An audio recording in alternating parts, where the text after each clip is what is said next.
Hello everyone, welcome back to Ruby Tarot. Thank you for always following and supporting this channel.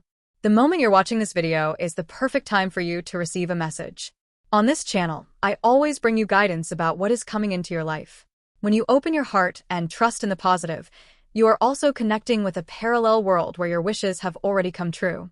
Today, through this reading, I'll help you find direction in your love life and turn your desires into reality. The theme of today's reading is recent changes in your person's feelings. Let's dive into it right now. I have selected 3 cards corresponding to Pile 1, Pile 2, and Pile 3. Listen to your intuition and choose the pile you feel most drawn to. Then, click on the timestamp in the video description to jump to your reading. Now, let's begin the reading with those of you who have made your choice. Hello, Pile 1. Thank you for waiting. Now I will begin the reading for those of you who chose this pile. I hope today's reading brings you healing, new awareness, and moments filled with love. The theme this time is recent changes in your person's feelings. Let's now step into the reading together. The first card that appeared is the Ace of Swords, upright. What I'm sensing, though I'm not certain if this will resonate with everyone, is that many of you who chose this pile are currently caught between 2 choices in your love life. It could be a choice between 2 people, or between staying with someone and walking away. I'm not sure if it's about person A versus person B, or simply a decision between holding on or letting go. But the first impression that swept over me as I looked at the spread was the energy of a dilemma, a weighing of 2 possible paths. Even though the cards on your side don't explicitly signify this, my intuition strongly evokes the image of a scale, where you are placing everything upon it, weighing and reflecting carefully. And when I look at the position representing the other person, the 3 of Cups appears in reverse. This further reinforces the intuitive sense of a third-party element, or, at the very least, a triangle in the emotional dynamic. Reversed, the 3 of Cups often points to a desire for exclusivity or the wish to be chosen, wanting the other person to choose you and only you, with no emotional sharing. So it's very likely that the person you're thinking of in this reading is feeling as though you might not be emotionally committed solely to them. They may be worried you are comparing them to someone else, perhaps person A versus person B, or even considering whether to leave this connection and begin a new one that feels more breathable. The overall emotional tone of the reading suggests a state of indecision, wavering between 2 directions, and you are trying to choose what's best for your heart and future. When I look into the past position of the spread, the 6 of Swords appears. This card typically symbolizes a journey away from a heavy or burdensome situation, an effort to move toward calmer waters, emotionally or mentally. It makes me believe that many of you are watching this reading with the question lingering in your heart, should I continue with this person? Or should I let go? That emotional dilemma is very clearly echoed in the cards that have been revealed. The person you're thinking of seems to be harboring a powerful yearning. They don't want you to belong to anyone else. If you truly are in a love triangle and this person is aware of it, then they are silently hoping you will choose them. They don't want to share you, and they certainly don't want to be one of many. Even if you're not involved with more than one person, it's likely that what they long for is a space where only the 2 of you exist, a private, quiet world untouched by external noise. The reversed 3 of Cups doesn't just symbolize jealousy, it also embodies the deep wish to hold someone exclusively, to escape the pressures of external interference. In this context, I feel this person is yearning to break away from outside influences, family, work, society, or even friends, in order to have a quiet space where it's just the 2 of you. They may be asking themselves, how can it just be the 2 of us? They want a small, intimate universe where no one else steps in between. So, I feel there are 2 main possibilities showing up in this reading. 1, you're standing at a crossroads in your romantic life, and this person hopes you will choose them. Or 2, there is some external situation that is preventing the 2 of you from fully being together, and your person is longing for a space of separation from it all, a quiet sanctuary for just the 2 of you. It's as though they're whispering, can we have just one night that belongs only to us? If what I've said so far doesn't seem to match your current situation, you may want to continue watching a bit longer to see whether the later parts of the reading offer something more aligned. Or, you can also blend this message with insights from other piles to form a fuller picture.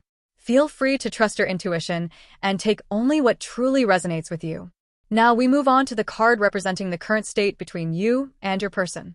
The card that appears is the Ace of Wands, and the imagery is incredibly vivid, a wand sprouting upwards, blooming with flowers, as if life has just been awakened. However, this time, the Ace of Wands doesn't evoke a sense of passionate beginnings. Instead, It feels more like a rose trapped in mid-bloom, unable to fully open. It's as if something is holding you back, preventing you from moving forward freely. This may also reflect the actual situation between the two of you, a blockage, or simply hesitation in your heart. Perhaps you're wavering between whether to continue or not, as I mentioned earlier. And from your side, that inner hesitation is creating a state of inertia, a sense of being stuck, unable to take initiative. On the other hand, it's also possible that it is your person who feels bound by the circumstances, questioning internally. If you don't choose me, if you don't make a clear decision, then where do I stand in this connection? It's as if they're waiting for a signal, a clear voice from you. Yet the energy of the reading strongly suggests that you are the one holding the power here. The decision lies with you. The cards in your position make this clear. No matter how intense their emotions may be, your person is ultimately waiting for you to make the final call. Now, when I looked at the advice card, I felt an incredibly strong impression. The moment I saw the Five of Pentacles, especially the artwork in this particular deck, I couldn't help but think, wait, could this person be a little bit of a wild card? I apologize if that sounds abrupt, but the imagery is bold and unapologetic. Traditionally, the Five of Pentacles represents loss, lack, or abandonment. But in this deck, it speaks of something different. I have nothing left to lose, so I'm ready to tear down every wall. This person seems to be someone quite daring, even a little extreme. Not the cautious type. When they let go completely. And I feel that in your connection, if you dare to take the lead, whether emotionally or physically, they wouldn't just accept it. They would meet it with fervor, perhaps even with a wild kind of openness. Of course, this doesn't mean they are reckless or easily swayed by anyone. But with you, they seem willing to open up in a deeply instinctual way. In short, I can't shake the feeling that, beneath their outer hesitation or passivity, there is a powerful current of raw, uninhibited energy within this person. And they are waiting for your decision. Either you choose to stay and embrace all that they are, or you walk away, so they'll know just how much they need to let go. However, I still sense something very clearly. This person's feelings for you are intense and genuine. And to deepen the insight, I'm going to draw a few more cards to better understand their emotional state. After that, we'll return to examine the final outcome card that this reading has revealed. The outcome card is undeniably powerful, radiating strong positive energy. Yet, based on the elements we've uncovered so far, it still doesn't feel entirely cohesive, like something is missing to bridge everything together with clarity. That's why I'll be pulling additional cards to explore more deeply into this person's psyche and emotions. From there, we'll gain a clearer and more coherent understanding as we analyze the conclusion of the entire reading. I'm drawing a clarifying card for the Three of Cups reversed, which represents this person's feelings. And oh, a card has just jumped out. It carries a youthful image, a symbol of passion, intensity, and perhaps instability, yet unmistakably full of life. However, when I look at this card, I don't feel that it carries the energy of a past relationship in need of healing. It doesn't resemble the typical signs of an ex returning or a reunion after separation. What I feel instead is that this person is saying, I want to break through the barriers between us. I want to be the one you choose. Make me your priority. The imagery of the card reminds me a bit of Judgment, especially with the presence of an angel-like figure in the clouds, reminiscent of the traditional symbolism of the Judgment card. Still, I don't believe this reading is about someone seeking a clear-cut reconciliation with a former lover. Even if you are the one contemplating whether to rekindle things, the dominant energy remains this. They are hoping to be chosen. Whether or not the two of you get back together is just the context. What truly weighs on their heart is whether you still want them. It's not that they don't wish for a reunion, but to them, what matters far more is, do you still want me? Will you place me first? That's what they're truly wrestling with right now. And once again, the reading highlights that the choice rests with you. Even if there were arguments, misunderstandings, or complicated dynamics between you, the cards are unmistakably pointing toward this truth. You are the one holding the reins. They are looking in your direction, waiting, perhaps silently, for a firm and decisive choice. Additionally, I can feel very clearly that this person genuinely values you. They don't take you lightly, nor do they behave carelessly or disrespectfully like some people you may have encountered in the past. They're not the type who belittles or dismisses their partner in the way that others often do. This person holds a true admiration for you, a sincere appreciation, and that's what gives me confidence in the authenticity of their feelings. You know, sometimes we get the sense that someone is acting distant or indifferent to the point where we start wondering, are they looking down on me? But with the person this reading is referring to, I feel absolutely no sign of such disregard. Truly, I don't see any hint of contempt or cruelty in their energy. If you've ever felt that their behavior gave you reason to doubt, I won't dismiss your experience. But what I want to say is, this person really does carry a sense of respect for you. They look at you with admiration, perhaps admiring your dedication at work, your commitment to family, or your passion for life. Whether you are male or female, in their eyes, you are someone worthy of genuine respect. The emotions they hold for you, regardless of the form your relationship takes, are wrapped in a profound layer of reverence. They truly believe you are a remarkable person. This message comes through again and again in the cards. I just drew another card, the Nine of Pentacles. The imagery in this card gives me the impression that this person is elusive. They may be the type who is emotionally reserved, someone who doesn't easily express their feelings or show affection in overt ways. You may have even found yourself wondering, does this person even have romantic feelings for me? Or do they just see me as a friend? Because they often behave like a kind, thoughtful, polite companion, but not necessarily with the language or gestures of someone who is in love. This can leave you feeling confused, uncertain of where you truly stand with them. The energy of this pile feels like peeling away the layers of a deeply guarded heart. As one layer comes off, another appears, and then another. It's as though this person is a complex map of overlapping emotional currents, leaving you constantly unsure of what's truly going on beneath the surface. That's why I believe we need to draw more cards to truly understand their inner world. Because up until this point, what has been revealed still feels multidimensional, too layered to be summed up in one clear image. The energy they emit is incredibly difficult to grasp. It feels like there's someone who wears a mask, someone who hides behind a facade. This person is very skilled at concealing their emotions, making it hard for you to know what they're really thinking, feeling, or wanting. So it's no surprise if you feel lost at times. Do they truly see me as a romantic interest? Are they seriously thinking about getting back together? Or am I just imagining things? Cards with foggy, unclear imagery have also appeared, symbols often associated with uncertainty, obscured vision, and emotional ambiguity. That's why this person may seem so incredibly hard to read. However, the Knight of Pentacles also appeared, and this is a very positive sign because it shows that this person carries sincerity and seriousness in their heart. Even if their outer behavior may come across as confusing, distant, or overly rational, deep down they are honest, responsible, and truly value the relationship. I can confidently say this. This person does not look down on you, nor are they the kind to play games or manipulate emotions. But they are extremely difficult to read, and that seems to be part of who they are. They don't behave this way to avoid or conceal something negative. Rather, they are naturally reserved and not the type to express their inner world openly. Even if they don't speak clearly or articulate their feelings, their actions and core values remain steady and trustworthy. In short, this is not someone who disrespects others and then quietly walks away. They are quiet, introspective, difficult to understand, but serious and emotionally deep. Yet precisely because they struggle to express themselves, they may have left you wondering many times, what is this person really thinking? And perhaps that is the lesson this connection is bringing you, a lesson in intuitive perception and in the patience to see what cannot easily be spoken aloud. Beneath their elusive exterior, this person holds a solid internal value system, a strong inner compass. They seem to live by a clear principle: protect those who have helped me. That's why, whether in a romantic relationship or within the communities or environments they belong to, they are not someone who betrays easily, nor do they live carelessly. They don't behave in ways that make others feel devalued, though their way of expressing themselves may sometimes be misunderstood. From your perspective, you may have felt at times that this person was putting on an act or speaking sweetly just to please you, without following it up with action. You might have wondered, is this person actually serious? Do they truly want something real with me?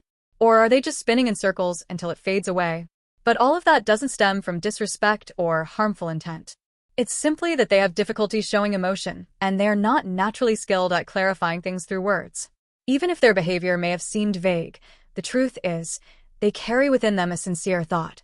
If you choose me, I would be truly happy. What makes this person stand out is that they don't force their emotions upon you.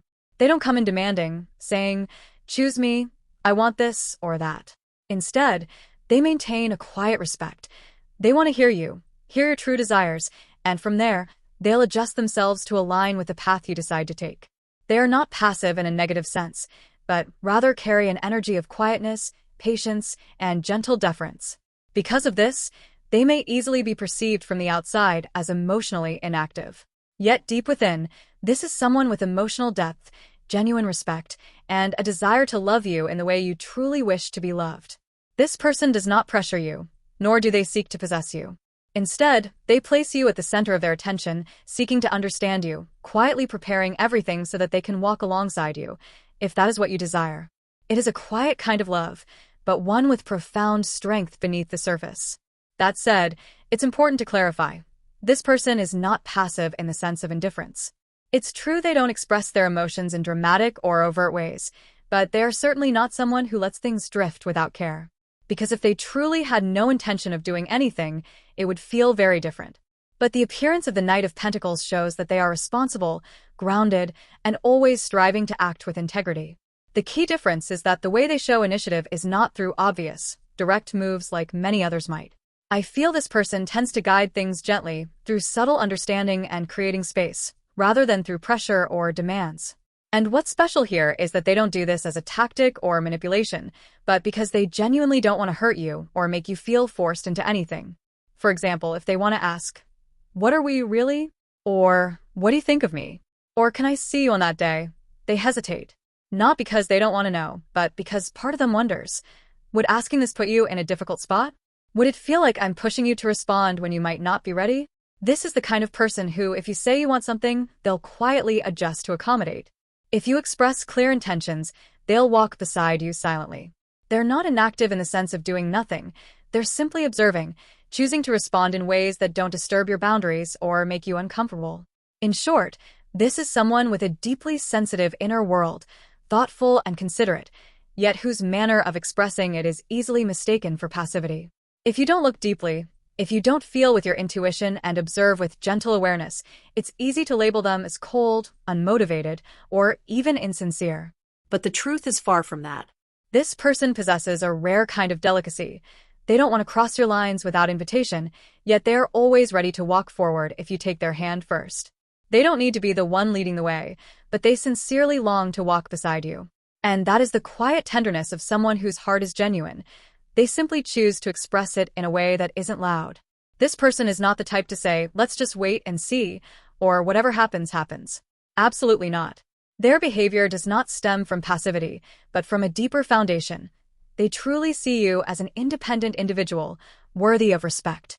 More than that, this is an inherent part of their personality. It's not a role they are playing, but the way they were shaped as a person. I sense that this individual, though not necessarily someone who idealizes women, holds a strong belief in conducting themselves with decency, in never acting disrespectfully toward women. This likely stems from their past, perhaps from childhood, where they were raised or strongly influenced by a woman, maybe a mother, sister, or another female figure in the family, who taught them with firm principles. These behavioral boundaries and moral codes were instilled deeply, becoming an integral part of their being. So even if they don't consciously think, "I must act like a gentleman," or "I have to be proper," their subconscious operates with a clearly defined moral framework. Never disrespect women. And if they ever cross that line, even unintentionally, they are the first to feel unsettled, ashamed, or as if they've betrayed something sacred within themselves. I also feel strongly that this person may have gone through a significant emotional wound in the past. It could have been with a former girlfriend, or a deeply personal relationship where they were hurt, manipulated, or even subjected to emotional control, possibly a kind of psychological pressure or dominance that left lasting scars. This experience has made them more cautious, more deliberate, and has further reinforced their current way of relating, with gentleness and restraint. In essence, this is someone who lives by intuition and ethics. They are not apathetic or evasive of responsibility, but rather someone who chooses to act with kindness, with care, and at times, with such delicate sensitivity that others might easily misunderstand it as ambiguity or a lack of initiative. But in truth, deep within them is a heart shaped by experience, layered with complex emotions, and a profound awareness of this one truth: I must never hurt someone I truly value. While they have no intention of comparing you to someone from their past, I can still feel that they may be carrying a kind of invisible wound linked to women, a subtle trace of emotional trauma that remains, even if they aren't consciously aware of it. For example, perhaps they once had a partner who caused deep emotional pain. Or maybe, early in their professional life, they encountered a female superior who treated them with harshness, coldness, or strict control, leaving them feeling intimidated and constrained. Even though those moments have passed, the residue still lingers in their subconscious, creating an instinctive reflex to proceed with caution, to observe before acting. Therefore, this person is not passive, but they do tend to adjust their behavior based on the actions of the other person. If you're a woman and they're a man, this may manifest as a subtle fear or lingering anxiety around women. If you're a man and they're a woman, the same dynamic may occur in reverse. In other words, they are sensitive to the opposite gender, most likely because someone of that gender once hurt or dominated them in the past. Yet what's important here is that they are not consciously aware of this pattern. They don't think to themselves, I was hurt, so I must protect myself in this way. Their responses emerge naturally, instinctively, because they've been deeply conditioned by difficult past experiences. They're not intentionally distant or evasive. It's just that their behavior has been shaped by events that were far from gentle. This makes them especially prone to being misunderstood. You might think, this person isn't making any effort, or, am I the only one trying here? Or, even do they really like me at all? But the truth is quite different. With just 3 additional cards, their energy came pouring out so vividly, it was as though I'd opened a page of their inner diary. This shows that everything they're projecting externally, the hesitations, the silence, the watchfulness, originates from a deep-rooted core. Though they may not realize it, their behaviors and words are heavily influenced by their past emotional experiences. That's why they act the way they do. They are not indifferent. They are not lacking in sincerity. They're not avoiding you. They're simply protecting themselves with a defense mechanism that's been quietly constructed over time, designed to prevent the repetition of old wounds. And if you can see through that layer, you'll recognize that this is someone with emotional depth, someone who, perhaps, is quietly yearning to be truly understood. That's why I believe the Ace of Wands, while typically a symbol of passion and motivation, feels here like a flame that's being held back, unable to burn freely. And the reason for that lies in everything I've just shared. Even though this person may seem slow to act or appear passive, it's not due to a lack of resolve or seriousness. Rather, it's because they are still bound by fear and unhealed emotional scars. They are not someone who simply gives up or says, whatever happens, happens. They have desire, they have feelings, and they have the will to move forward, but what's restraining them is an invisible residue of memory, past wounds, past oppression, or past humiliation inflicted by someone of the same gender as you. To gain further clarity, I drew one more card, and it was the Citizen. This card reinforces everything I've felt so far. It seems this person carries a deeply rooted fear, likely stemming from having been hurt or bullied by someone of the same gender as you. Perhaps they were once bullied by classmates, humiliated by colleagues, or even treated harshly by a past romantic partner who shares your gender. What's important to understand is that they are not consciously aware of this fear. In their mind, they may believe everything is fine, that they're functioning well, interacting normally, and have no issues. Outwardly, they might appear to be living life as usual. But in truth, their reactions and behaviors are still being strongly shaped by wounds that have never been named or confronted. Whether you're male or female, this person likely harbors a subconscious defense mechanism toward your gender, not because they dislike you, but because, at some point in their subconscious, that gender became associated with emotional harm. However, this doesn't mean they're avoiding you. Rather, they are afraid of doing the wrong thing, of hurting you, or of becoming someone like those who once hurt them. And that explains why they may seem so confusing, so difficult to read, sometimes even appearing to lack conviction. But in reality, they're fighting a quiet internal battle, trying to keep things steady, to ensure that you don't become the next person who gets hurt, and that they don't end up repeating the pain they once suffered. This person might be thinking, I'm doing fine, I'm still able to connect, everything seems to be going well. In their perception, they believe they're maintaining a healthy connection with you. And the reason they feel this way likely stems from past trauma, moments when they were unable to communicate or connect fully with someone. Having once failed to do so, now, simply not failing feels like success. This is a subconscious coping mechanism, a way of self-reassurance, to avoid facing those old feelings of helplessness or failure. The deeper I dive into this person's inner world, the more I sense how psychologically layered and complex they are, but not unstable. On the contrary, they are trying very hard to maintain equilibrium. What's crucial here is that they are not reckless or emotionally volatile. they're not someone who will explode in anger, lash out, or act erratically. The Knight of Pentacles once again confirms this. This is someone who is making a conscious effort to remain grounded, to regulate their emotions and behaviors, and to keep things on track. Though they carry old wounds, they continue to strive for emotional stability.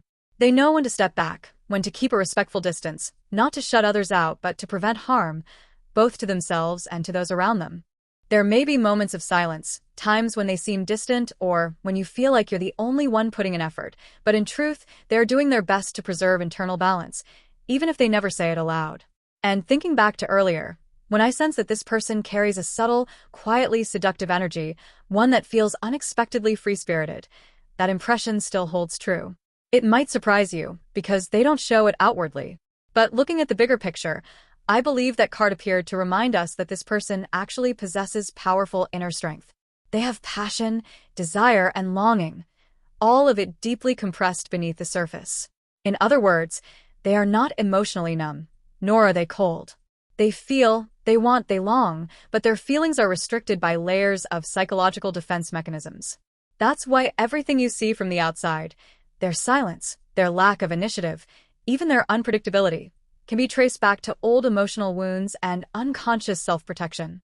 I believe the cards are trying to say this. Before you move forward in this relationship, before you expect them to show clear actions, you need to truly understand the essence of who this person is. Because if you don't grasp what's happening inside them, your expectations may easily misalign, leading to confusion or disappointment. You might find yourself asking, why won't they take the lead? Do they even love me? When the real answers lie much deeper. And then we return to the card that represents the recent emotional shift within them, the Ace of Swords. This is an extremely powerful card, one of the most impactful in the minor arcana. It represents decisiveness, mental clarity, and the ability to make a firm, often swift decision. It carries the energy of cutting through confusion, of finally reaching clarity after long hesitation, and choosing to break free from a state of limbo. However, despite the clarity this card suggests, this person remains incredibly hard to read. I've delved deeply into their essence throughout this reading, and yet it still feels like gazing through frosted glass. It appears that even though a decision may have already formed within them, they are still keeping a filter in place, making it difficult for anyone, even you, to clearly sense the shift. And then I looked at the card representing the near future and saw the Queen of Wands in reverse. That complicates things further. In this reversed position, the Queen of Wands can signify a lack of confidence or an inability to fully embody one's inner power and magnetic presence. There's passion, there's drive, but it's being held back by fear, hesitation, or a sense of unpreparedness. I suspect that you may be feeling this too, that this person hasn't shown any clear change lately. They still seem the same, quiet, unreadable, showing no definite progress. And honestly, looking at the overall energy, I must agree, there's a shift happening internally, but it's incredibly difficult to detect. But the truth is, they're changing. The Ace of Swords never appears without something significant being decided in the mind. Yet due to their discreet, cautious nature and the intricate defense mechanisms they've developed, this person doesn't reveal that change in any obvious way.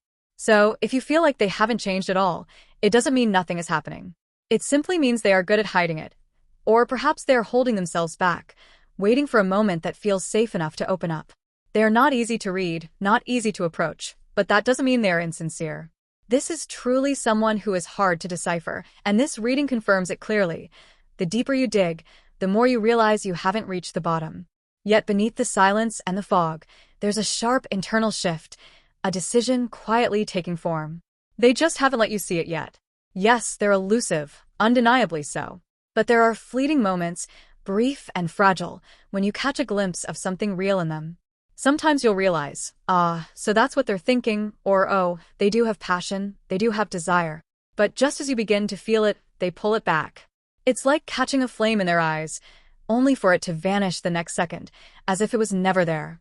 And you find yourself wondering, did I imagine that? It was just there a moment ago. It's the kind of reaction that easily leaves others confused. But this isn't a game, nor is it emotional manipulation. It's not about control or mind tricks. Not at all.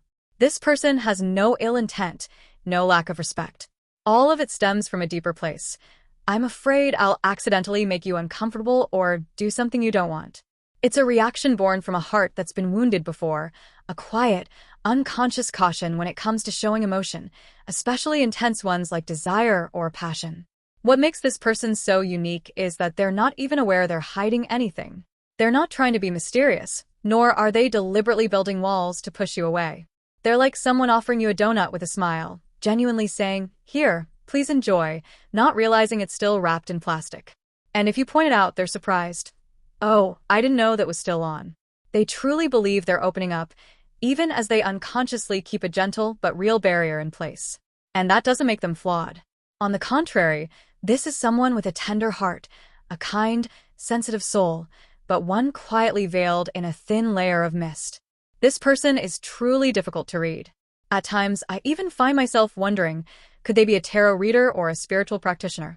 The image of the moon card has also appeared, and as you know, those who carry the moon's energy often dwell in hidden depths, guided by strong intuition, and tend to mask their true nature beneath layers of silence and mystery. Much like in the world of readers, it's already hard enough to read others. Reading someone who themselves holds the power to read is even more challenging. So it's not that you're unable to sense them. It's that you're trying to see through a layer that even they aren't aware they've put up. And if you're patient enough, sensitive enough, and truly sincere, then perhaps you'll be the first person who inspires them to peel that layer away. Not through pressure, but through trust. By reaching something deep within them that says, "I no longer need to hide." There are moments I truly can't help but think, maybe this person is a tarot reader. And if not, they may still possess some kind of spiritual sensitivity, such as a finely tuned intuition, or perhaps a natural inclination toward psychology, behavior analysis, or cognitive science. They feel like someone who could easily be a real-life version of a mentalist, someone who understands deeply and hides even deeper. I don't mean to exaggerate, but honestly, this person is incredibly hard to decipher. It feels as though you're sitting across from another reader in your own tarot reading. And you know how that goes. When one tarot reader reads for another, the level of difficulty increases twofold, because both know how to shield themselves. This person is exactly like that. They veil themselves with an extraordinarily subtle layer, not out of defense or secrecy, but in such a way that you can't quite touch the emotional core underneath. And here's the fascinating part. They're not the type to say, "I won't tell you anything." Not at all. They're not closed off in that sense. In fact, they may even believe, "I'm being very open right now." But when you look closer, you'll notice there's still a thin, transparent membrane between you. It's like they're offering you a donut with a warm smile, completely unaware that it's still wrapped in a thin layer of plastic. And if you were to point it out, they'd be genuinely surprised. "Oh, I didn't realize it was still on." They truly believe they're opening their heart, while unconsciously keeping a gentle barrier in place. To lift that veil, I believe something powerful is needed, a touch that comes from the soul, or a clear signal from the universe. So I pulled one more card from the Angel Answers deck, a message from the angels to help cut through the emotional fog. And you know what showed up? Perfect timing. The angels are telling you this. Right now, this very moment as you're listening to this reading, is the perfect time. Not next week, not some distant future, but now. The moment you chose to engage with this reading was no accident. This is when the energy is aligned. This is when the door to awareness, whether within you or within them, is more accessible than ever. I understand, this reading truly is a complex equation. The level of difficulty is high because the person you're thinking about has an inner world as deep as the ocean, yet expresses it all with such subtlety. Still, one thing is becoming clear. You are in the right moment. And perhaps this is exactly when the delicate veil they've carried begins to show the first crack. So, continue to listen with your intuition, because those things that once felt unreachable are now beginning to be illuminated. I drew another card for clarity, and it's Temperance in reverse. Right now is a powerful moment, because this is the Temperance card, and when reversed, it often signals disruption or emotional imbalance. That suggests the person's emotional filter, their defense mechanism, is in a state where it could be peeled away. This is a window in time where truth could be revealed. But here's the question. Is this message simply an insight from the reading? Or is it speaking directly to you, urging you to act now? It's difficult to tell, and I wanted the cards to speak more clearly on this. Next came the Clover card, a symbol of simplicity, ease, and small but meaningful gestures. Practical, light-hearted actions. And then the Child card. This is challenging. What exactly is this person or spirit trying to say? But of course, the child doesn't have to represent a literal child. It could also point to your inner child. And the clover in this card imagery is small, delicate, evoking the kind of innocence and gentleness you might feel when you were young, searching for a four-leaf clover with your friends. A faint, nostalgic memory. And that's exactly the feeling that is now emerging. So perhaps this message touches on childhood, or your inner child. But even then, I'm still unsure if this is simply tarot symbolism, or a direct call for you to take personal action. The next card drawn is the White Lily. This may well be a contemplative, divinatory message, but it also carries a very personal tone. Lily stands for purity, for elevated spirit, for quiet beauty. And that fits here. The message is emphasizing sincerity, an honest, clear feeling untouched by manipulation or expectation. Then came two more cards, Ace of Swords and Justice. And because both carry such strong symbolic resonance, I'll explain them on two levels. First as individual messages, then as a bridge to what this means for how you should approach this person. Energetically speaking, the present moment, or perhaps very recently, marks an extremely sensitive phase, one where it becomes much easier to touch the emotional core of this person.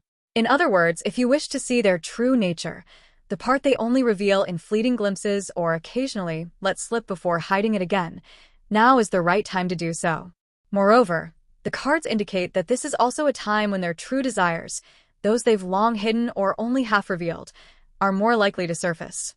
So if you wish to stir their heart, to move something within them, this moment holds powerful potential. It's a rare window where their inner guard is thin and their emotional shield is easier to pierce. However, there's a very subtle message the cards want to convey. This person does not respond well to manipulation, tricks, or strategies. They are highly sensitive to anything that feels calculated. On the contrary, they are deeply moved by genuine, wholehearted sincerity. This person carries a certain purity, and psychological games or emotional concealment will cause them to retreat. That's why, whatever you choose to say or do it from the heart, without pretense. Say hello if you feel like saying hello. Reply if you feel like replying. Send a message if you genuinely want to reach out, not because it's the right time or because there's a clever reason to do so. It's precisely your naturalness, your absence of performance or tactics, that will awaken their most authentic emotions. And if right now you don't feel like doing anything at all, then there's no need to force yourself. Simply act according to what feels right in the moment.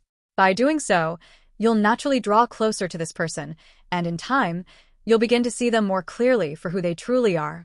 You'll realize they're not uninterested, nor are they as passive as you once assumed. Things will gradually become much more transparent. Perhaps that's the very insight the cards have been trying to deliver from the beginning. And when the card perfect timing appears, it is telling you this. If right now you feel the urge to respond, to send a message, or to take initiative in some way, then this is indeed the most suitable time to do it. However, this doesn't mean you must act immediately. It's not about missing a once-in-a-lifetime opportunity. It simply means that if, within the past month or so, you felt a pull to reconnect or express something, or if there's something you've been wanting to open up about, then go ahead and do it in a completely natural way, without overthinking. Even if it's just a light-hearted sentence slipped into a conversation, or a subtle expression of your feelings without a concrete reason, it will help you see this person more truthfully. And most importantly, you don't need tricks or strategies. Just do what you genuinely want to do. If not, that's perfectly okay too. Even choosing not to act is still an act of honesty toward your inner emotions, and that, in itself, holds meaning. It still guides the relationship in the right direction. It can be said that this person will most easily reveal their truest self to you when you are living in alignment with your own truth, when you're not pretending, not performing, and not adjusting yourself to meet someone else's expectations. And if the relationship feels safe enough for you to say something like, "I think this is what I want to do," then that's exactly what you should say. So if, at this moment, there's something inside you that wishes to be shared, something you want to say, send, or reach out with, just do it. There is absolutely nothing wrong with that. On the other hand, if you feel that you no longer want to initiate, no longer wish to be the one to speak first, that's perfectly okay too. You don't need to do anything at all. Let your inner feeling, whether you genuinely want to act or not, be the guiding force for your next step and for the way this connection evolves. It is through your own emotional honesty that their protective layers will begin to dissolve, allowing you to truly see who they are. If there's something you genuinely want to do, then don't wait. Do it now. There's no need to hesitate. But if you think, I don't really want to do anything, yet I still feel unsettled, conflicted, unsure whether I should act or not, then the answer is, there is no need to act. Choosing not to do something is, in itself, a valid and powerful choice. Sometimes, simply deciding clearly that you won't take action is enough to bring peace to your heart. You don't need to force yourself to try harder. Because, as the cards say, even when you choose not to act, if that choice is true to how you really feel, then that, too, is part of being honest and loving toward yourself. So you are fully entitled to base your decisions on whether or not you want to do something. And if you find yourself unable to choose, that's okay too. Not choosing is still a choice, because it reflects your current emotional truth exactly as it is.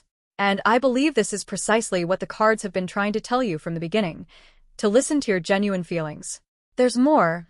Have you recently encountered something related to money, or felt a strong urge to contact someone, make a call, or send a message? If not, you can simply receive this message as a general guide for your next steps. But if you have been wondering whether or not to reach out, it seems the cards are urging you to act, right now, not later. Because the Angel Answer card has just appeared, and it's speaking clearly. Wait, stop. Before the tarot reading continues, there's something important you need to hear right this moment. And it's true. My reading was momentarily paused because this message came through so suddenly, so forcefully, as if the universe itself is calling out directly to your heart. This is it. This is the moment. So, if there's something currently weighing on your mind, especially decisions that feel urgent or time-sensitive, then let your choice be guided by what you truly want to do. If you don't want to do it, then don't. If you can't decide just yet, that's perfectly fine too. You are allowed to take your time. If you feel ready to act, then act now. Don't wait any longer. Everything is valid because the most important thing right now is this. You are allowed to honor your true feelings. There's no need to rationalize, no need to force yourself into choosing what's right or what you should do. Simply follow the direction your heart is pulling you toward. Earlier, the message came through with such urgency that I had to pause the entire reading, almost as if the Angel Answer card had cut in forcefully, saying, "No, this is more important. What you're feeling, your inner truth, that is what needs to be spoken right now." And clearly, that's exactly the case.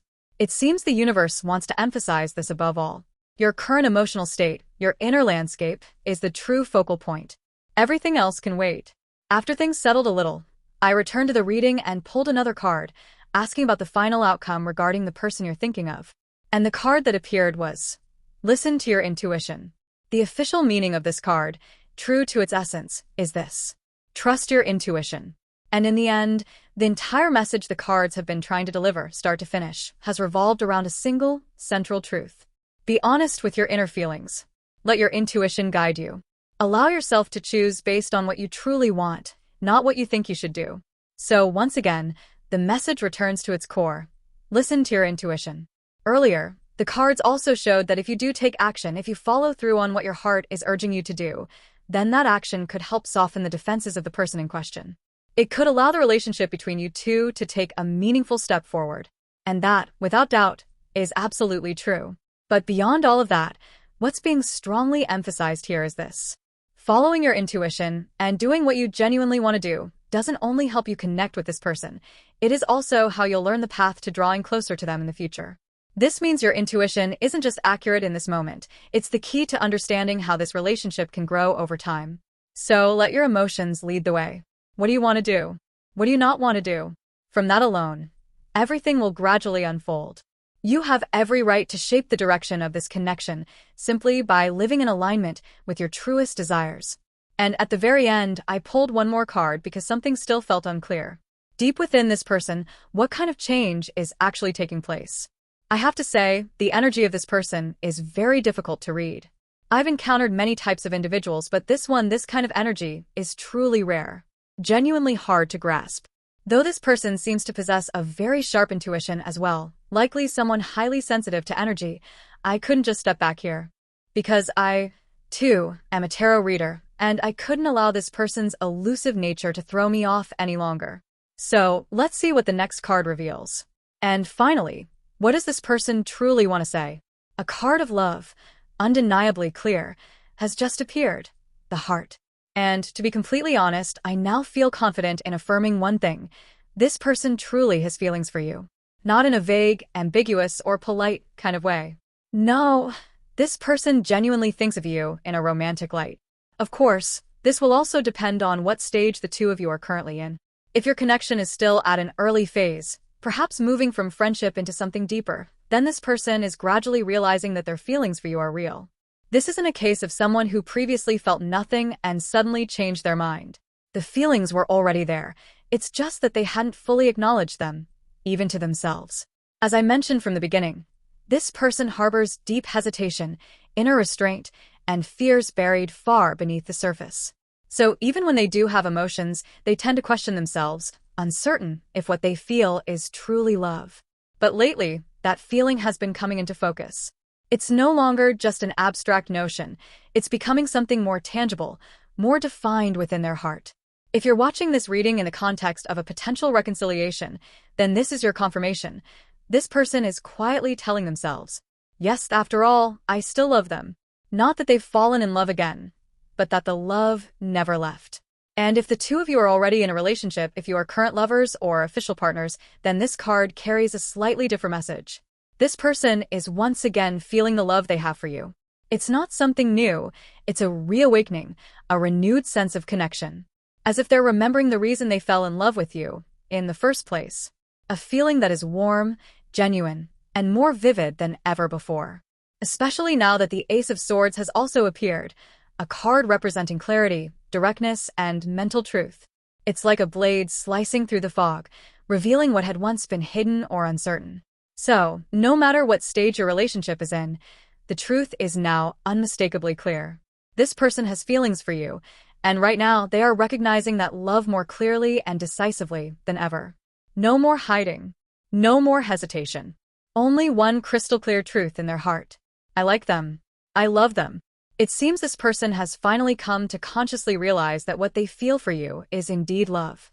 Perhaps they had sensed it before, but in a vague, unformed way, not yet solid enough to name. But recently, something has stirred within them so powerfully that it pushed those feelings into full awareness, as if they've told themselves, yes, I really do love this person. It's not a sudden change. It's an awakening. A moment when the emotions surged up so strongly, it could no longer be ignored. And I, too, find myself wondering, what exactly caused this? What awakened this intensity of feeling in them? Because, truthfully, this person has always held a certain admiration and deep respect for you. But lately, it's as if a fire inside them has been lit, turning what once smoldered quietly into something burning bright and urgent. Their feelings didn't just begin now. You were never just anyone in their eyes. In fact, they've always longed to be the one you would choose. There were even times when they couldn't bear the idea of anyone else getting close to you. That feeling that they didn't want anyone else to take you away has always existed quietly within them. But now, it's rising like a powerful wave. It's become a deep and undeniable urge, something like, no, I want that person to choose me. It has to be me. Let me reassure you once more. It's not that they didn't care about you in the past, or that they ever saw you as a casual connection. That was never the case. It's just that they used to keep their emotions hidden. They were afraid. Or maybe they didn't dare to fully believe in what they felt. But now, all of that is transforming. Their feelings for you have begun to burn with a much clearer intensity. And really, who hasn't experienced that moment in love, when feelings that have always been there suddenly swell so intensely, you're hit with the thought, oh my God, I miss them so much. I want to see them right now. That's how love works. There are always moments when the emotion flares up, even if the love has been there all along. And that's exactly what this person is experiencing with you. It's not that they've just begun to like you now. It's that the feelings, long smoldering, are now rising to the surface with such force that they can no longer hold them back. To understand what caused this emotional surge, I drew another card, and once again, the Ace of Swords appeared, but this time, in reverse.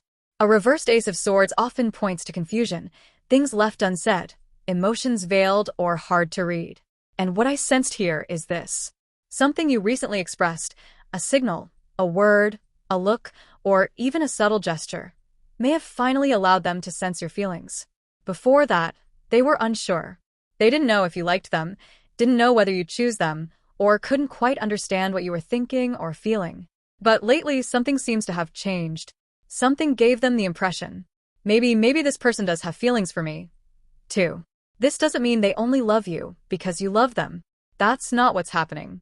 It's that, once they felt even a flicker of recognition or warmth from you, their own emotions found a reason to rise to the surface. Because at the end of the day, knowing you are loved, knowing someone sees you and cares, that is what melts the human heart. That's why I said, if you acted recently on your intuition, as mentioned earlier in the reading during that moment of perfect timing, then right now this person is likely feeling deeply moved, overwhelmed with happiness. Perhaps you recently sent a message or simply made your presence felt, and for them, it arrived at just the right moment, in just the right way, touching their heart in a way they never expected. If that's the case, then this tarot reading is carrying an incredibly real-time energy, one that is capturing this person's emotional state with striking accuracy, right here, right now. And that feeling is, I like them more than I realized. I can't hold it in anymore. Even if you didn't do anything particularly specific, it's likely they received some form of emotional expression from you. Perhaps you once told them you liked them, or took a step forward in the relationship. Or, at the very least, you may have expressed that they mattered to you, that they were important, or showed, through your actions or demeanor, that you genuinely cherished and respected this person. Even small things like that, a word, a glance, a simple gesture, can stir their heart in a profound way. To be honest, this really is one of the most emotionally honest, real-time readings I've encountered. Even the Ace of Swords, though it appeared reversed, still indicates that something has been understood. Something once unclear has begun to take shape. So if the two of you are still in the early stages, perhaps just getting to know each other or simply friends, then it's highly possible that this person has just realized they have feelings for you. And that realization was triggered by some form of emotional feedback or expression from you. It's as if they suddenly thought, wait a minute, doesn't this person feel the same way? Aren't they paying attention to me? Oh my God, this makes me so happy. I think I'm falling for them. Some of you watching this reading may find that this aligns exactly with something that's happened in your life recently. And if you're thinking, but I haven't done anything, well, forgive the slightly playful tone, but it could be that this person is simply privately drowning in their own emotions. They are genuinely excited, truly happy, emotionally overwhelmed, in the best way, even if you haven't done a thing. I understand that if you haven't made any move, you might wonder, then why are they feeling this way? So, to be fair and thorough, I'll pull another card to ask clearly, if you've done nothing at all, what exactly triggered this surge of emotion within them? But if you do have a reason to believe that you did something, no matter how small, then this is the direct result. It stirred their heart more deeply than ever before. And that, ultimately, is the core theme of this entire reading. The most recent shift within this person is that they have come to a clear realization. They have feelings for you. If you're thinking, but I didn't do anything, or I can't think of a single thing I might have done to make them feel this way, let me clarify this for you. According to what the cards are showing, there's a strong possibility that something, no matter how small, came from you, and it touched their heart in a way you never expected. It could have been a seemingly casual comment, a fleeting expression, or perhaps you once said something like, I don't even know if I like you, or I'm not really sure. And when I pulled a card to better understand why this person is suddenly feeling such a strong emotional pull despite you supposedly doing nothing, the card that appeared was the Four of Wands, in reverse. Together with the reversed Ace of Swords, this pair reveals something profoundly subtle yet emotionally powerful. What I sensed is this. If you truly didn't take any clear, intentional action, then it was precisely your uncertainty, your ambiguity, or your lack of clarity that stirred this person's emotions so deeply. In other words, it was the very lack of certainty or signals they couldn't quite decode that ignited something within them. It wasn't a declaration of love. It wasn't emotional reassurance. It was your silence, your hesitation, your emotional distance, or your softly uncertain energy that left them wondering, and it's in that space of wondering that their heart began to beat louder. Let's take a simple example. If at some point you showed hesitation, avoided expressing your feelings clearly, or maintained a subtle sense of emotional distance, it likely made them pause and think. Wait, I don't want to lose this person. I like them more than I thought. That inner response, triggered not by being comforted or loved openly, but by sensing distance or unpredictability, is what activated their emotions. Not because you tried to win them over, not because you said you loved them, but because they began to feel a sense of emotional risk, the realization that you might slip away. And that fear awakened them to just how much you truly matter. The cards are also showing something else. Even though you may not have done anything deliberately, this person currently feels as if everything that stirs them, their longing, their emotional fluttering, their restlessness, is somehow being led by you. Every reason they find themselves drawn back to you right now seems to stem from something about you. Your expressions, your gestures, your tone, the way something shifted, however slightly, in your behavior. It's not that their workload has lightened. It's not that they suddenly have more free time. And it's certainly not because of some unrelated external trigger. You are the reason their heart is stirred in this moment. A single uncertain glance, a vague comment, a quietly shifting tone. These subtle ripples, intentionally or not, are echoing through their emotional core, louder than you can imagine. And that is what makes this reading not only tender and raw, but remarkably precise. It's not about grand gestures. It's about the quiet human moments, the ones you didn't even realize held power, that are now revealing the truth of how deeply this person feels. All of this, that spark, that shift, that subtle turning point, has become the very fire that ignited their feelings until they could no longer hold it in, silently exclaiming within themselves, "I can't take it anymore. I really like them." No matter which way this has unfolded, whether you did something or seemingly did nothing at all, one thing is certain. This person is deeply stirred. Their heart is trembling, and the emotions they feel for you are rising up with intensity. The heart card has already appeared. There's no ambiguity left.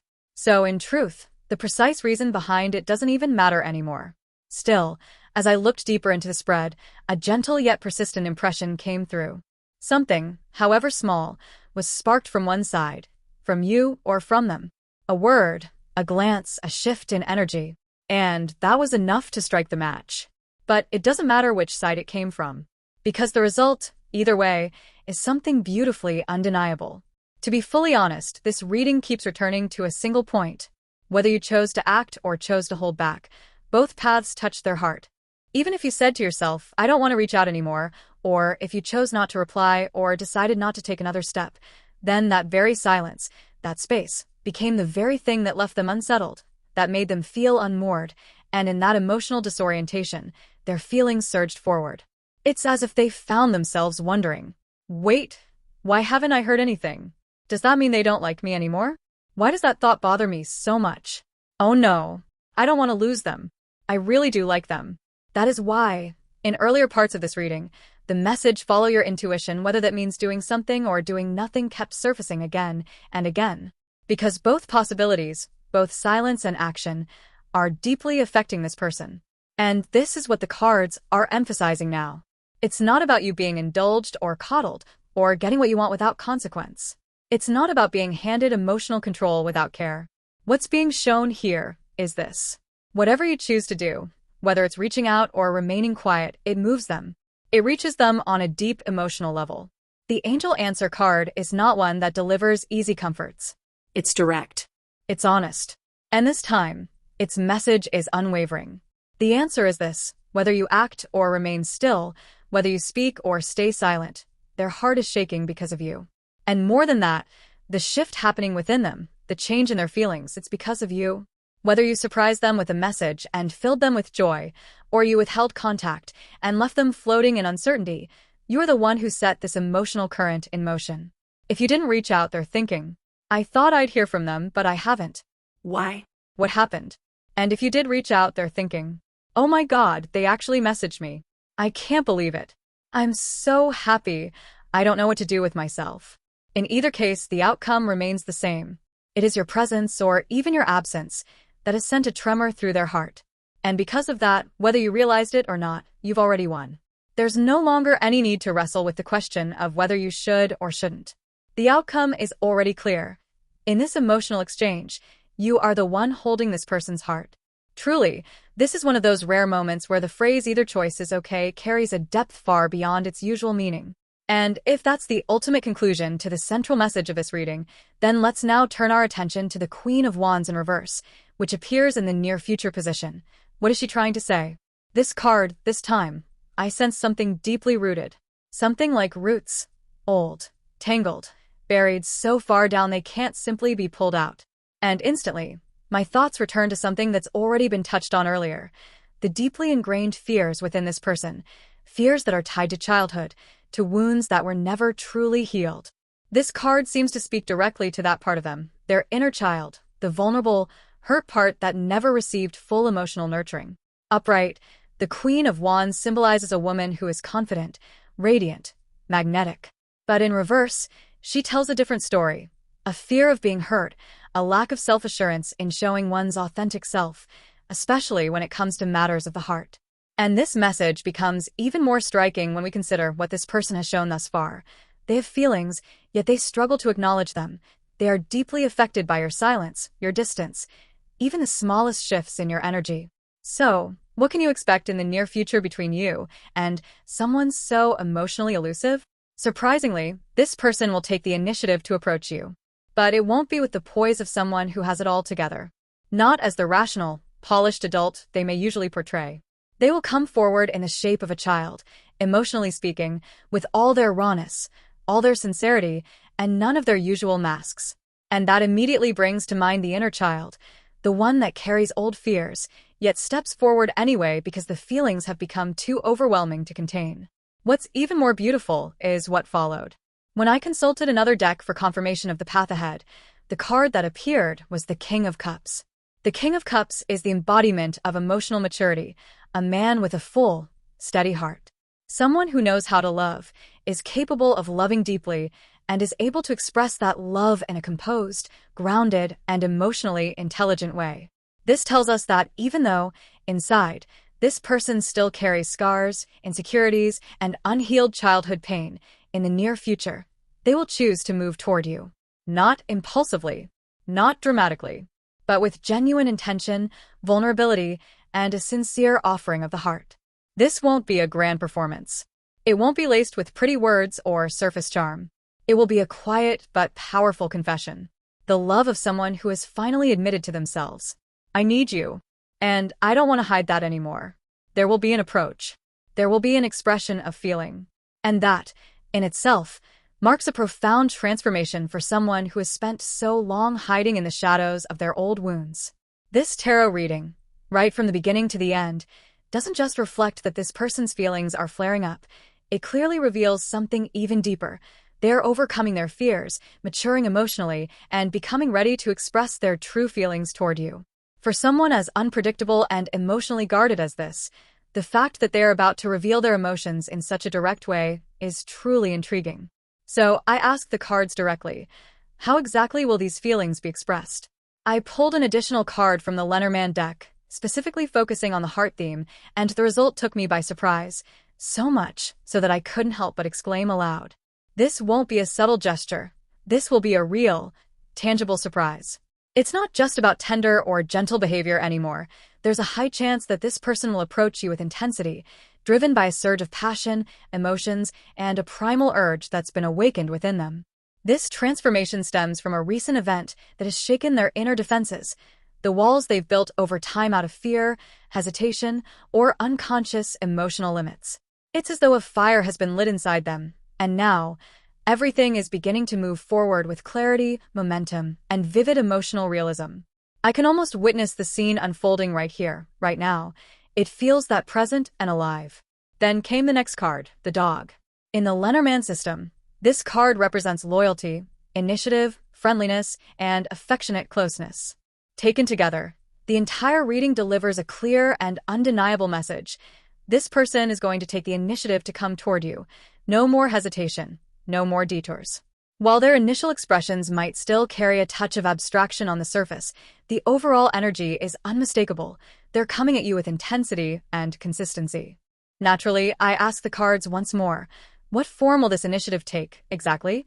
And the fish card appeared. In Lenormand, the fish symbolizes abundance, growth, flow, especially in the realm of feelings and movement. This suggests that their emotional expression will not just be sudden, it will be sustained, abundant, and hard to miss. Specifically, you may begin to notice they start opening up more about themselves, something they rarely did before. There's a clear increase in how often they reach out. More messages, more calls, more frequent reasons to talk to you. They'll want to hear your voice, to know what you're doing, what you're thinking. Small, consistent gestures begin to appear. Morning greetings, good night messages, check-ins throughout the day. These are not casual or random occurrences. They are the signs of a heart that is overflowing, a heart that has reached the point where it simply cannot hold back anymore. These are not acts performed out of obligation or habit, but the organic result of feelings that have grown too strong to suppress. There is no need for grand, poetic declarations, no need for elegant words or flowery confessions. What matters is the truth in the action. Their emotions are boiling over, and at this point, nothing can stop them from drawing closer to you. Just by observing the small but consistent changes, you'll clearly see that this person is being sincere, and they're gradually coming closer to you, step by step, with heartfelt honesty, emotional resonance, and a growing desire to stop hiding how they truly feel. From how often they initiate conversations, to how much time they spend engaging with you, the length of their messages, and the frequency of their contact, everything is steadily increasing. And more importantly, in each of these gestures, they are transparently showing their affection for you. It's as if every word they say, every message they send, is carrying a clear signal that says, I like you. Even in situations where you feel like you're the one who always has to take the initiative, like I have to go meet them or we'd never run into each other, or I have to show up where they work just to see them, there's still a distinct shift in the air. Very soon, this person will begin expressing a lot more. So much, in fact, that you might find yourself thinking, oh my God, they just keep talking. I literally can't walk away from this conversation. It feels like they've finally broken through a thick emotional shell, crossed over some internal barrier, and are now drawing closer to you, not just with actions, but with a significant increase in interaction. They're no longer that confusing, ambiguous person they once were. Something, whether a recent event or a memory from the past, has profoundly stirred something inside them. Whether it was something you said, something you did, or even a moment of silence you chose, it reached them on a deep emotional level. And that moment has triggered a shift. Whether or not they've made a firm decision to take action, whether or not they're consciously choosing to step forward, one thing is certain. The impact has been made, and it has stayed with them. You may be thinking of something recent, perhaps an incident from a few days ago, or at most, within the past month. Even if the two of you haven't interacted for a year or more, the current energy, particularly influenced by the Ace card, suggests that most people receiving this message are recalling something that happened not too long ago. Something you remember clearly. Something that could very well be the key to transforming your connection entirely. That's why, no matter which direction this goes, it's important to remember that this person, just as mentioned earlier, is someone who possesses deep emotional layers. If you've ever done something that made them feel uneasy or insecure, it's essential to understand that this is someone who is constantly trying to maintain emotional balance, a balance already shaken by unresolved fears rooted in their early life. That's likely why, if they suddenly acted out or distanced themselves, it may have been a defensive response to a perceived threat. On the other hand, if you've given them something that felt comforting or warm, then it's equally true that such emotional nourishment has provided healing for them, something that made them long for more of that feeling. Whether it was insecurity or joy, this person is not someone who feels things lightly. Both of those emotions can become powerful motivators for action, but they will be expressed in very different ways. When they feel insecure, they instinctively want to draw closer, to hold tightly to something they sense might be slipping away. And when they feel loved, they crave even more, to receive, to embrace, to keep that warmth alive. That's why I believe, with every part of me, that whatever you did, whether intentional or not, has truly touched this person. It stirred something deep within them, something they could no longer ignore. This isn't a matter of simple cause and effect. It's not about if you don't do this, they won't come, or you have to act a certain way for them to step forward. No. Human emotion doesn't follow such linear logic. Whether it's fear or joy, both can become powerful forces that move someone to action. And in this case, it's very clear that this person is responding, on a deep emotional level, to what has transpired. This reading carries profound energy, and so, the next question naturally arises. When will that first moment arrive? That pivotal shift, when will it begin to unfold in real life? To answer this, I turned to a special oracle deck to seek a number that would point us toward that moment in time. And the result came through loud and clear, June. If you're watching this reading around the time it was originally released, that means next month. If you're viewing it during May or June itself, then the message is even more immediate. This is your time. But if you happen to be watching at a completely different time, say in April, July, or even later, please understand that the timing is still relevant. The energy of this reading points to the very next month from when you're receiving this message. You don't need to wait a year. You won't need to count down for several more distant months. The shift, the actual turning point, is coming soon, and the energy around it is unmistakable. So you can interpret this message in whatever way feels right to you. If you're someone who doesn't care too much for specific dates or numbers, that's perfectly okay. Because what matters more is the spirit of this reading. The first move, the first real step, will take place in June, or at the latest, within the following month from when you hear this. And for those of you who might feel like I have to be the one to take action, or if I don't make the effort to go see them, nothing will happen, this reading offers a very different perspective. You don't have to push yourself to be the initiator. You don't have to strain to control or steer the flow of what's to come. Things will unfold naturally, organically, guided by forces larger than either of you. It will happen in a way that you simply can't resist or avoid. Like an unexpected situation that places you right where you need to be, or a sudden reason that brings both of you face to face.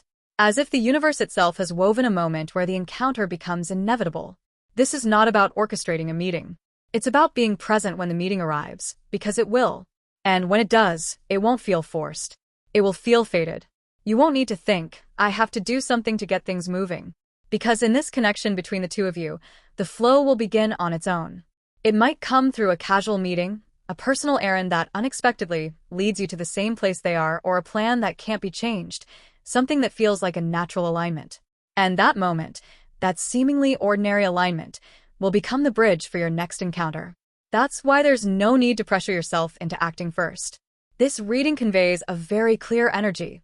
Between you and this person, even in silence, things are still shifting beneath the surface. And then, at the moment when that first move unfolds, as mentioned earlier, gestures of affection and increasingly clear expressions of romantic interest will begin to rise. But an important question emerges. Will this relationship truly progress? Does this increase in emotional interaction, communication, and intimacy actually point to the growth of a genuine romantic bond? Or is it just a vague series of actions with no clear destination? Because for some, a lingering sense of uncertainty might still be there. You might wonder, are we actually going somewhere? Or are we just circling around in a loop of half-formed emotions? That's why the next thing I did was ask the cards directly, is this connection truly progressing on an emotional level, or is it simply a chain of gestures without real intention? This reading, rare in its emotional depth, held the potential to offer a meaningful answer, and I trusted that it wouldn't disappoint. Once again, the card emphasized a moment of profound respect, a moment when this person consciously chooses to honor your emotions and your boundaries above all else. Not simply because they admire you, but because they carry a deep-rooted fear within themselves, a fear that prevents them from fully expressing their desires or bearing their soul completely. Even so, they will still come closer. Even if hesitation lingers in their movements, the energy shows clearly. They will approach. Perhaps not by sweeping you into a passionate romance right away, and certainly never by forcing your hand. In fact, if things move toward a physical or intimate dynamic, this person will never initiate anything too suddenly or beyond what you're comfortable with.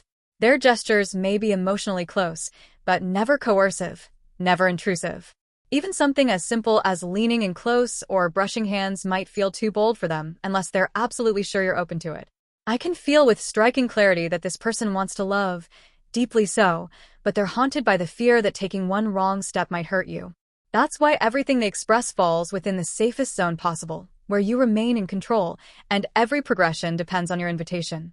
The way they love resembles a soft, gentle version of a man who always treats you with kindness, who genuinely wants to see you happy, but who never dares to cross a line.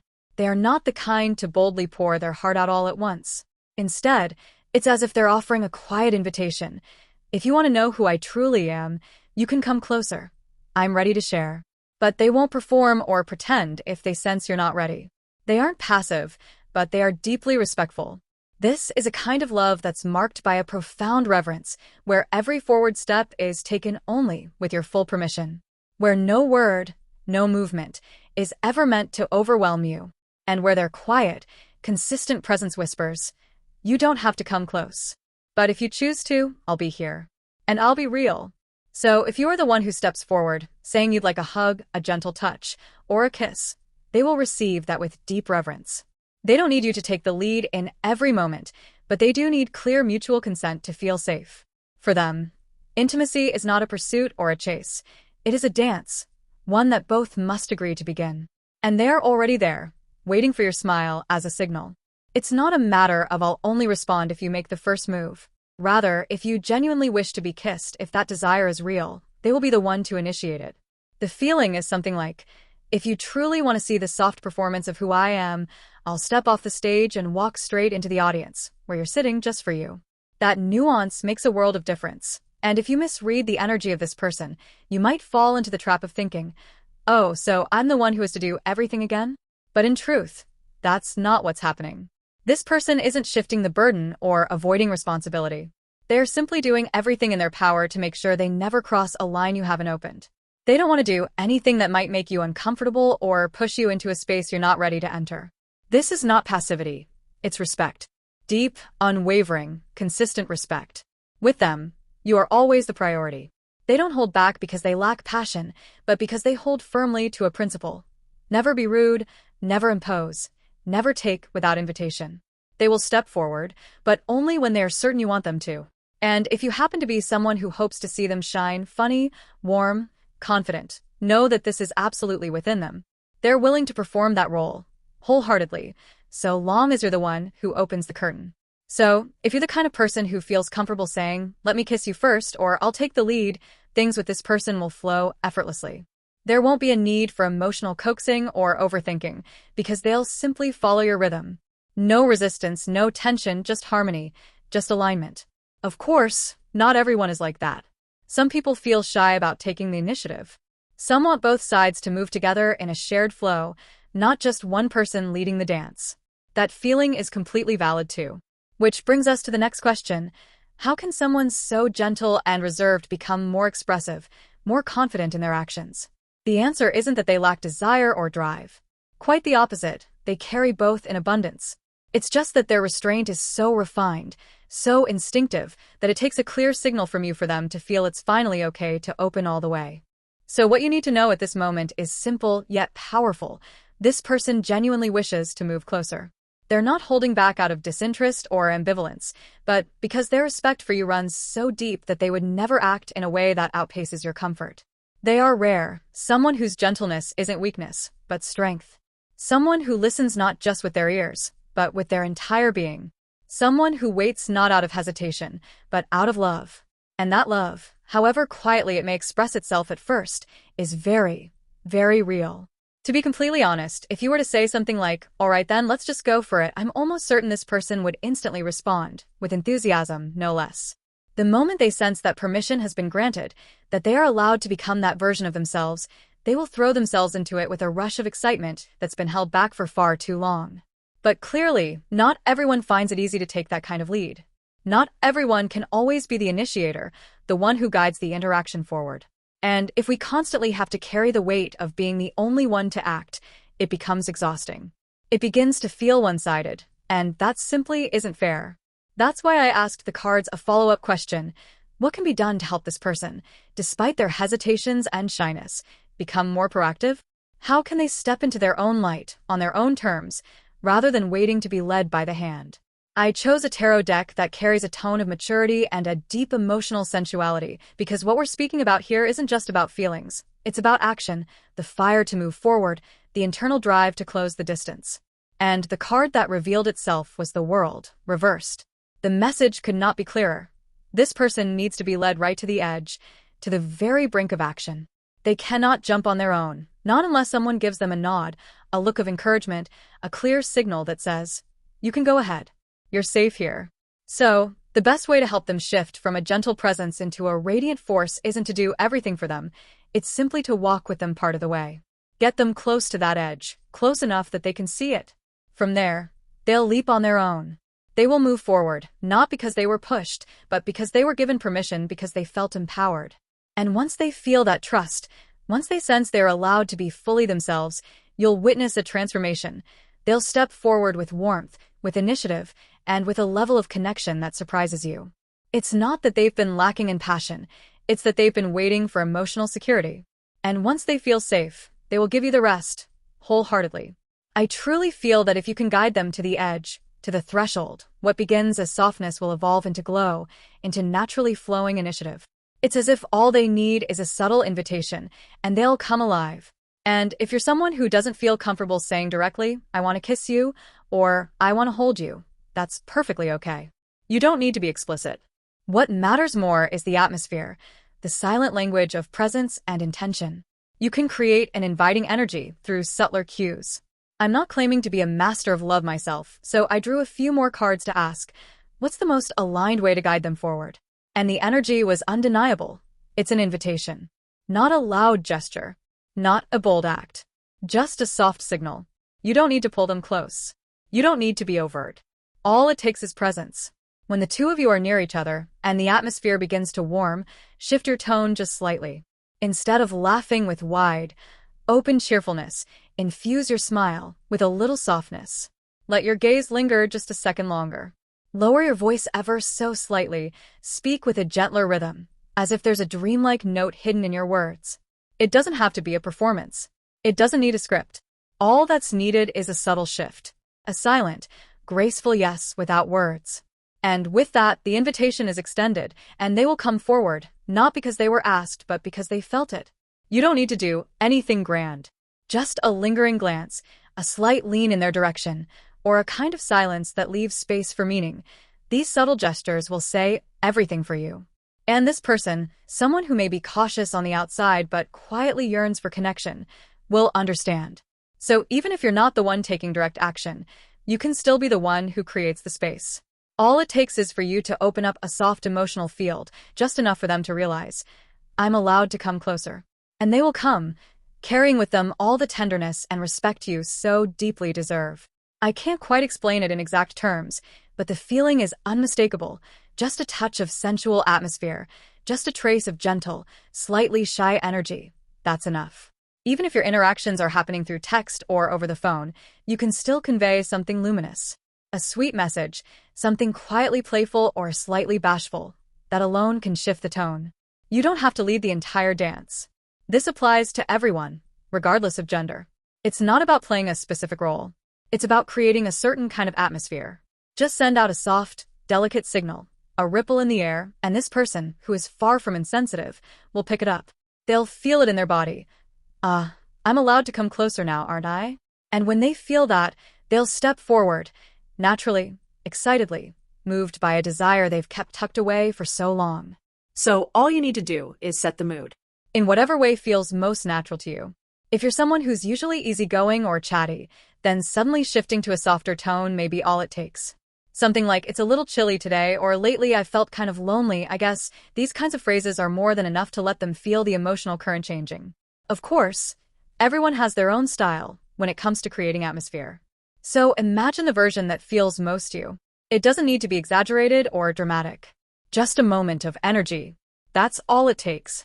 For instance, if you have the chance to interact in person, even something as simple as a gentle touch on the shoulder or a quiet pause in the middle of a conversation, where neither of you says anything, can be more than enough to set that emotional wave in motion.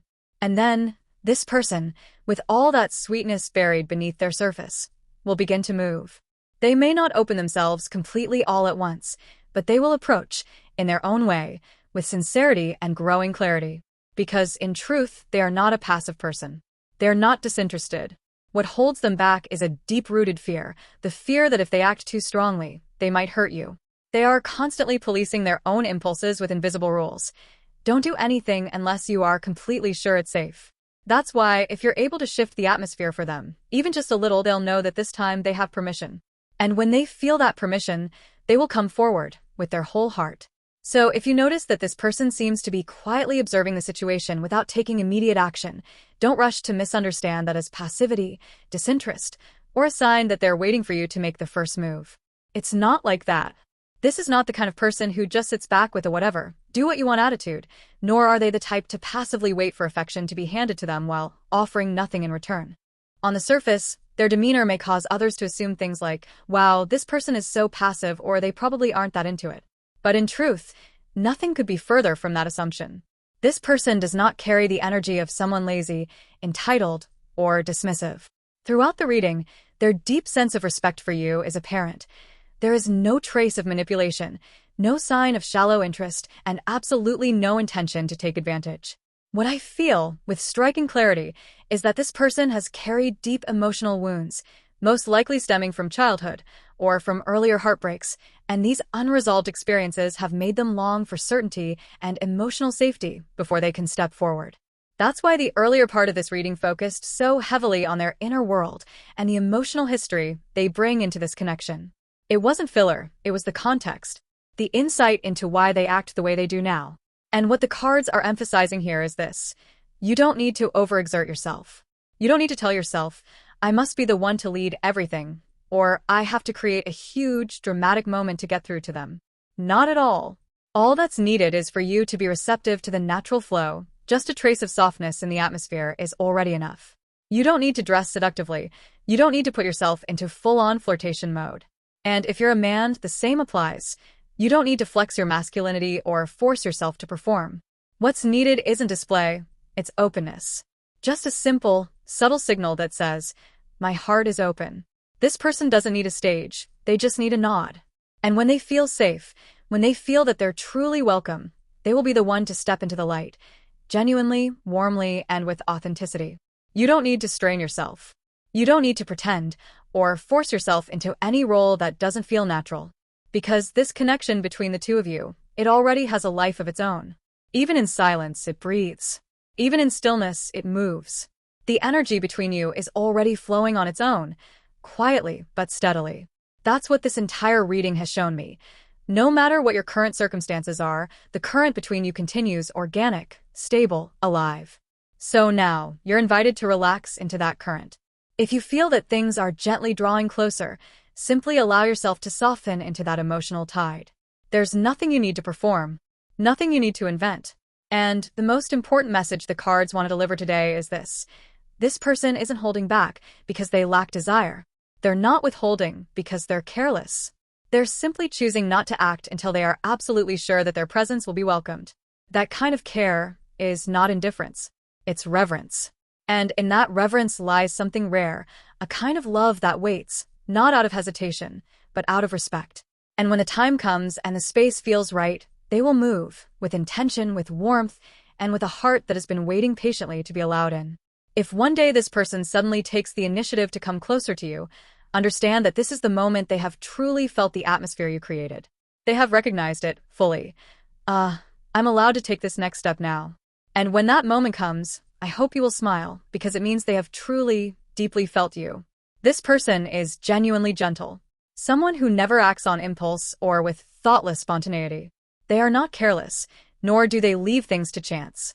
Even if their outer demeanor may mislead others into thinking they're passive or merely leaving the effort to the other party, the truth is quite the opposite. Deep down, this is someone highly considerate, attentive, and emotionally aware. And I've felt that truth radiating throughout the entire arc of this reading. And finally, when I asked the cards about the ultimate outcome between the two of you, something unexpected yet beautiful emerged. A completely new relationship is waiting. Not a repetition, not another cycle of what has already passed, but a turning point, a new form of connection, one in which both of you are allowed to be your truest selves, sharing emotions that are more mature, more refined, more in tune with each other. And I understand, between these two souls, such a resolution is not only natural, it is deserved. So honestly, I feel with striking clarity that between the two of you, whether you're heading toward an official relationship, a romantic commitment, cohabitation, reunion, or any meaningful form of emotional bond, you're already being guided into a new chapter, one that's distinctly clear and undeniable. I know I may have said that in a quiet tone, as though it were just an easy truth, but truly, it is. There's a sense that everything is unfolding in the right direction on its own, without struggle, without force.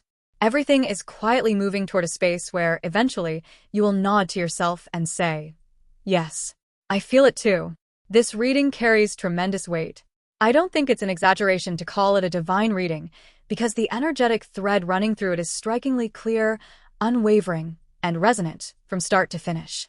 The story between you and this person has a deeply rooted theme. They are carrying something heavy, something profound, something that is difficult for them to put into words. And it is precisely this weight that sometimes causes them to appear slow, hesitant, or misunderstood as emotionally distant or unsure. But through all the hesitations, through every delicate moment, You have become the one to open a new door, and they are beginning to move through it, one step at a time. This relationship between the two of you, it is a journey. A journey from hesitation and restraint into openness, into mutual connection. And that's why the result of this reading isn't a closed door. It's not another painful cycle. It's a passage, a crossing into a deeper, more honest phase of this bond. And as I sat with this clear energy, I couldn't hold back my own curiosity. When will this new relationship begin? When will the next chapter of your shared story unfold? When will it truly begin?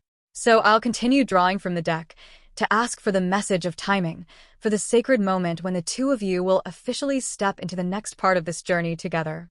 So, how much longer until the two of you officially enter this new relationship? I asked the cards again, and the message came through with striking clarity, around August or September. If you're watching this reading in May or June, that means within the next 3 to 4 months, this connection will evolve into an entirely new phase. More specifically, the month following June will mark the initiation, the point when the energy between you begins to shift noticeably, as mentioned earlier. And from there, step by step, moment by moment, by August or September, the seeds that have been sown will begin to bloom. A new chapter will officially open. If you're watching this reading at a different time, say not in May or June, then simply take the month you're viewing it as month 1. From there, expect this transformation to unfold sometime between the 3rd and 4th month from now. That will be the period when the connection takes a significant turn, becoming more defined, more mutual, and more committed. Visually, I saw a beautiful flow, like a dance unfolding. The card I drew depicted a figure dancing gracefully in full armor. And, for someone to be wearing armor and still able to dance, it means they're moving with incredible lightness of heart. It means they're no longer weighed down by fear or emotional defenses. They've become free enough to move with you in a new rhythm, ready to join in the dance. And to follow that vision, I asked one more question. Is there anything you can do to naturally support this unfolding? Something that doesn't require forcing anything, something that keeps you from feeling like you have to carry the whole connection on your back. Because I know, and you feel it too, you don't want a bond that demands too much strain or pressure. What you long for is a connection where both of you can breathe together, move toward each other in ways that feel organic, unforced, and shared. And then, from the gentlest of decks, came a message as simple as it was profound. Move slowly, sincerely. There is no need to rush. No need to push forward. Let things unfold at their own pace, like lying in a small boat, drifting along a quiet river in the stillness of a windless afternoon. Your sincerity, your softness, your quiet patience, these are already moving this person deeply. And it is these very qualities that are leading both of you into a new relationship. One where hearts are no longer guarded, where feelings are finally allowed to be fully expressed, without hesitation or fear. I felt this truth so clearly. When that message came through, move slowly, what resonated wasn't just the words themselves, but the weight they carried. This reading is not asking you to perform. It's not telling you to do more. Quite the opposite. As I've said before, if you don't feel like doing anything, that's okay. If you genuinely feel like doing something, then do it. That is more than enough. The energy here is not about should. It's about permission. The permission to live honestly, to act only from your authentic emotions, and to trust that the current between you and this person is strong enough to carry you both forward, naturally, quietly, beautifully, into the next chapter.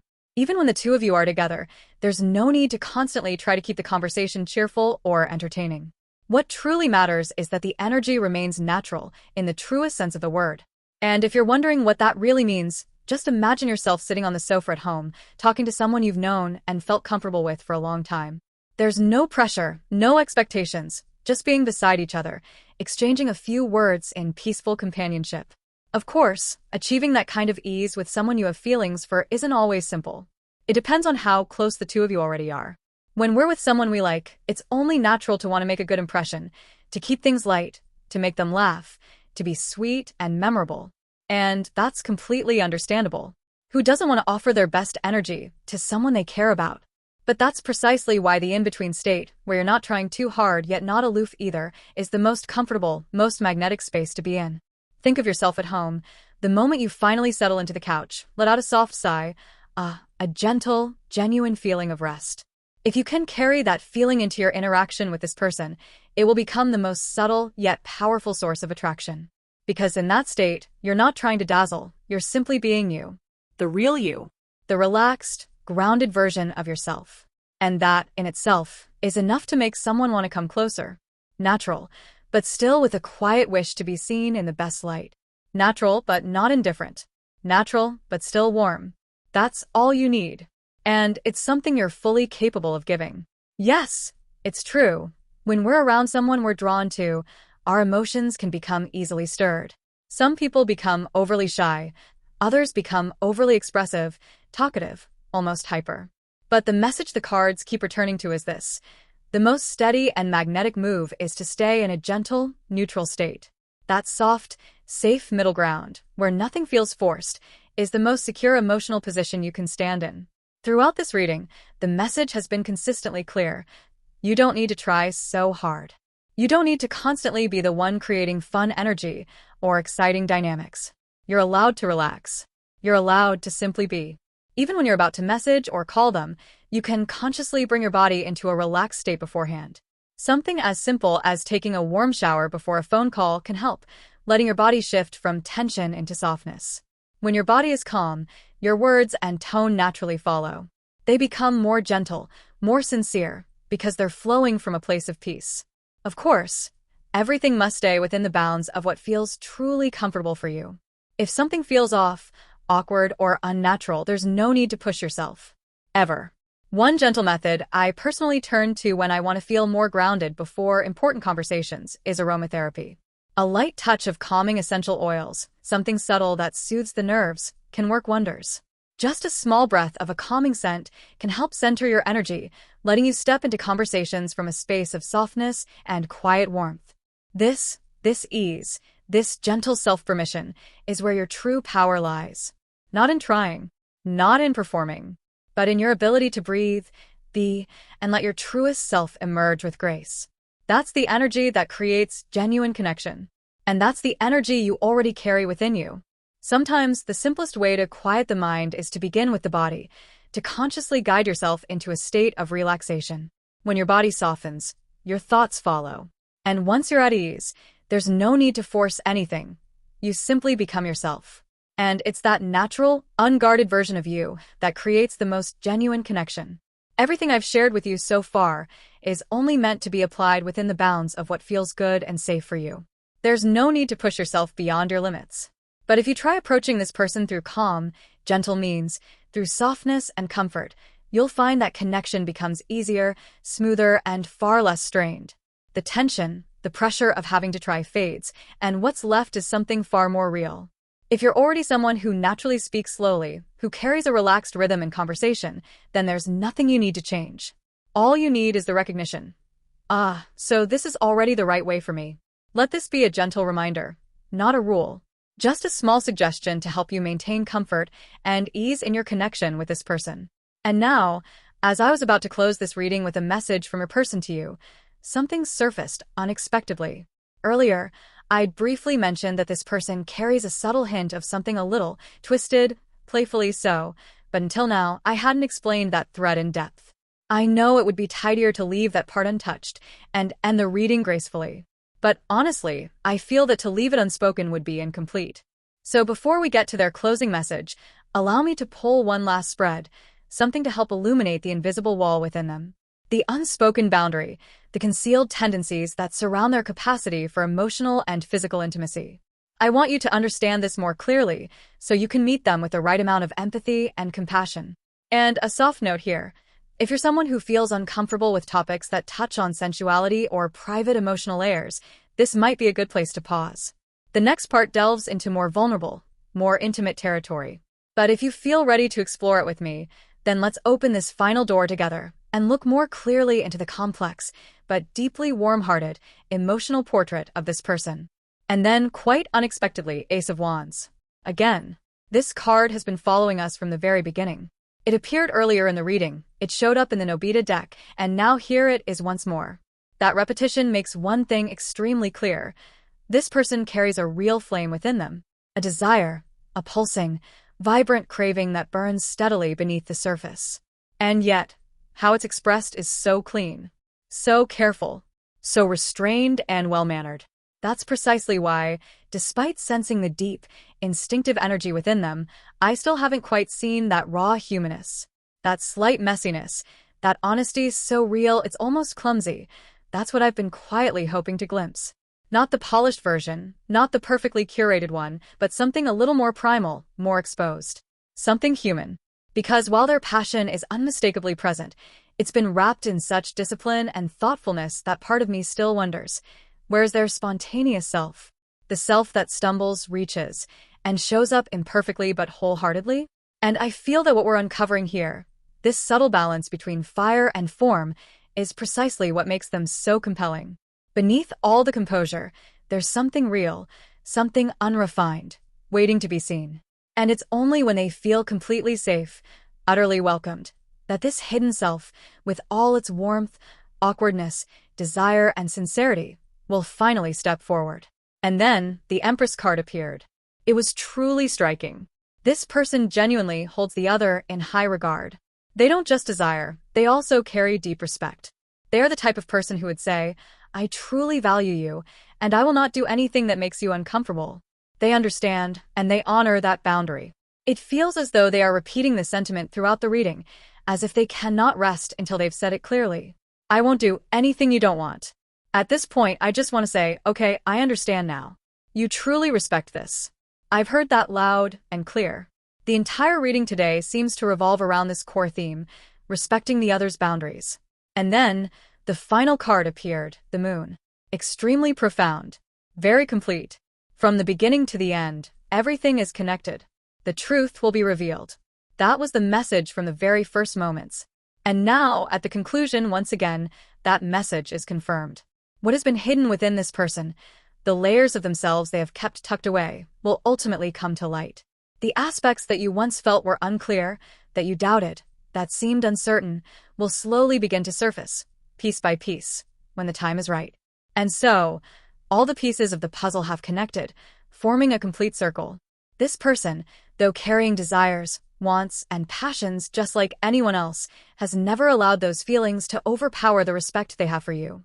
And beneath the surface of their restraint lies a nature that is both mature and burning with passion. They are the kind of person who quietly says, I won't hurt them. No matter how intense the desire inside them, they will still approach with gentleness. And that is the truth the moon card has been speaking about from the beginning, and now you see it fully. As for the wall within this person, I find it interesting that the final card again returned to the message that the truth will be revealed. It feels as though everything is slowly being uncovered, layer by layer, and now their primal side is beginning to show more clearly. I must mention here, if you're uncomfortable with private or sensitive topics, feel free to stop here. But if you're still with me, we'll go a bit deeper into this person's hidden emotional layers. The first thing that comes up, and I can't help but laugh softly when I see this, is that it seems like this person really enjoys intimate moments that occur in the bathroom. Not in a reckless way, but in a very personal, very relaxing manner, as if that space itself allows them to feel connected, healed, and at the same time, free to express their more primal side. The bathroom is naturally a place for relaxation and unwinding. Earlier, I mentioned that you can take a warm bath to soften your body before an interaction, and now this detail has emerged from this person themselves. It feels like an energetic resonance. This is someone who seeks closeness through relaxation, rather than urgency or pressure. Additionally, the Ace of Pentacles appears, with an image that seems fixed, and this brings to mind a tendency for mild control in intimate situations. Not in an aggressive or possessive way, but more like they enjoy the feeling that the other person can't leave, that they crave the moment of being held, being anchored, unable to move. The recurring imagery, such as hands and feet being held still, the flower in the Ace of Wands being lightly tied, or the Queen's figure being enveloped, seems to point in the same direction. This person seeks safety through retention, as a way to ensure that the connection can't slip away. In summary, this person carries a very clear primal instinct, but it is never without control. They have needs, desires, and cravings, but all of these are placed within the framework of respect, healing, and a deep longing for attachment.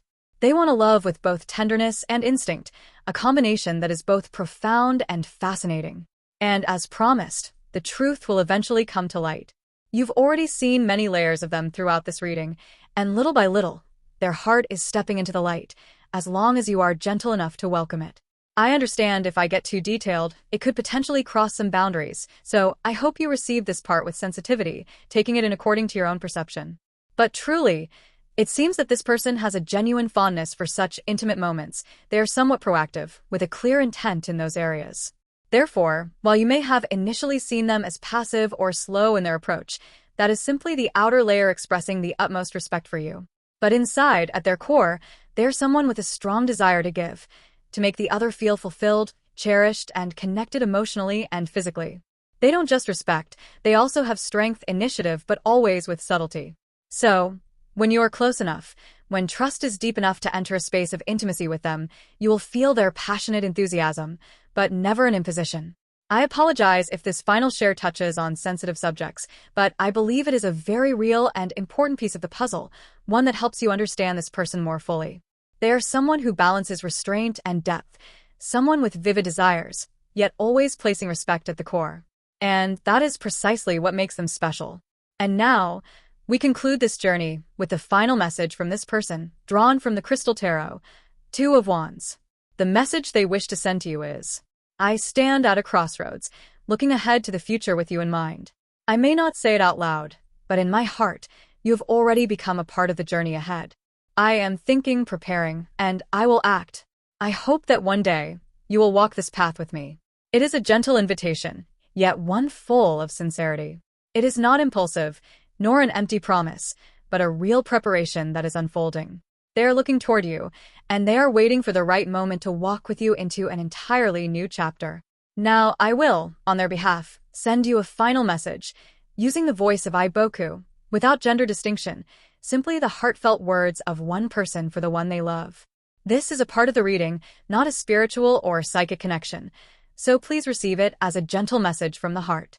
You always exceed everything I imagined.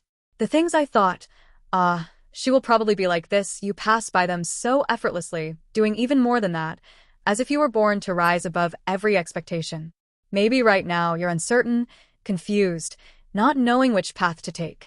But no matter which direction you choose, I want to be by your side. I truly hope to always be the one who stands beside you, supporting you and watching over you from as close as possible. You will see so many more worlds. You will embark on new journeys, new experiences, and I am certain you will shine in all of them. Perhaps there will be moments when I feel like you are in a place so far away that even just thinking of it brings a slight sadness. I know, there may be times when you wonder, is he really being honest with me? Or why doesn't he express everything he feels? But I want you to know that beyond what you may think, I have truly been opening my heart to you. I ask myself, when will I hear your voice again? Just thinking about it feels strange, it's not like me at all. I wonder, what are you doing right now? Who are you thinking of first? But whatever the answer is, I will still be here. Let me stay by your side, okay? This person is truly a soul full of maturity, gentleness, and sincerity, to the point of being almost overwhelming. It's possible that what this person shows on the outside is quite different from what's happening inside their heart. And in fact, those layers are gradually being peeled away with time, as the cards have shown. I truly sense that this person sees you as something very important, something of great value in their life. Especially the phrase, no matter which path you choose. This shows that they are thinking a lot. Perhaps deep down, they always carry a fear. Will you leave them? Will you choose someone else instead of them? Even if you are unsure between two people, that sense of insecurity is always there, a very human, very real feeling. However, this person doesn't let those feelings of insecurity lead them to behave selfishly or impose on you. They don't use their anxiety to make you uncomfortable. Not because they don't care, but because they know how to control that primal instinct, the part of them that would want to hold on to you at all costs, to prevent hurting you. I see very clearly that this person has a strong primal instinct, but they choose to prioritize respect above all. They may have fears, deep feelings, but they choose not to put pressure on you. And to me, that is a beautiful form of maturity. Even though at times you might feel they are slow, hesitant, or unclear in expressing their emotions, the truth is, they are gradually getting closer to you. And as the cards have said, this moment is very near.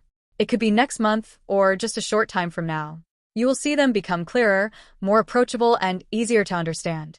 And when that happens, you will also be able to look at them with a new perspective, a gentle gaze, because you'll realize they are not indifferent, not aloof. They are learning how to love you in a way that doesn't cause you harm.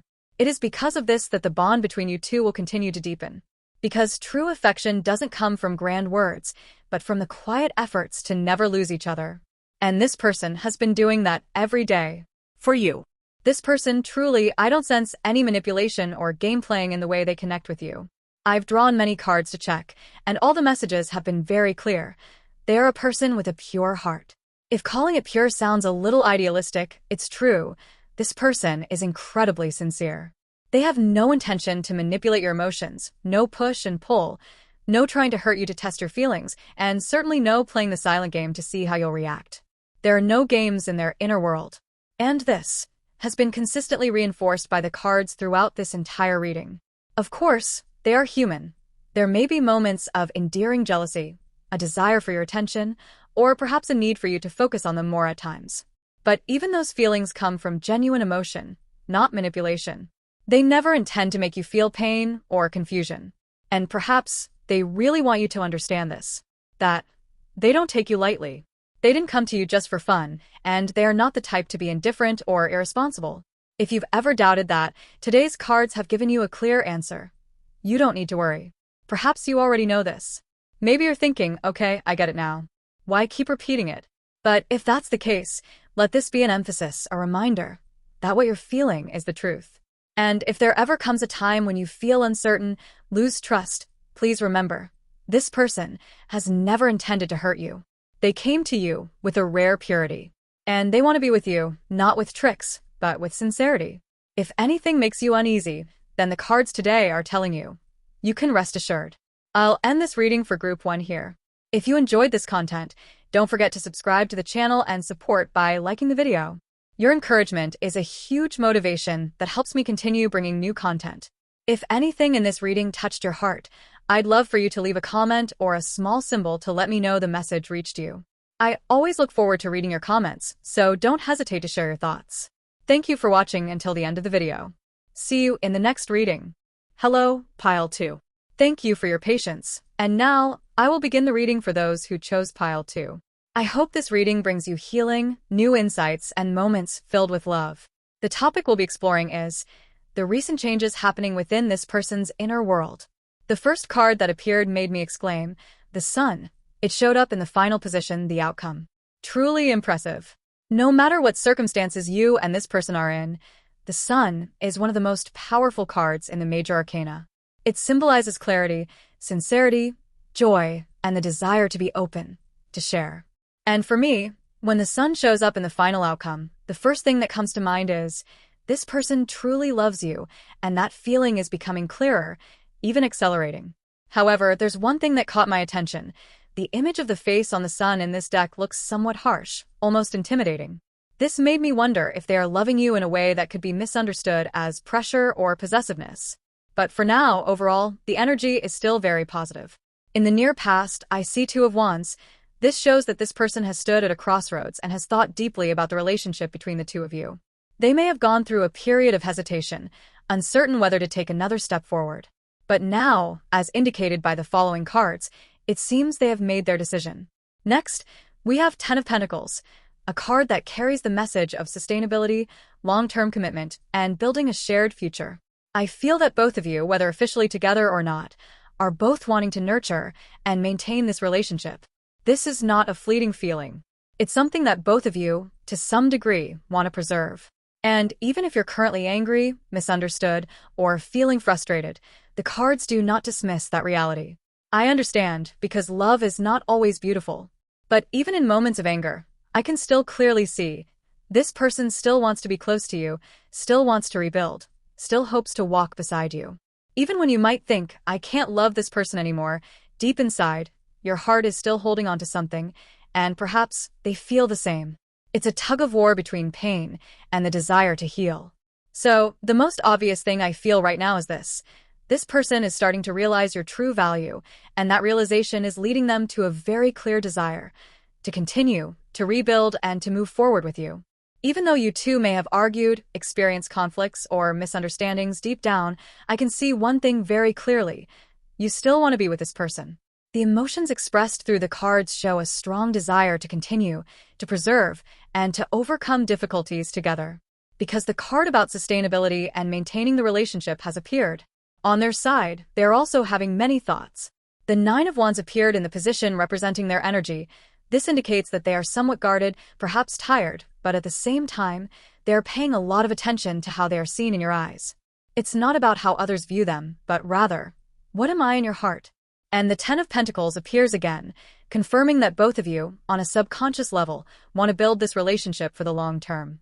Whatever happens, the shared energy between you both is still directed towards stability and attachment. This is a connection that's not easily let go of. The entire energy of this reading carries one message with striking clarity: hope. Positive cards appear one after another, and I can't help but feel that many of you who chose this pile are finally beginning to see light, perhaps after a long stretch of uncertainty. In the position of the past, we have the Seven of Pentacles, a sign that there was a period when you struggled, feeling lost, unsure of how to approach this person. You may have felt emotionally exhausted, not knowing how to respond to what they were doing or how to interpret their behavior. Perhaps you had to adjust yourself countless times, trying to understand their rhythm, their emotional landscape. However, in the present moment, I sense that many of you have found a more balanced and effective way to connect with this person. Maybe you've shifted your perspective. Maybe you've learned to let go of unrealistic expectations. Or perhaps you've simply learned to listen to yourself first, and through that self-awareness, you've begun to understand them better too. In fact, some of you might be genuinely feeling that things are starting to improve in a noticeable way. And yes, this reading feels like confirmation. Things are indeed moving in a positive direction. If you've been sensing that shift, trust it. And if you're still in doubt, then perhaps this is the moment when things will begin to become clearer, one step at a time.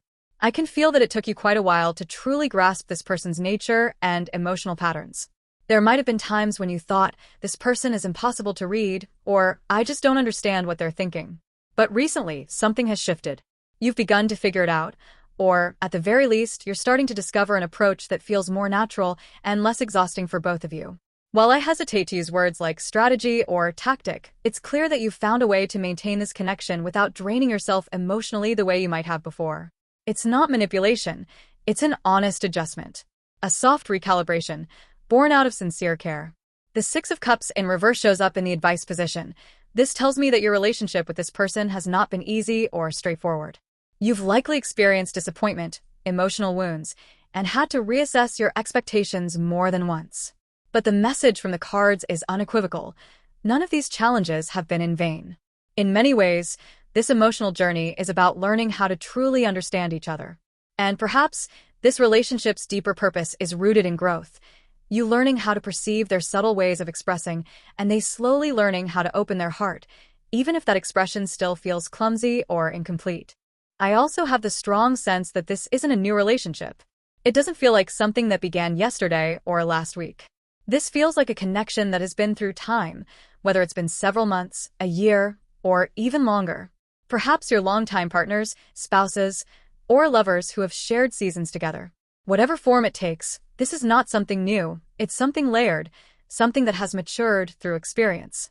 And now, you've reached a moment where all of those lessons, all of that silent endurance, is beginning to shift the dynamic in real time.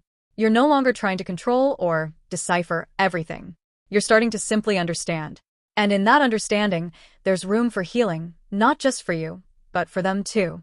In the early stages, you may have felt deeply confused, like this person was closed off, unpredictable, and impossible to understand. But now, it seems you've gained clearer insight.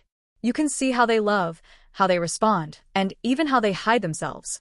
What stands out now more than ever is that this person cares deeply about their image in your eyes. Whether you've known each other for a long time or not, they constantly wonder, do you still find them attractive? Do you still love them? Do they still matter to you? And although they may not express these concerns openly, their inner world is always tracking you, worrying, and observing every little thing. It's not doubt, it's a sensitivity rooted in a desire to be acknowledged by you, to be loved in the right way.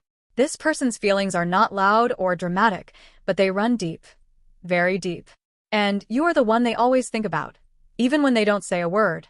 If your relationship with this person is still new or hasn't fully deepened, then today's reading likely shows that you've finally started to feel true closeness from them. It's like a rhythm is starting to form between the two of you, and you've found an approach that's helping things progress more smoothly.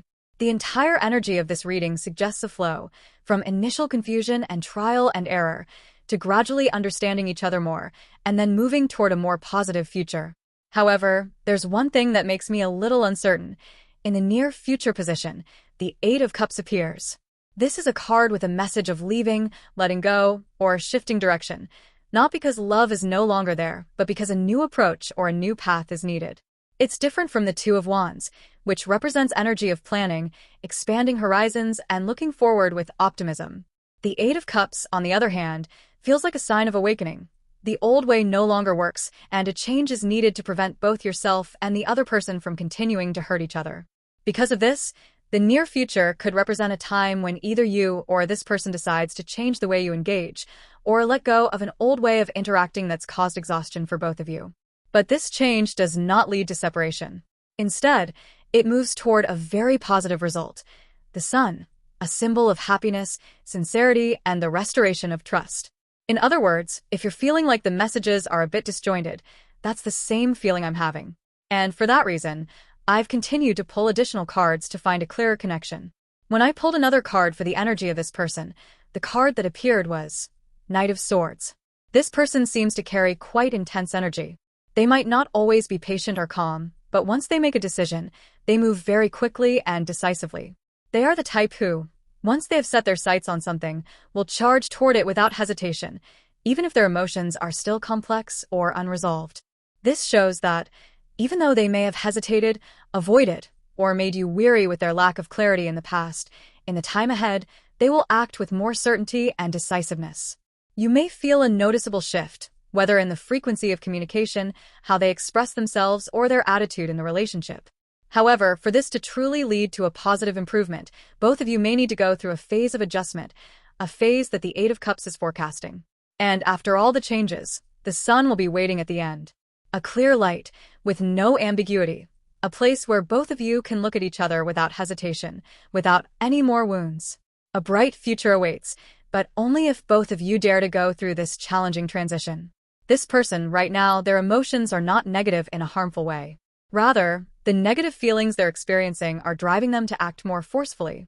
For example, they don't want to feel like they're falling behind anyone else. They want to be seen as the most important person in your life, the one who holds the #1 spot in your heart.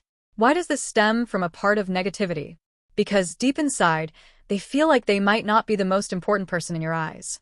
They could be carrying feelings of inadequacy, thinking that they're not good enough, or fearing that you might choose someone else over them. This feeling of insecurity pushes them to seek recognition, to crave your love, and from this, the energy of the Sun bursts forth, a buildup of emotions reaching a crescendo. Though the underlying emotion is negative, the motivation leads to positive action. They love you deeply, and they're caught up in the whirlpool of their own insecurities. Yet I don't see this as a bad thing. On the contrary, I feel that they are being very genuine. As for you, the King of Cups appeared. My sense is that you present an energy that is steady, grounded, and emotionally mature. Of course, you might be thinking, asterisk, how am I steady? I'm just as confused as ever. Asterisk, but if that's the case, it actually shows that, in this reading, this person is more unstable than you. They are more insecure, more easily shaken, and honestly, a bit more vulnerable than you in this relationship. When I drew additional cards to better understand their mindset, the Magician appeared in the reversed position. Once again, this reinforces the idea that they want to continue this relationship, they want to be loved, they want to be close to you, but at the same time, they feel they lack the ability to make that happen. They lack confidence. They fear that they can't make you happy. They think that someone like you, intelligent, deep, emotional, might choose someone else who deserves you more. They don't hate you. On the contrary, it's because they love you that they feel they can't reach you. The imagery in this deck reflects the witch from the Snow White story. I clearly see how this image represents their insecurities. The witch couldn't bear the fact that Snow White was more beautiful, unable to overcome her own self-doubt, so she sought to destroy what hurt her. In this reading, I don't see them doing anything negative, but this image does reflect the fear of being unable to win your heart. This is the internal struggle they are facing. In summary, they want your acknowledgement. They want to be the person who makes you feel safe, proud, and protected. But because they don't believe in themselves, they find themselves caught in inner conflict. They want to get closer, but they fear rejection. The only person who can soothe this inner conflict, perhaps, is you. Not by carrying the weight, but by understanding, through a gentle look and a presence that isn't demanding. Just by being there, you can help them slowly regain the confidence they lost a long time ago. The Queen of Swords in the near future position makes me feel that this person is likely to start revealing some of the negative emotions they've always tried to hide, such as jealousy, self-doubt, or feelings of inadequacy. And just as the previous cards have reflected, this person clearly lacks confidence. The Reverse Magician further reinforces this. They feel they are not good enough, not capable of being worthy of you, and they are comparing themselves to those around you. Even if these people are just your normal friends, with no ulterior motives, they still compare themselves to them and feel inferior. They are silently thinking, I don't want to lose. I don't want to be left behind. And because of this, I sense they're waiting for the right opportunity, waiting for the right moment to prove to you that I have my own appeal. I am someone worthy of your attention. Though their way of expressing it might be a bit clumsy or tense, their motivation comes from very genuine feelings. They want to be loved by you, to be seen by you, to be prioritized, not only because of love, but also to fill the quiet insecurity that lingers within. And if you were to ask what the most noticeable change in their emotions recently is, the answer would be, they've realized they are deeply in love with you. Love to the point of jealousy, possessiveness, and a desire to be recognized. This is no longer a quiet, vague love. It's a love that has shape and form, with clear needs, to become the most important person in your heart. Whether the relationship is stable or currently in turmoil, the sun in the final outcome still indicates one unchanging truth. This person, in one way or another, will move toward you. They will want more clarity, more closeness, and to create a real connection. This love is growing. It's no longer vague or hidden. It's bursting forth, and all the messy emotions they're currently feeling are part of the transformation that will make their love clearer, stronger, and more grounded. And the person they want to move toward is you. Yes, everything that has shown up in this reading is truly clear and coherent. This person is feeling jealous, deeply insecure, and silently hurt. The reason they are feeling this way is not because of anything you've done wrong, but because from their perspective you seem too stable, too grounded. The King of Cups and Two of Wands showing up in your energy suggests that, in their eyes, you are someone who is emotionally mature, with vision, and someone who can regulate their feelings. Especially, you seem to have control over both yourself and the relationship. But they don't feel that way. They see you as someone standing firm in the storm, while they're swept up in all sorts of nameless emotions. And if you're thinking, I'm just as confused, insecure, and down as they are, that only further confirms one thing. They are even more unsettled than you. They're truly struggling, not with love, but with themselves. Feelings of I'm not good enough, I have nothing to be proud of, and I don't deserve them are rising strongly within them. And I sense that comparing themselves to others is what's causing them to feel pushed away, bringing forth their jealousy and possessiveness. The important thing is that this flame didn't ignite on its own. It had a trigger. So, I drew additional cards to understand what triggered this jealousy, possessiveness, and self-doubt within them. The answer is, they saw you close to someone else, or simply you were talking, laughing, or being friendly with someone. Whether it's a friend, a colleague, or anyone else, it doesn't matter. As soon as they felt some sort of connection between you and that person, their mind immediately started comparing, and they began to diminish themselves. And this makes them think things like, that person must be more interesting than me. That person must have some special place in your heart. I have no chance. It's not that you've done anything wrong. It's that they've been hurt by their own insecurities, those feelings telling them they're not good enough. And instead of letting go of those feelings, they choose to silently build up tension, sulk with themselves, and wait for you to give them more attention. They're sulking, feeling sorry for themselves, jealous, but they don't have the courage to express it. This feeling will continue for a while, until you, or a specific situation, makes them feel validated, reassured. And this is exactly what solidifies for them. I love you. I want to be the only one you choose. And I'm really afraid of losing you. That's their vulnerability. But it's also their genuine truth. It feels like they're starting to reveal their true nature, almost as if they're pouting, not feeling very happy. The card symbolizing the child has appeared. They're sulking. It's like saying, I just want to be the only one holding your hand, or I want you to look at only me, but why are you? And that feeling is making them frustrated in a way that's almost funny. It's like they're throwing a little tantrum, pouting like a child. So if you're thinking, I haven't done anything shady, I'm not talking to anyone else, then honestly, from their perspective, you're radiating a very stable and grounded energy. Even after reviewing it, it still feels the same. Maybe you're really busy with work or pursuing your personal activities like creating content, your hobbies, or something you're deeply immersed in and passionate about. It's also possible that, inevitably, you have children and you're taking care of them. Or maybe you're someone who has responsibilities towards students or someone else, like being a mentor or guide to others.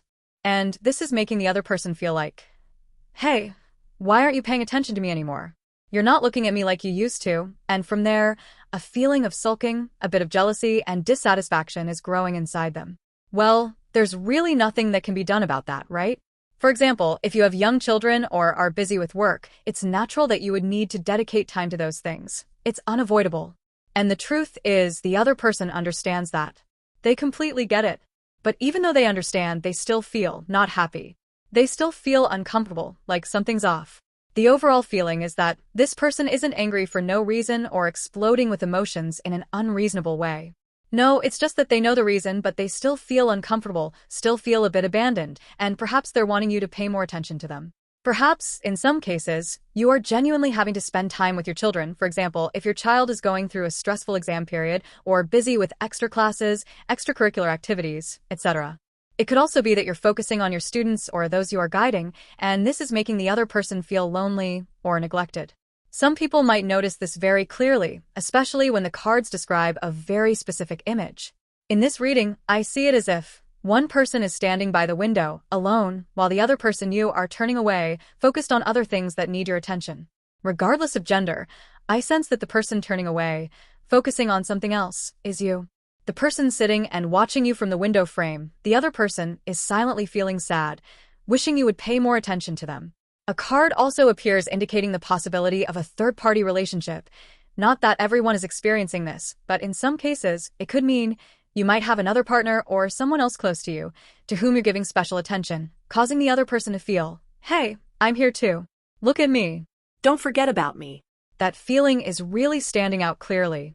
In summary, you may be focusing a lot on work or other people. There's nothing wrong with that and no blame here, but the other person is feeling lost. And right now, at this very moment you're reading this, their emotions are very likely in that space. They may have just recently felt jealousy, or perhaps that feeling has been simmering within them for the past few days. So if this is indeed happening right now, it means it's happening right now, correct? I'll take a closer look at this point. Oh, the snake has appeared. This card is very clear. I think my initial sense was absolutely correct. It's highly likely this is the energy of the present, or, at the very least, something that happened yesterday or the day before, meaning very close to the present moment. This is not the type of emotion from a few months ago. I can clearly sense that jealousy is rising, or it's also possible that in the past, this person was hurt by feelings of jealousy, and they still haven't overcome it. They've kept it inside. But, well, now the snake has spoken. This can't be ignored. I'm not trying to make it sound overly dramatic, but really, this person is extremely jealous. I can't find any other way to describe it. This is truly a jealousy warrior. Yes, a person full of intense emotions because of jealousy. But you know what? I don't think this is necessarily a bad thing, because this emotion is actually sparking something in them. It's like, I don't want to lose, or I don't want to lose you. In other words, their jealousy is driving them to act, not wanting to let go. And here, this is the recent change in their heart. It's this intense feeling that has caused them to change. Maybe recently you felt a shift in the way they act. This is why. Now, when we talk about recently, what about before? I know I'm a little curious, but I can't help but ask, if they've changed like this now, then what were they like before? Why has this emotion only just surfaced now? I'll continue to draw cards to clarify their mood and their past. Oh, it's the High Priestess. Truly, this feeling has been there from the start. Like a true seer. I have a very clear sense that this is someone who has accumulated a lot of knowledge over a long period, like knowledge of astrology, tarot, mysticism, things that require continuous practice and can't be learned overnight. They bring the energy of someone who is experienced, someone who has walked this path for a long time. This card is saying that this is not something that started recently. It's been like this all along. This person has always been like this. It's as if they've been in the role of a seer, someone full of inner strength and a powerful ability to perceive, long before now. And you know, in the game of werewolf, the seer is the one who can see who the werewolf is. That's right. But because of this, if the werewolves find out, the seer is often the first to be eliminated. This means their role is very powerful, but also very easy to target. Along with the seer, There's also the role of the psychic. Both are extremely important in the villager's side. And because they are important, they often have to hide their true identity to avoid being eliminated too early. This makes me think about your person. They're like a seer, but they're hiding their true feelings. They don't show it. Because if you knew just how jealous they are, they might feel they are in a weak position, or that they've lost control in the relationship. They fear that if they reveal their true emotions, they'll be hurt, they'll be excluded from the game. So, they choose to keep things hidden, like a seer silently observing, not revealing their weakness. In short, this person is extremely jealous. But because they fear being discovered, they fear losing their advantage, they are trying to hide it, shouldering those emotions themselves. It's just like the seer in the game Werewolf. They know everything, but they can't reveal it, because once they are exposed, they will be the first to be attacked. That's the psychological mechanism they're operating under right now. Therefore, they've tried not to show their emotions, or purposely make everything seem uncertain. But, unfortunately, this tarot reading has exposed everything. Apologies. Truly, I apologize. Even though I know I should keep it hidden, once the cards have been drawn, there's no turning back. It's like a light confrontation between two seers. Allow me to step up a level in this game, and well, I've unveiled part of their thoughts. Even though they've tried so hard to hide so much. Even if you and this person are in an official relationship, they still hesitate. Should I ask them out? Should I be more proactive? But then they worry that if you're busy or not interested, the invitation will feel forced. And if you aren't very close yet, this is even more true. They want to create an opportunity, a turning point, to make the connection more definite. But they fear that you, the person they see as always busy and radiant, won't focus your attention on them. Additionally, the appearance of the Judgment card, meaning judgment or awakening, acts like a wake-up call to snap them out of their silence. It's as if they are shouting inside, "Look at me. Acknowledge that I exist. Pay attention to me, for once." Even though on the outside they may be trying to stay calm, deep inside, their soul is like a rap beat, urgently chanting, "Look at me. Look at me." They truly want you to give them your attention, not just a passing glance, but attention that is deep and emotional. And perhaps because the child card appeared earlier, I sense there is a part of them that needs to be cared for, not in a negative way, but in a natural, instinctual way. They want to be loved, to be noticed, to feel important. So, the waiting for the right opportunity here is not just a plan, it's a continuous stream of thoughts running through their mind. They are trying to wait for a moment when you won't refuse them, when you won't be indifferent. They are afraid of being ignored, afraid of being pushed out of the spotlight that you're shining on others. And now that it's clear they are focusing on a space for just the two of you, the next question is, what will they do in that moment? What action will they take? What will they express? Or how will they approach you? I will draw more cards to clarify the specific action that this person is planning in the near future. What will they do? The answer lies in their actions, but to truly understand, we need a little time to listen to the layers of emotions running inside them. I can clearly feel one thing. They are genuinely mindful of your schedule, your state of mind, and your personal space. They don't intend to intrude or disturb you when you're busy. They don't want to break your focus if you're immersed in work, passion, or giving attention to someone else. They are cautious, observing very carefully, waiting for the moment when you are alone, not busy, not influenced by anyone or anything. When they notice you slowing down, when they sense you're not too busy, that's when they will approach. All of this is being carefully calculated, silently, but intensely. They want to be sure that when they show up, you will be able to receive them, gently, comfortably, without being defensive. And I asked more about the timing, the specific moment when this person will act. The Ten of Cups has appeared, a very positive sign. This card symbolizes emotional fulfillment, family connections, or a moment filled with warmth and elevation. When this card appears in the context of timing, it often indicates periods of emotional stability, beauty, a time, perhaps on the weekend, a family gathering, or when you've just passed a stressful period and are now starting to relax again. Next, from the Coffee card and Lenormand decks, the heart symbol appeared, an affirmation that the driving force behind this person is nothing but love. The heart here is not just about affection, it's about the desire for connection, to share emotions directly and sincerely. Overall, this person is waiting for you to step out of your busyness, waiting for the right moment when your heart quiets and opens, so they can step in with a proposal, a promise, or a genuine gesture that will surprise you. And even though this action might come quietly, the energy behind it is burning with passion. There's something that just crossed my mind. Although it's not directly related to a specific time frame, it's quite important. If you and this person are connected through social media, they will likely begin with a small action like a simple like an emoji or a gentle sticker, and right after that, they will act. I feel that liking something is the clearest sign, a subtle touch to gauge your reaction before moving forward. This isn't exactly a milestone in terms of time, but rather how they are starting, the first movement. That being said, I will still pull cards to determine a more specific time frame, for those of you who want a clear timeline.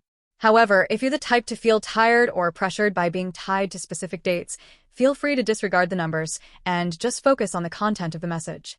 It's perfectly fine. Choose the way to receive the message that resonates with your heart's pace. Now, I clearly see the sign. This person is ready to move forward. The Cloud card has appeared, often a sign of emotional transformation, indicating that a drifting phase is soon coming to an end. Then, the numbers appeared, from the 6th to the 10th. It could be from the 6th to the 10th of the month, or it could refer to the time frame from 6 a.m. to 10 a.m. Evening is also a possibility, but the morning energy stands out more. Additionally, the number 24 is also emphasized as a potential special date. However, I still feel that the time frame from the 6th to the 10th is the closest and most specific. Regarding the overall timing, I don't feel like this is something that will happen in the next 2 or 3 months. It will definitely happen within the next month. You won't have to wait long. It could be this month or at the latest at the beginning of next month. The emotional current is being strongly propelled, like all layers are ready to surface, for something to be spoken, for something to be acted upon. The initiative from this person, even if it starts with a very small interaction on social media, will mark the beginning of everything. If you find this helpful, feel free to take it in and interpret it in your own way. Oh, I almost forgot to add one more thing. Dates 29th and 9th also stand out as significant. Oh, right, because the 20th was mentioned earlier, it makes perfect sense that the 29th would also appear. However, the strongest time frame, I feel, remains from the 6th to the 10th. I know I made a slight change in what I was saying earlier, but just consider it as you listen and choose what feels most fitting for you. Everything I've mentioned so far revolves around the idea that this person is trying to choose the right moment to suddenly appear and make a move towards you. I sense that this moment is drawing very near. Now, let's dive a bit deeper to understand more clearly. What exactly will they do? What will their actions look like? I've drawn some cards to clarify this. The first result that came up is that this person seems to be coming back with an unfinished intention from the past. That is, there was once a promise, a plan, or something that was meant to happen between you two, but for some reason it got postponed, missed, or faded into the background. It could have been a promise to make a call that never happened, a meeting that got canceled, a deep conversation that was never carried out, or simply a time when you said something like "I'll do this later," and everything went quiet after that. And it's this moment of incompletion that they are now bringing back. They want to make it right, properly this time. If there was an invitation to go somewhere, they will bring it up again. If a call was missed, they will initiate it once more. If there was a plan to have an honest conversation later, this could be the time they start it. This action is not simply a repetition. It is a form of quiet atonement, a way of saying "I never forgot about that."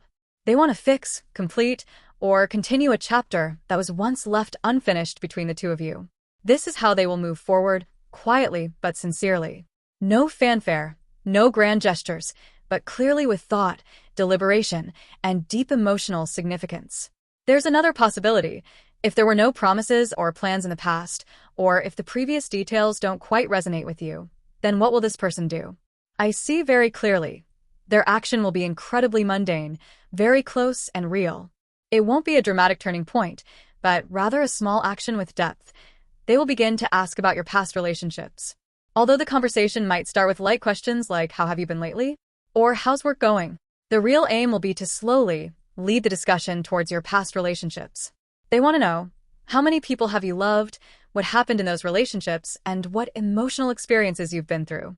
And most importantly, they want to know if anyone is close to you now.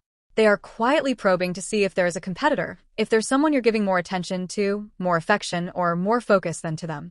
If you two are in a committed relationship, the questions will turn into more subtle ones like, what have you been into lately? Is there something you've been spending more time on than usual? Is there something new that's keeping you more occupied than me? These questions will subtly test whether you are really focused on them or something else. Overall, I can clearly see that this is a very practical and highly personalized approach, without being showy or overly dramatic, but precise down to every detail. They will choose the right moment, as mentioned earlier, between the 6th and 10th, or on the 9th, 20th, or 29th, to carry out these actions. Part of them wants to approach you, while the other part quietly checks the terrain of your heart to see if there's still space for them. Now, I'll draw a card to see how your emotions will be at that moment. If this person suddenly asks something so personal, your reaction might be a little awkward or uncomfortable.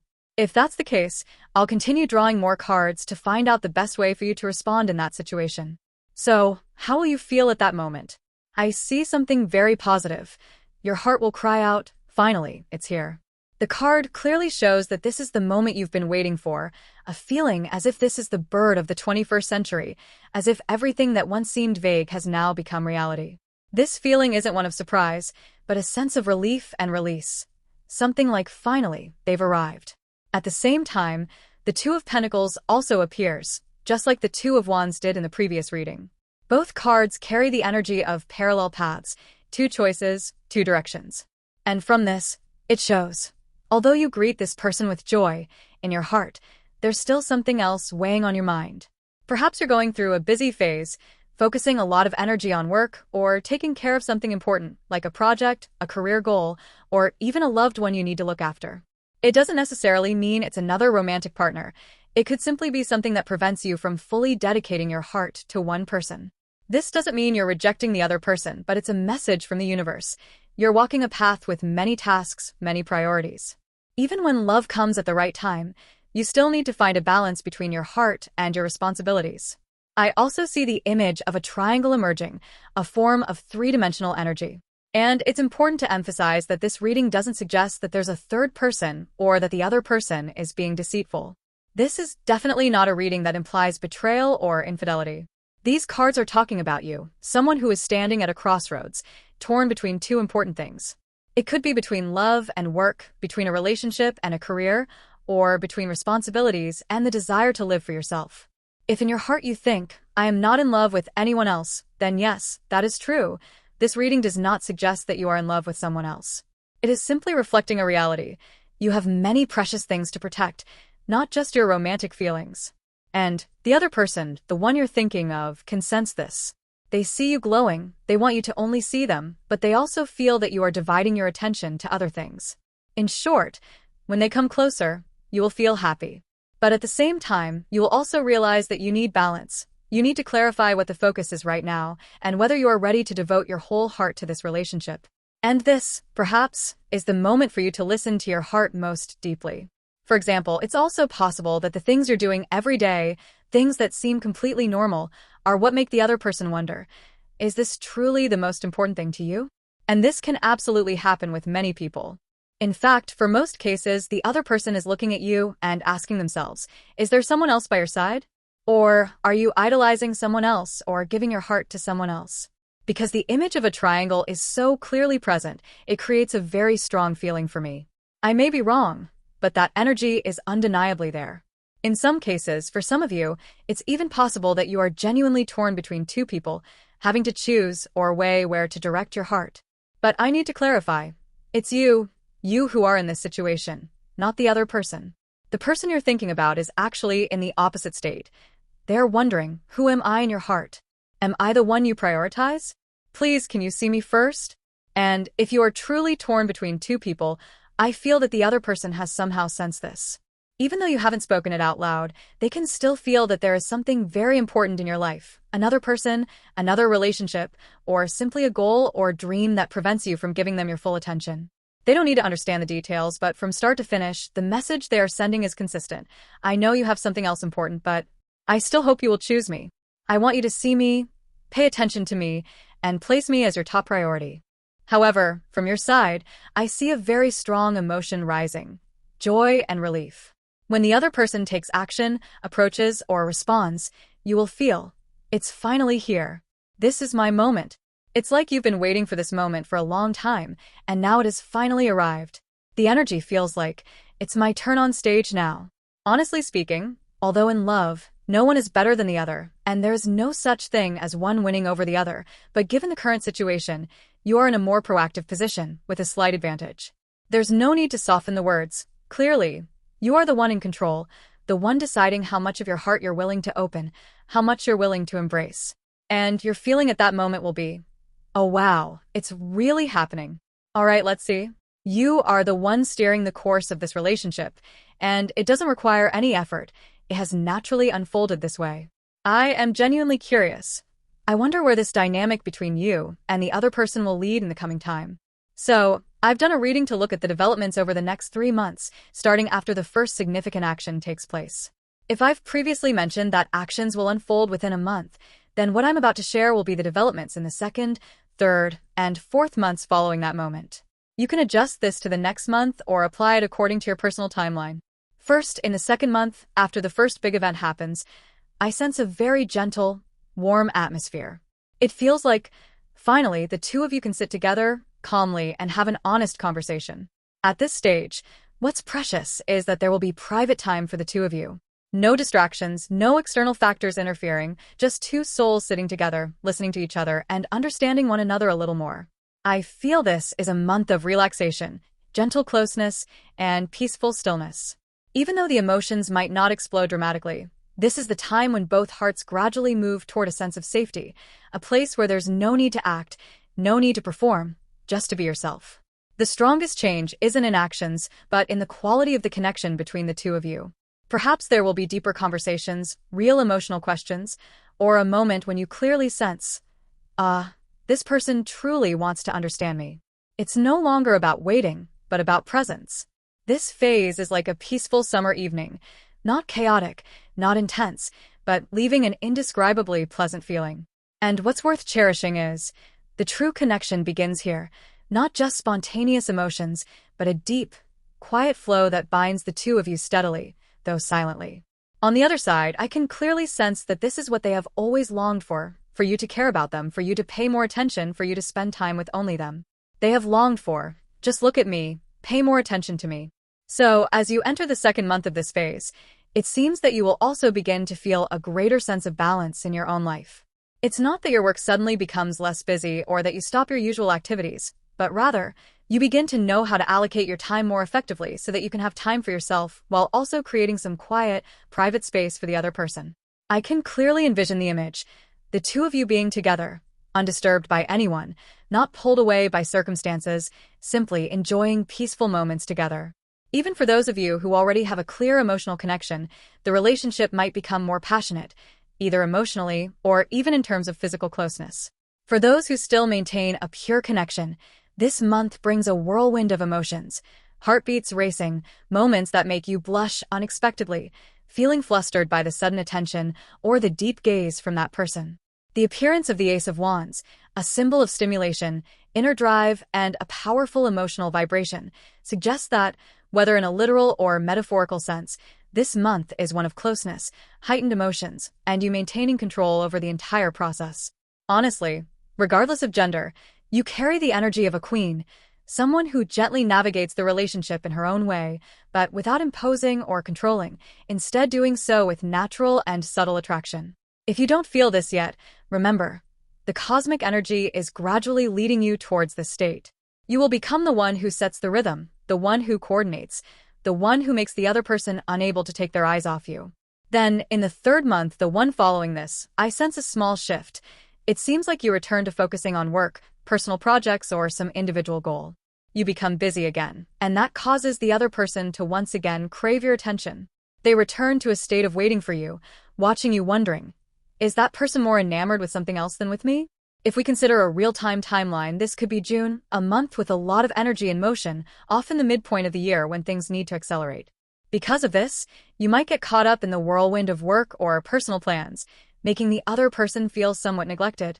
However, what's important is, they're still there, still watching you, and still ready to step closer if you only extend an invitation.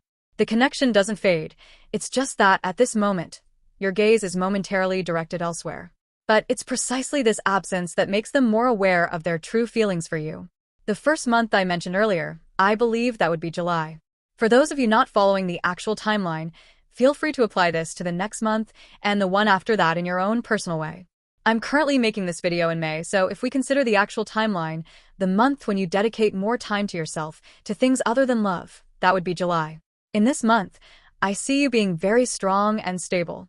You're spending time on things that bring you joy, whether it's work, hobbies, personal activities, or even following your favorite idol. A very specific image appears. You're at a live concert of your favorite artist, and the message from the other person arrives, and you don't even know when it came. You simply think, oh, they texted? I'll check and reply later. This means you're no longer swept up in emotions, no longer anxious, no longer living in a state of waiting for their response. This is a wonderful state to be in. You are living authentically, wholeheartedly invested in the things you love, and completely unaffected by the other person controlling your emotions. In fact, in the opposite direction, the other person is now caught up in the state of waiting for you. They're thinking, I wonder when I'll make it into your life? When will you be free to spend time with me? You are like a star up high, and the other person is looking up, trying to find the right moment to reach you. Perhaps they think you are very busy, that you have a lot to do, a lot of passions to pursue, but that doesn't discourage them. On the contrary, it makes them more drawn to you, more eager to pursue you. And yes, you are holding the advantageous position in this relationship. I know I've said this several times, but it truly is the case. The core of this relationship is, you are no longer caught up in exhausting emotions like before. You are living your life confidently, independently, and letting love come as an added flavor, not something you have to sacrifice yourself to obtain. The most important thing is, you are no longer torn or suffering. No more days of waiting endlessly. No more fear of losing someone. No more forcing yourself to understand someone who won't clearly express what they want. You are living light, full, and if anyone wants to join you, they must come forward on their own, and you have the right to choose when to accept them. As for the other person, I can clearly sense the image. They are like holding a bouquet of flowers, always in a ready stance. The moment you say, I'm feeling a little tired, they'll immediately appear with that bouquet and say, I've been waiting for this moment. Indeed, they are always in a state of readiness, without any reluctance or hesitation. It's not an exaggeration to say this, because the Three of Cups has also appeared, signaling an energy of joy, ease, and a clear willingness to share. What about you? I see that you're living a colorful life. Even when you're busy, it's not the kind of fatigue that drags you down. It's a meaningful kind of busyness. You're fully engaged with the things you love, whether it's work, a passion, an idol, or a series of events that fill up your schedule. But all of these things are nurturing you, helping you live true to yourself, rather than being pulled along by external pressures. You're not the type of person who dives into work to escape emotions. You're living authentically, and that makes you incredibly attractive. Then, in the next month, if we follow the actual timeline, that would be August or the 4th month since the other person made the first move, the energy continues to be quite special. They're still watching you very closely. But this isn't passive observation or silence. I see clearly, this person is not passive. They always stay at a safe distance, observing with finesse. Are you okay? Do you need someone by your side? Are you resting or still caught up with work? And as soon as they sense you've taken a deep breath, that you have a little space in your schedule or emotions, they will immediately show up. No need to call, no need for reminders. They're always ready for that moment when you can accept their affection in the most gentle way. The wonderful thing here is that this person is not the passive one waiting for you to come. They're the one who actively seeks the right moment to step in without putting any pressure on you. They don't want to disturb you or intrude. They simply want you to feel that, I've always been here, and as soon as you have some quiet space, I will be the first to step forward. In other words, this relationship is being built on a great deal of respect. You maintain your control and freedom, while they quietly cherish that, only coming close when you truly need them. This is a form of mature, deep, and incredibly thoughtful connection. This person is clearly not passive. They're not sitting around waiting for you. When they see you have some free time, they will immediately take the initiative and say, let me take you somewhere, or all right, I'll make plans for that day. They seem very willing and enthusiastic, not in an imposing way, but with a depth of care, a sweet attentiveness. The connection between the two of you is really intriguing. You are the one holding the reins in this entire relationship, but not in a controlling way, more like a queen with gentleness. They take the initiative to approach you, organize everything, and arrange the dates, but you are the one being pampered, invited, and cherished. And even though you may not yet see yourself in that position, not yet fully feeling that you have the power to choose, the power to decide, this reading still shows that the queen energy within you is slowly awakening. And as time passes, This relationship will continue to develop with you at the center, and the other person will willingly revolve around you, cherishing each of your breaths, every open space in your schedule. Especially in the third month, which, according to the current timeline, would likely be August, they will express this even more clearly. I can sense a very specific image. They take you for a walk in a park, for example, and they point out each place. Here's the lake, this is a small temple, this is the corner I like to visit when I need some peace. They're not just taking you out, they want you to step into their world, to share with you every little detail of their life. And during this time, you quite naturally will be at the center. No effort needed, just your presence and all the initiative, the invitations, and the guidance will come from them. You don't need to lead, you don't need to be the strong one, because they're already ready to do all of that for you. So even if you don't feel that way right now, believe that. If you keep living true to yourself, loving the things you love, staying strong and not letting emotions mislead you, then this serenity will naturally draw others toward you. And this relationship, step by step, will unfold exactly how you want it to, without force. It's truly wonderful. At this stage, if you're already in a committed relationship, I can see that they will take the initiative to plan dates, think of places, prepare the route, and say, I'll take you there that day, or even surprise you with a gift. If you're still not too close, this person will start suggesting ideas, asking more questions, and subtly trying to create opportunities for closer contact. And if you're thinking, but we're upset with each other, or we're really tense right now, then it's interesting because this person is clearly showing an energy of wanting to humble themselves, to make amends. They are not acting proud or defensive, but instead, you'll feel that they are carefully choosing their words, apologizing sincerely, and asking you, are you okay? With genuine concern in their eyes. It's not about lowering themselves to manipulate or for any ulterior motive. They genuinely want to reconcile. They genuinely want to be by your side. When I say humbling themselves, I don't mean it in a negative sense. Rather, this person is truly putting you in a position more important than their own ego. They want to treat you gently, to make you feel at ease. And they're doing this not to gain points, but because they love you and want to preserve this connection.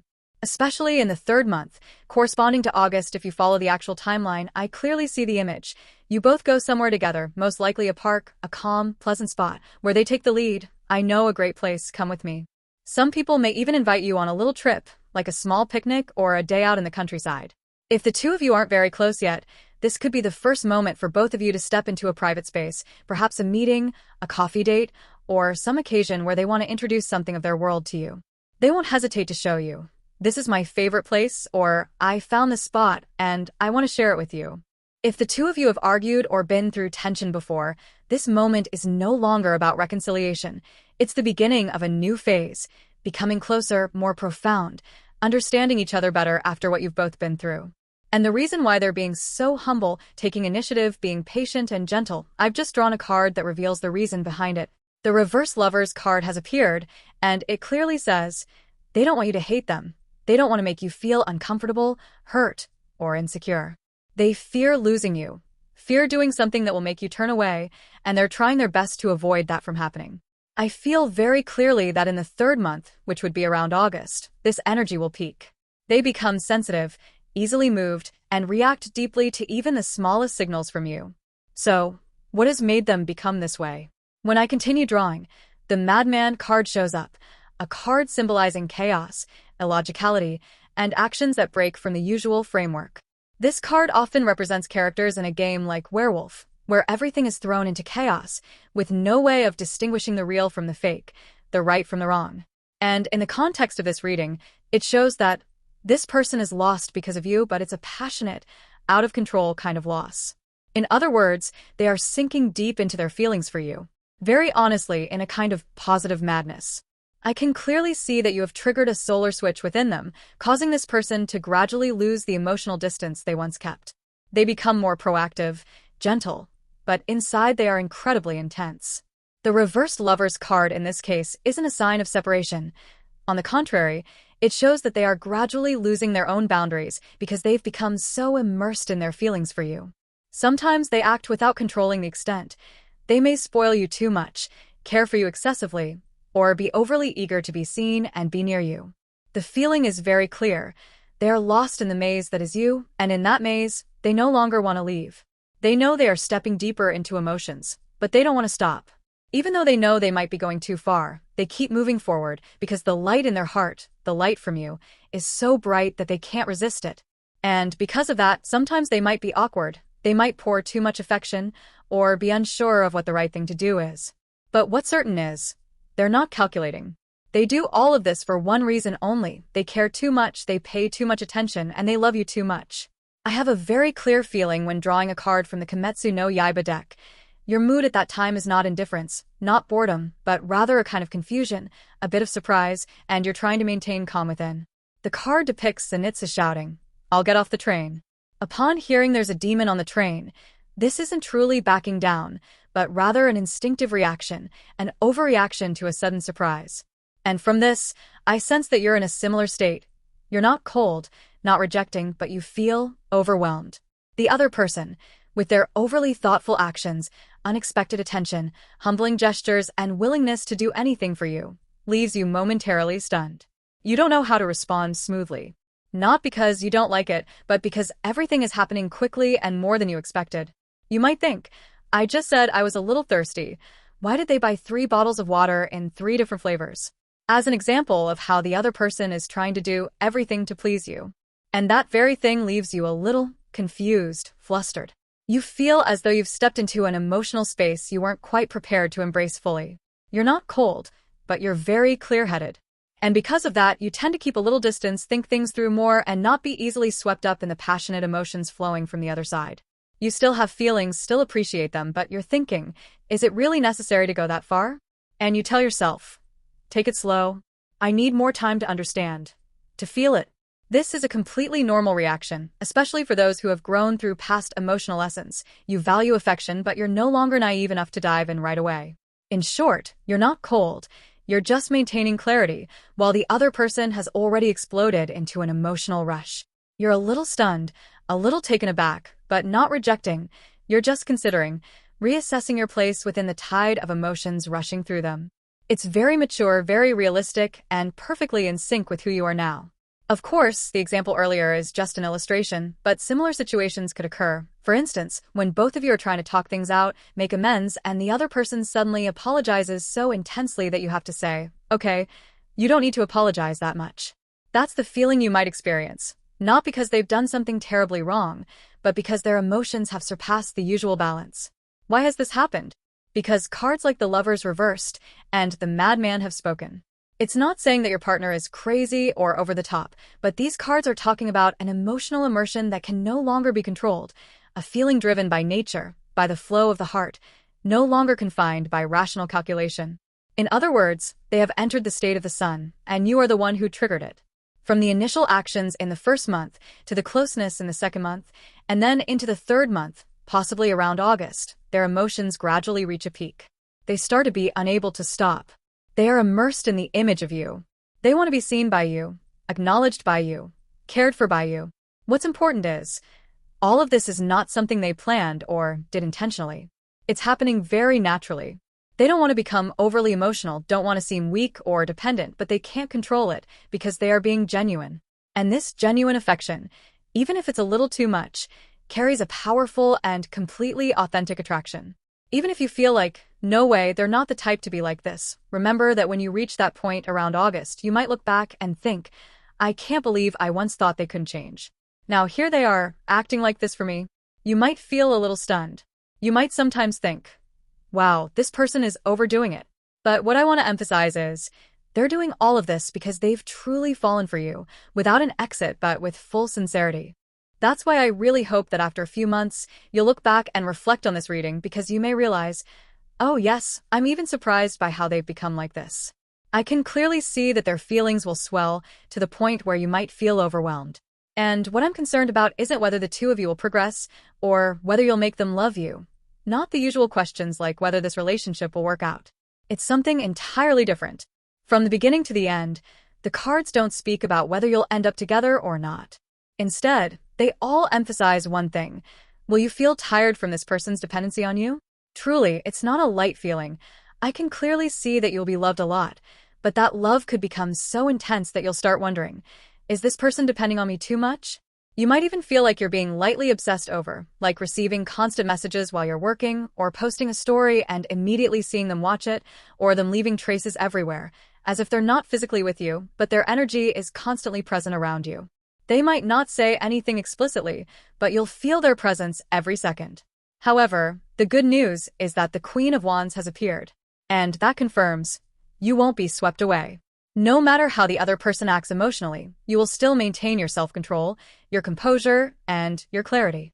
You'll still live according to your own choices, do the work you want, pursue the passions you love, and not let emotional attachment disrupt your own balance. The Queen of Wands also says that you won't become overly dependent in return. No matter how much they might hover over you, you still have boundaries, the ability to say no, and enough strength to maintain your own personal life. So, even though they may appear more frequently in the near future, texting you regularly, always leaving traces in your world, you will still be the one in control of your space and the rhythm of your life. This affection may become deep and passionate, but you won't be swallowed by it. You will remain yourself, confident, grounded, and radiant like a queen with fiery energy, seductive, proactive, and unwilling to let anyone control your heart. And as you can see, the reason everything is staying balanced is because you've placed the focus on yourself, on the things you love, on passions, hobbies, or activities that nourish your personal spirit. These are not ways of avoiding affection. They're the foundation that helps you maintain your independence and clarity in this relationship. If you're thinking right now, but I don't have anything special, I don't have any clear passions or activities, the reading still shows that it is coming, especially in the second month, possibly around July. You will find something to be passionate about, a small joy, something that makes you laugh, a private world that you will discover. It will come naturally. You won't have to force yourself to create passion, because you have a vibrant and fulfilling personal life, no matter how much they may obsess over you. Texting constantly, watching your stories immediately, you won't be swept away. You won't feel tired, suffocated, or lose your personal space. And that's what really reassures me. Because from the beginning, what worried me wasn't whether this love would succeed or not, but whether you would become dependent, swept away, or lose your freedom. And the answer is no. Affection will come, even very strongly, but you will still stand firm in the center of yourself. You won't be dependent, won't be limited, and won't be controlled to the point of exhaustion. They will follow you closely, but they won't be able to control you because you already have your own light system. You know who you are, what you want, and where the limits of your freedom lie. In short, I was very worried, but now I feel relieved. And from all the things I've just read, I want to draw a bit more advice. So, with all the outcomes above, what mindset and attitude should we carry in the time ahead? This is no longer a question of whether the love will succeed or not, but rather, how will I walk through this journey? It's a reading that's deep, very practical, and has a high level of maturity. Indeed, this is not a reading about whether the love will succeed or not, but a much deeper message. When the Seven of Cups appears, the message is clear. You don't need to try to please this person. You don't need to rearrange your schedule, sacrifice your passions, or suppress your feelings to keep them around. Because, as the reading has consistently shown from the beginning, you have so many things you want to do, and you are fully allowed to prioritize those. You may have many plans, many places to go, many things to try, and you are the one who should walk down that path completely. Along that journey, the other person won't disappear, won't leave you. They will blend into that flow, without asking you to stop and wait for them. If you want to travel, if you have an event, a work meeting, or simply a day you want to be by yourself, even if they ask to meet, you are still allowed to say, "Not today, let's plan for another time." And you don't need to feel guilty about that. Even in the case where the two of you are arguing, upset with each other, or creating distance, you still don't need to put pressure on yourself to yield, to rearrange things for them. This reading does not advise you to dedicate time to save a relationship, but rather says, as long as you live true to what you want, the other person will adjust themselves to follow you. They will learn to organize themselves to fit into your life, find the right time to approach you, without asking you to sacrifice your freedom to step toward them. And this is the core of the journey for both of you. Because this relationship is not built on dependency or excessive compromise, but on your strong personal freedom and the proactive reaching out from them. And there's nothing wrong if you want to prioritize them. The reading also says that, if at some point you truly want to spend time with them before other plans, you are allowed to do so. Because you are doing it willingly, from the heart, not out of obligation. The right to choose, the right to prioritize yourself, and the maturity in how you arrange your life. That is the secret to making this relationship go far and remain sustainable. And that's also why you always hold a strong position in their heart without needing to compete or sacrifice anything. Because that is what your heart truly desires. It's not that you have to be incredibly independent for love to work, or that you need to keep your rationality in check for them to love you. It's not like that. You are absolutely allowed to live according to your feelings and desires. If on a given day, you truly want to talk to them, want to text them, go ahead and do it. And if later, you have some free time, you can dedicate it to your personal matters. Everything can be flexible, and you are allowed to do that. Let me make this clearer with an example. Suppose you're at Disneyland, and after a long wait, it's finally your turn to take a photo with your favorite character. Right at that moment, your phone rings, and it's them calling. And you start to hesitate. I've been waiting for this moment so long, but they're calling. Should I answer? The answer is, take the photo first. Let yourself fully enjoy the moment with Mickey, or Chip, or Stitch, or whichever character you love. After you've taken the photo, smiled your heart out, and embraced the joy in your heart, then you can absolutely call them back. It's not too late. There's nothing wrong with that. You don't need to react immediately just because someone appears. Love isn't a reflexive race. And if someone is truly sincere with you, they will understand that, and this person in this reading will understand. You can prioritize your own experiences, your own joy, your own space, and still maintain an emotional connection with them. Because mature love doesn't require you to sacrifice yourself. On the contrary, it begins when you dare to live authentically and still allow others to enter your life in the most natural way possible. So, if today you want to choose Mickey, Stitch, or anything else that brings you joy, go ahead and choose. They will still be there, waiting for you to return, with a gentle smile. Because they know, in a world where you are free to choose what you love, the fact that you still choose to keep them by your side is what truly matters. That's right. When you have something in front of you that you truly want to do, even if they suddenly reach out, you don't need to immediately respond. That's the true meaning of prioritizing your own schedule. For example, if you're getting ready to rinse out shampoo while showering, and they text you, you don't need to rush out of the shower with a head full of foam just to reply. Keep doing what you're doing. After you finish washing your hair, then you can respond. It's fine. Prioritizing yourself doesn't mean you have to be cold or intentionally keep your distance as a love tactic. No. It's about you living true to your own state. If you want to text, talk, or connect, do it when you want. But if you're not truly ready, if you're in the middle of something important, or if you simply need space, then you have the right to put it off. Many people, when they hear advice to prioritize themselves, think, oh, I should be silent, so they'll worry and chase after me. No. This isn't a love strategy game. This is about living authentically to yourself. If you want to talk, go ahead and talk. If you're busy or tired, take your rest first. Love isn't about always keeping up an air of mystery, always replying after an hour, or timing your emotions just to make an impression. It's about, when you're doing something that makes you happy, you don't have to sacrifice that moment just to meet someone else's expectations. Think of it simply as you being in the middle of shampooing your hair, or in the restroom, or enjoying a nice meal. You don't have to respond to a text right away. Wait until you feel comfortable and at ease, then reply. They're not going anywhere. That's how you prioritize yourself without feeling guilty. And that's how you build a mature love, where you are still the center of your own life, and love comes to enrich your life, not dominate it. Prioritizing yourself doesn't mean you push the other person away, but it means you don't forget your own true feelings. If today, your heart genuinely wants to be with them, talk to them, watch old videos related to them, or simply send a quick check-in message, then do that. Because that's what you want, not what you're forced to do. But if, at that moment, Mickey Mouse comes walking toward you, don't hesitate. Greet Mickey first. Love and joy aren't mutually exclusive. They can always coexist if you know how to listen to the rhythm of your own heart. And that's what these cards want you to remember. Use your emotions as a compass, not as chains. Love when you truly want to love. Embrace when you truly open your heart. And don't hesitate to choose joy in the present moment. You don't need to rush to respond to a message, nor deny yourself just because you think you need to maintain an image or create distance. So, hold on to that spirit. Prioritize what you want in each moment, and if you like, try using this as your foundation every day. And when I look at the entire reading today, I have a very clear feeling. You are stepping into a phase that will soon be filled with joy, experiences, and memorable events. I know this reading revolves around emotions, but what the cards are really emphasizing is that your overall life will become more complete than ever. You may find yourself traveling more, meeting more interesting people, experiencing activities that make your heart flutter.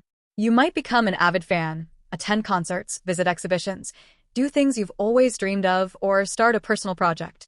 And sometimes, apologies to them, they will become a second priority because your life at that time will be so exciting and colorful. And you are completely allowed to do so. I will draw one more card as a final blessing for you, not just in love, but for the entire vibrant journey ahead of you. Yes, everything seems to be gradually moving toward a very bright state, filled with positive energy. And this is true. The reverse moon card has appeared, a clear sign that the darkness will fade, the anxieties, confusion, and doubts will be illuminated and resolved. All that was vague, uncertain, will now become clearer than ever before. If right now you're feeling confused about love, wondering if you're doing the right thing, if they are sincere, or simply feeling that your heart is still tied up by something unclear, I want to tell you, the time ahead will bring light. Not only in love, but your entire life will begin to shift to a different color, brighter, more lively, and filled with more laughter. Yes, for those of you who have made love your number one priority, there's nothing wrong with that.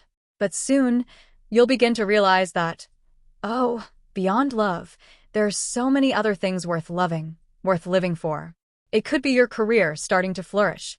It could be new opportunities in work, recognition from others. You might travel more, meet more people, or find a hobby that captivates you so much you lose track of time. The vitality will radiate from within you, spreading out into the world around you. And in this journey, the other person, your partner, will begin to feel the strong attraction coming from you more clearly. They will find ways to approach you, seize the moment, choose the right time to appear beside you, not to control, but to accompany you. The theme throughout this reading has remained unchanged. You are the center, and all positive emotional connections will naturally revolve around that light. And that light is shining brighter each day. So, keep moving forward with a full heart. Don't worry. Don't rush. What belongs to you will always find its way back to you in the most beautiful, gentle, and deserving way. If you're someone who's thinking, I don't have anything particularly interesting going on right now, then I'll draw one final card as a little hint, a spark to guide you to explore something new. And if you're someone who's already had countless ideas pop into your mind after reading this, feeling that your life is becoming more vibrant, then see this as a positive addition, a small ingredient to make your journey even richer. The card I drew features a little dog, and from here, two main suggestions emerge. First, it's connecting with friends. If you have the chance, try going somewhere with a friend, attend an event, or even go on a fan trip, experience something you've always dreamed of. It could be as simple as having a coffee together or rewatching a favorite movie. The important thing isn't the activity, but the feeling of sharing space with someone, of being listened to, of laughing together. Second, and very noteworthy, is the world of mysticism, spirituality, and contemplation. The energy of a spiritual practitioner has suddenly become very clear in this space. You, the one listening to this reading, might find joy, inspiration, or a spark through approaching mysticism. It could be tarot, astrology, oracle, numerology, or simply reading a reading for yourself, drawing a card each morning, or watching a video that shares the energy of the new day. Whatever it may be, it will awaken something very deep within you. So, if you feel empty right now, with no clear joy, try allowing these gentle connections to lead the way. A conversation with a friend, a personal reading for yourself, a healing video, a casual word that resonates deeply with you. The journey is beginning, and it doesn't have to be grand. Just one small step with an open heart, and you will find the colorful path that's meant just for you. Therefore, I truly believe that the world of mysticism, such as tarot, astrology, or other forms of light divination, could be a great suggestion for you right now. The card of the fortune teller has appeared very clearly, and that's not by chance. Perhaps you are being guided to connect with this field, not just to find answers, but also to rediscover excitement within yourself. Attending an event related to divination, such as a spiritual fair, a mysticism festival, or simply stepping into a space for a live reading, could bring light, joy, and healing. And the special thing is, there's no sign of dependency or negative energy. Everything revolves around enjoyment, experimentation, and exploration, like an inspiring play for the soul. You might even try buying a tarot deck, an oracle deck, or a book on mysticism, and then experience it for yourself. Or if you've ever had the thought, why not take the step to become a spiritual guide for others? Perhaps you are destined for that path. The energy in today's reading shows that you are gradually becoming more dynamic, more vibrant, and will step into a period filled with unexpected joys. Alongside the lively connections with friends, the realm of mysticism, which is full of gentle magic, could be the intriguing piece of the puzzle you've been searching for. I also want to share a very interesting point from the imagery of the cards. In the Moon card, there is often the image of a lobster, and surprisingly, the Sun card at the end of your reading, the final card of your spread, also features a lobster, even though it typically doesn't appear in that card. This gives me a sense of an invisible connection from start to finish, that you are emerging from the darkness, from the ambiguous and fearful place, and moving straight into the light, joy, and clarity. If you are feeling tired, lost, or simply haven't found anything that brings you joy again, believe that phase is about to end. The bright things are closer than you think. The Moon card itself symbolizes things related to mysticism, healing, deep emotions, and the inner world. So, if you've ever had an interest in fields like tarot, energy, meditation, spirituality, or any healing activities, this is the time for you to explore deeper. You don't need to go far, just open your heart a little, and you will find that path unfolding naturally and gently. And as I am about to wrap up this entire journey of the reading, there's a very clear feeling that washes over me, as if the other person still has something they want to say. A whisper is still hanging in the air, a call waiting to be heard. So, I'll take the liberty of opening up one last part, a message from them to you. Like a voice from afar, they whisper, Don't forget me. "Don't forget us. No matter how busy you are, no matter how far I may go, please keep a small corner of your heart for the ones standing behind." It's not a reproach, but a very humane, very sincere wish, asking that you don't let them disappear from your heart. Right now, I will draw 6 cards, all in upright position, to fully and clearly convey what they want to share with you. The first card, I am watching you. Even though I don't speak, even though I don't come as close as I used to, I still watch every step you take. With my eyes, with my heart, through the traces you don't even notice. Card 2, you are gradually shining, and I can't take my eyes off you. The more you live true to yourself, the happier, freer, and more radiant you become. The more I am drawn to you.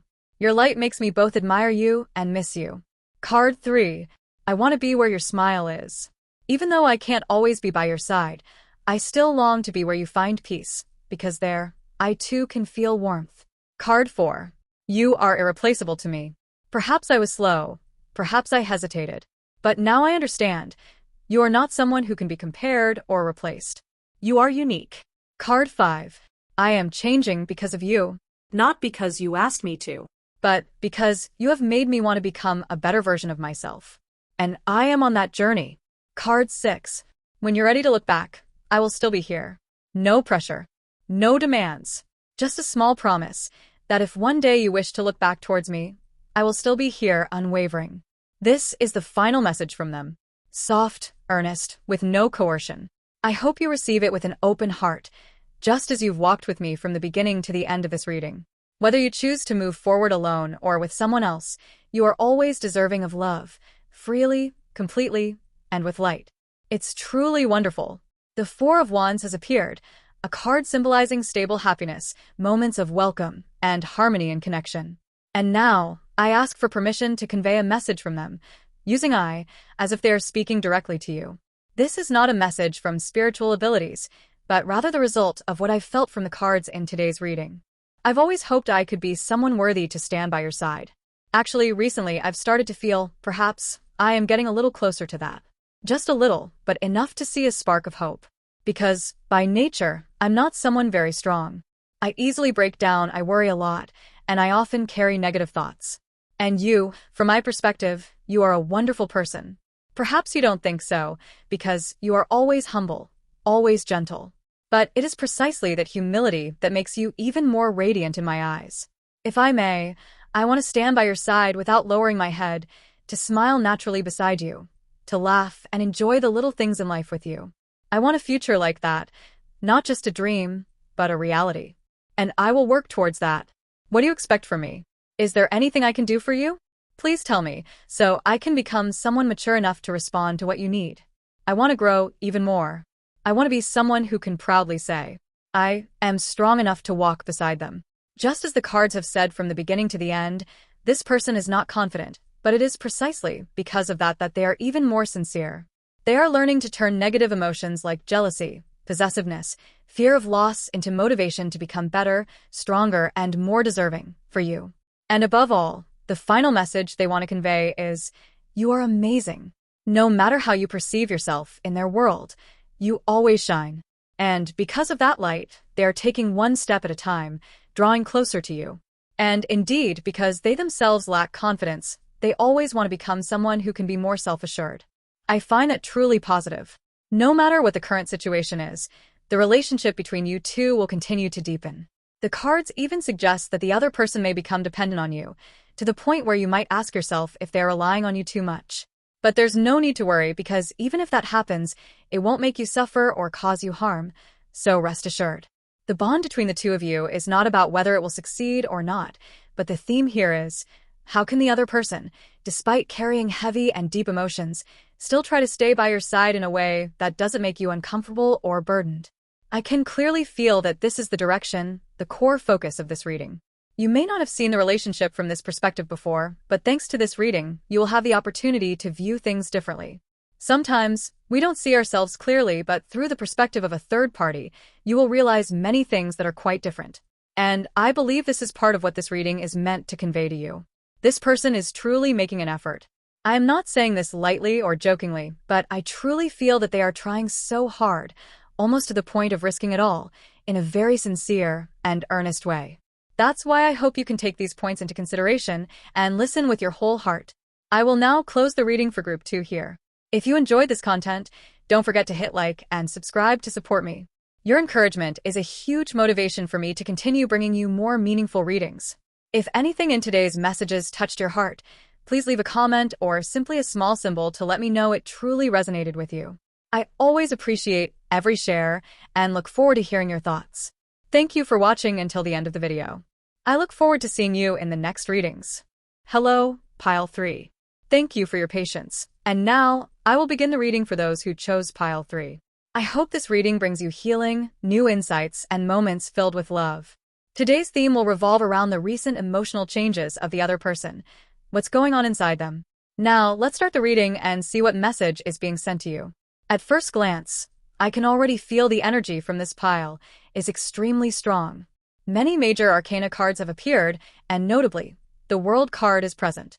This is truly a reading filled with significant energy. But what stands out to me right away when I look at the spread is the feeling of loneliness from the other person. They are feeling very alone, to the point where they almost seem to tremble from the emptiness. I don't sense any blame or fault here at all. It's simply that they are feeling very sad, very isolated. The card appearing in their position is the Two of Cups reversed. If it were upright, this would be a very sweet card, representing connection, happy conversation, and bonding between two people. But when reversed, it signifies a lack of connection. It could be that the two of you haven't met in a while, or haven't had enough time to talk to each other. And even if you're thinking, we still communicate regularly, or they're the ones not responding to me, this doesn't change the fact that inside them, there's a clear sense of emptiness. Perhaps they are clumsy in expressing themselves, or they are trying to hide their true feelings, but the message from the cards is crystal clear. They are feeling incomplete, unfulfilled. This is a deep loneliness, and it's something their heart is crying out for. In the past position, the card the World appears, but in reverse. This indicates that recently, the two of you may not have had many opportunities to meet. Perhaps because they are feeling lonely, I'm guessing that you have been the one who has been busy. At the same time, the Nine of Pentacles appears in your energy, which further confirms that you have been dedicating a lot of time to your work, personal development, or other responsibilities in your life. It's possible that both of you have been very busy, or if this is a relationship that isn't very deep yet, it may be that you haven't had many opportunities to meet the other person. Like in the past, there were chances to meet, but recently there haven't been any.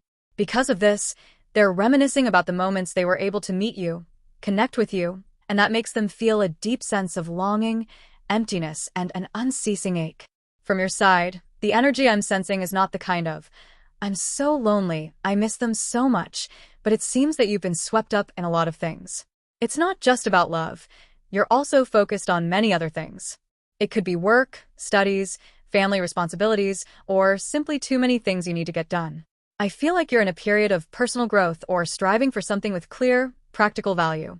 Meanwhile, the other person carries a consistent and clear energy, just loneliness and longing. No matter where you both are in the relationship, whether just getting to know each other, still in the process of understanding, or having been through a breakup, they still carry a huge sense of lack. Even if they were the one to create the distance or conflict before, right now they are feeling very confused, almost asking themselves, what have I done? What should I do now? Therefore, in this reading, I see a strong possibility that this is someone who may have appeared cold or decisive in the past, but now they're feeling empty and regretful. They are clearly grappling with those emotions. When I look at the current state of both of you, I sense that you do want to meet the other person again or reconnect with them. However, on their side, the emotions seem to be stronger. In this reading, their energy appears very clearly. They are deeply longing to be close to you. The first thing I feel as I open the cards is they really want to meet you. They feel that the time you two have spent together has not been enough, and most importantly, they want to understand you more. All of this is driven by a very deep emotion, that is, loneliness. The card that appears in the advice position is the Queen of Cups. This suggests that the decision-making power seems to be in your hands. You might be the one who holds the rhythm for this relationship, or the one who can decide whether you both should come closer together. Furthermore, the previous appearance of the Nine of Pentacles, the card of independence and personal achievement, further reinforces my belief that you are the one holding the proactive and controlling role. The card in the outcome position is the Queen of Pentacles, a symbol of nurturing, protecting, and sometimes even possession and guarding.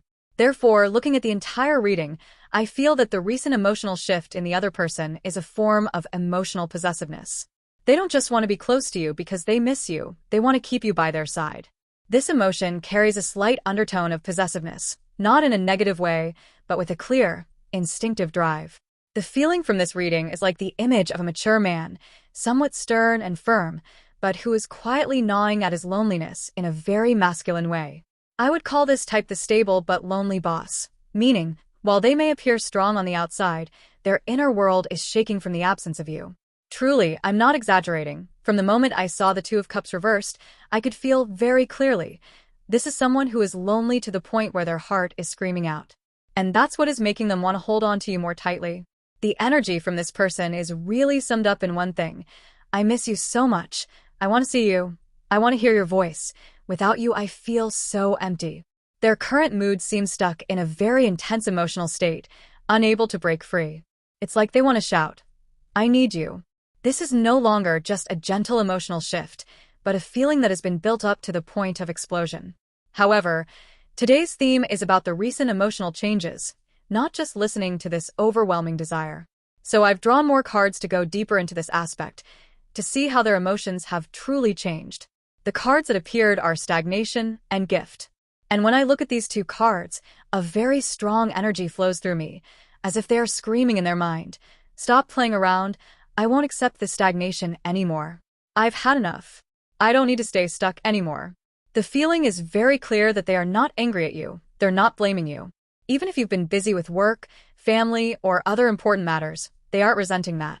But they are angry at the situation, at the reality, at the distance that's separating the two of you. It feels like, why is everything like this? Why can't I be with the one I care about? Why can't we change the situation? And what's changing here is that their emotions are no longer just about loneliness or longing. They are transforming into a very strong energy, resistance, rejection of the status quo, and a burning desire to overcome the barriers. They don't want to continue enduring. They want to break through the current situation to get closer to you. In other words, their feelings are no longer just I miss you, but have become I need to do something to be closer to you.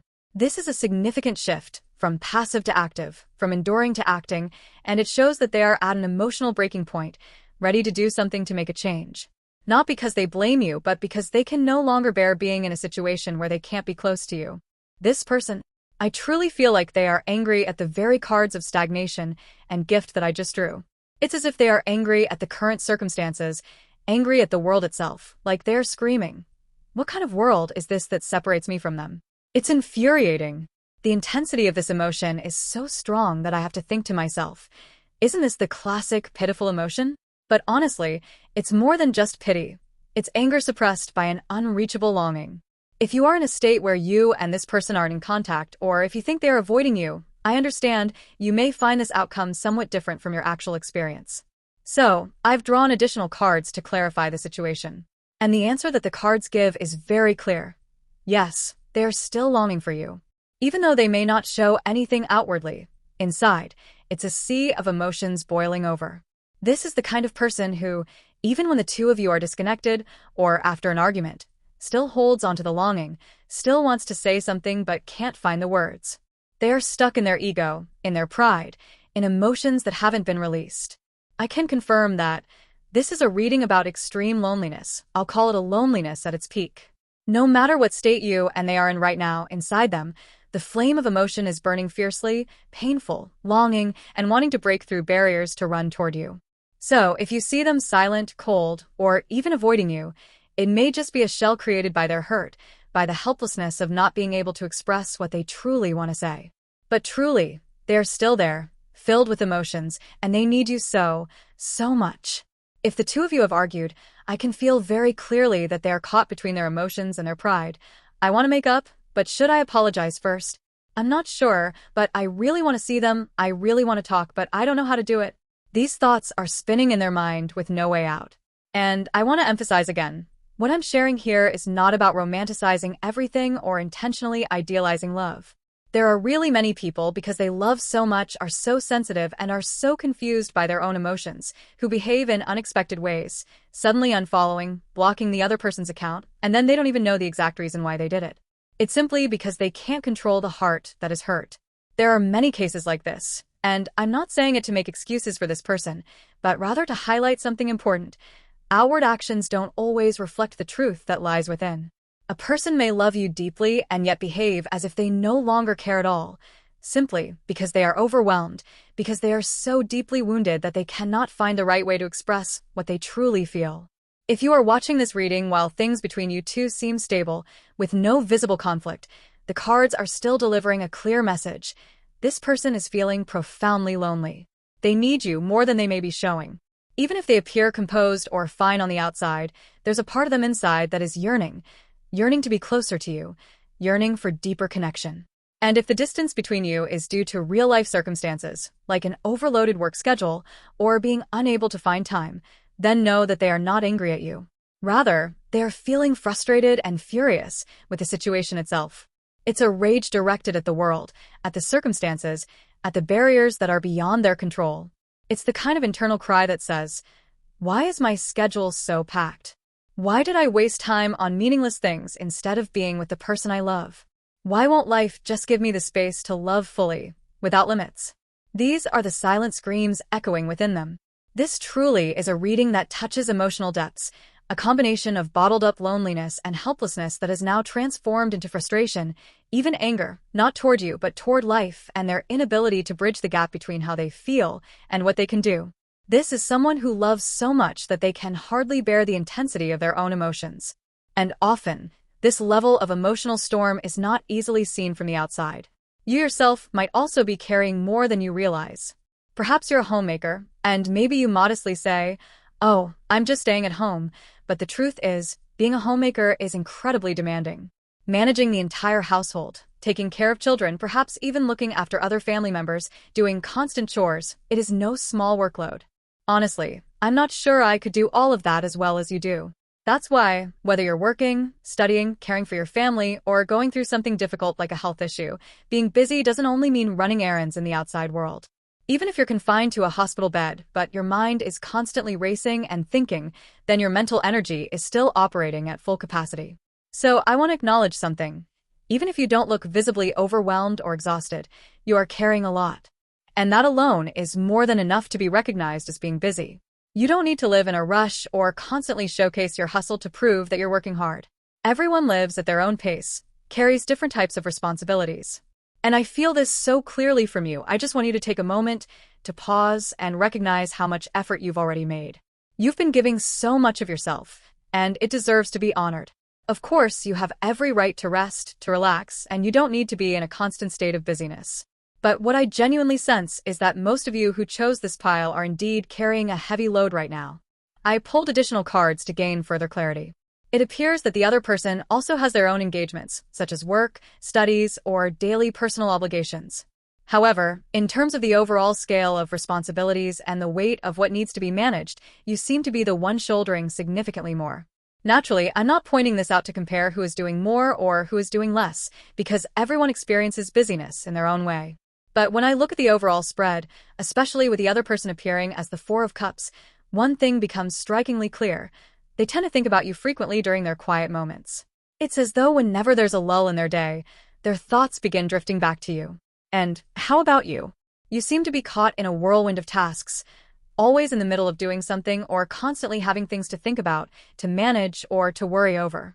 Even if you modestly say, "I'm just a homemaker," or "I'm not that busy," the reading still indicates that you're truly carrying a lot, far more than others might perceive from the outside. What I want to emphasize here is that none of this implies that either of you is wrong or at fault. It simply means that, at this moment in time between the two of you, you are the one bearing the heavier share of real-world responsibilities. You're the one investing more energy into the practical aspects of life. Meanwhile, the other person, though they may also have things to do, is living with a greater emotional void, and that void is being filled with thoughts of you. They think about you in moments of stillness, when they don't know what to do, when they feel lost or emotionally unsettled. And this shows that your presence occupies a deeply significant place in their heart and mind. So yes, I truly feel that you are very busy, dealing with many concerns, carrying the burden of numerous obligations.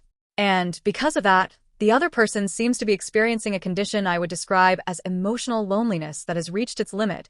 It's as if their heart is overflowing with emptiness. However, I want to make it absolutely clear that you have no reason to feel guilty or ashamed about this. Let me say it plainly. You are not wrong. You are living in alignment with your own rhythm, taking care of what matters to you, and that is completely valid and rightful.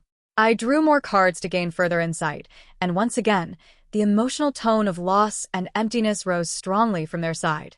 If the two of you are not in an established relationship yet, or if this is an unrequited connection, then the person in question is currently in a state of emotional entanglement that has gone beyond their ability to manage. They are spiraling, overwhelmed by unclear, looping thoughts about you, lost in a web of feelings they can't seem to untangle. I drew an additional card to clarify the final outcome, and once again, the energy strongly emphasizes the same core truth. This person is feeling deeply lonely, profoundly empty. Even though you've never intentionally created distance between you from their perspective, it feels as if you are living a full, busy, even somewhat contented life that no longer includes them. They look at you and see someone who seems to be fulfilled by many other things. It could be your career, your friendships, your personal routines, or simply the sense of stability and strength you carry. Even if that perception isn't entirely accurate, in their eyes, you appear as someone who already has a lot to care about, a lot that brings you joy, and it's precisely that image that makes them feel left behind. They feel like they are no longer the center of your world, and that realization stirs in them a deep sense of smallness, vulnerability, and aching emptiness. If, while watching this reading for Pile 3, you also feel an intuitive pull toward Pile 2, then it's possible that the messages are working together, complementing one another. However, if that doesn't feel necessary to you, feel free to disregard it. There's no need to overthink. Simply tune in to what resonates with your heart. If by the end of the reading you still feel like something's missing, then and only then come back to it. But do so only if you truly feel called to. There is no need to force anything. Finally, I want to say this. No matter how quiet or busy you may be in your life, to this person, you are an entire universe of color, a being they both admire and feel they can never quite reach.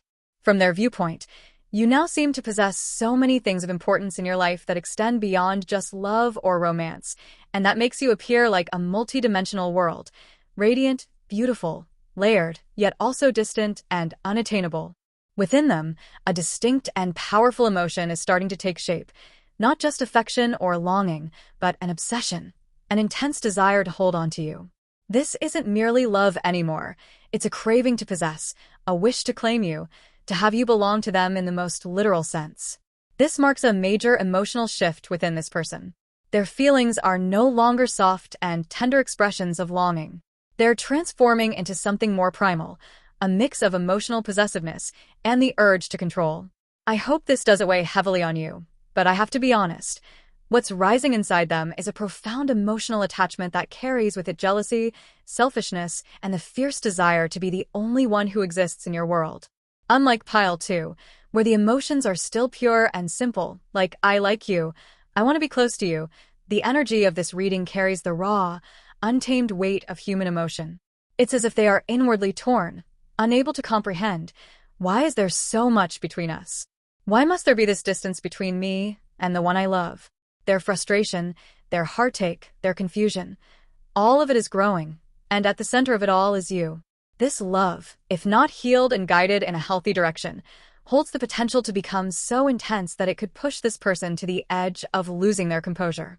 Yet, at the same time, it proves something undeniably clear. You are profoundly important to them, so much so that they are afraid of losing you, afraid of no longer being a part of your world. That is why I find myself feeling a bit concerned about one specific thing on your end, and it's the possibility that, in the future, this person might suddenly express bottled-up emotions in ways that catch you off guard. Not necessarily through conflict or confrontation, but in the form of unexpected complaints or emotional outbursts like, "Why don't you care about me more? Why don't you pay attention to me? Why do you always seem so indifferent to my presence?" These aren't accusations rooted in anger, but rather expressions of long-suppressed disappointment erupting at a moment you might not foresee. That feeling prompted me to draw another card, and what came up was the Citizen. The imagery of this card gave me a strong sense that, although this person does not carry negative intentions, nor are they driven by dark or harmful energy, they might start seeking answers from you, asking for clarity, trying to understand where they stand in your life. They are not dangerous. They are not abusive or controlling in a toxic way.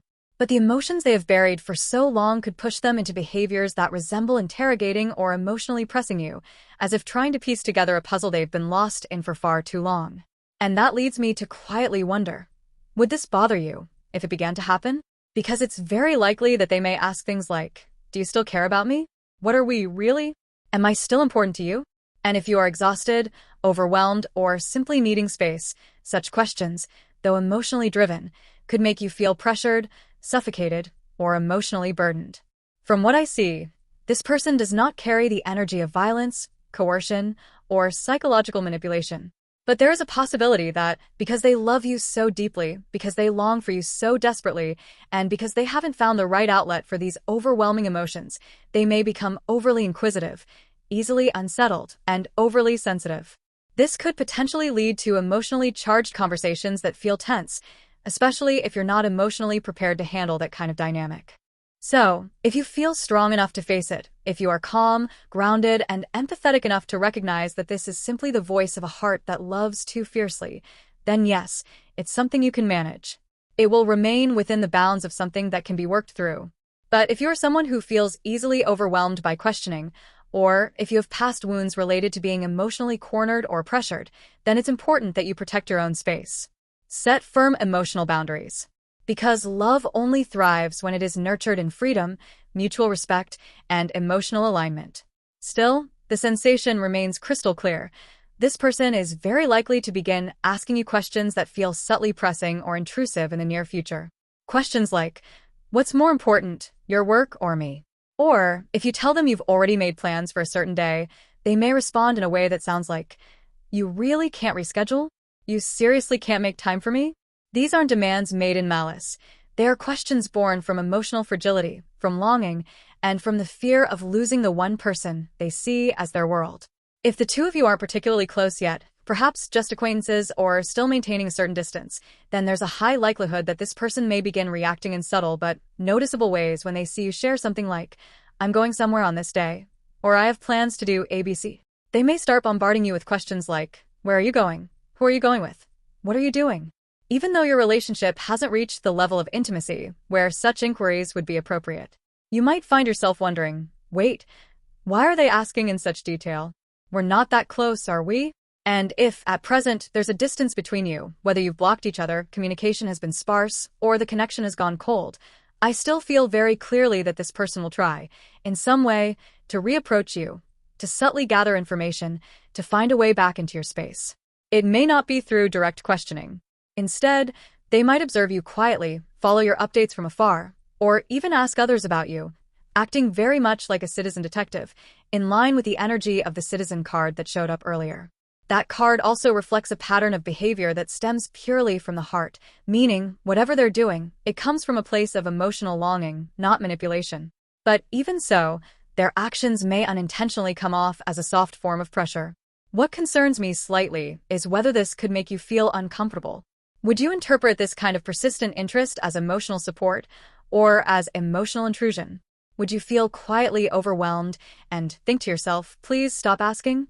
I'll continue pulling cards to better understand your authentic emotional response to this, because ultimately what matters most is this.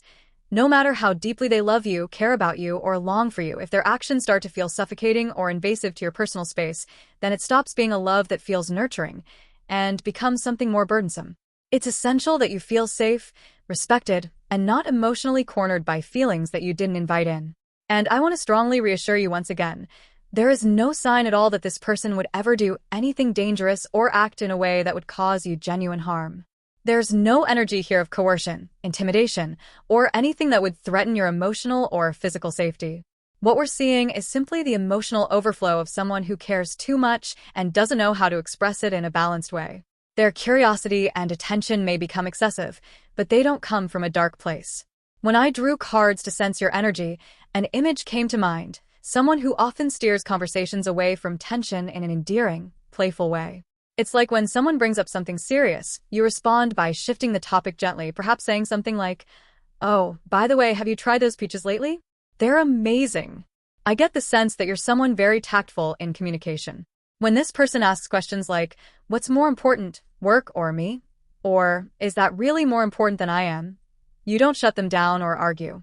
Instead, you subtly redirect, navigating away from conflict not out of fear or avoidance, but because you're consciously choosing to preserve harmony. You have a natural gift for disarming emotional tension, using warmth, lightness, and a delicate touch to maintain peace in the connection. The way you respond is something along the lines of, "Yes, I understand. I truly appreciate you, too. But work has been so demanding lately. And you know what? This was the only chance I had to get that one thing I've been looking for, so I just tried to make use of the opportunity.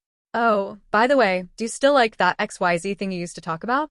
You don't avoid their emotional questions outright, but neither do you allow yourself to be cornered into emotionally charged conversations. Instead, you gently shift the focus, easing the emotional weight without causing hurt on either side. What stands out so clearly is your emotional intelligence, your tact, and your ability to remain centered in the middle of complicated feelings. You don't try to win the emotional tug-of-war, nor do you allow yourself to be overpowered. You find the middle ground, navigating with grace, standing your ground while still allowing the other person to feel heard and acknowledged. Regardless of whether the person in question is male or female, what's remarkable is the way you respond to their emotions, even when they border on being clingy or persistent, with calm strength and gentleness. This finesse is your greatest inner power, and I truly believe it is the very quality that enables you to maintain balance in a connection that's becoming increasingly emotionally layered. What truly impresses me, however, is just how skilled you are at handling the situation. You're fully aware that this person is feeling a little sidelined, maybe a bit disheartened by not being prioritized. You can sense that, at times, they may be holding back the urge to ask, "Can't you make time for me?" Or, "Am I really less important than your work or hobbies?" Yet you don't respond with avoidance or confrontation. Instead, you see right through the surface of those questions.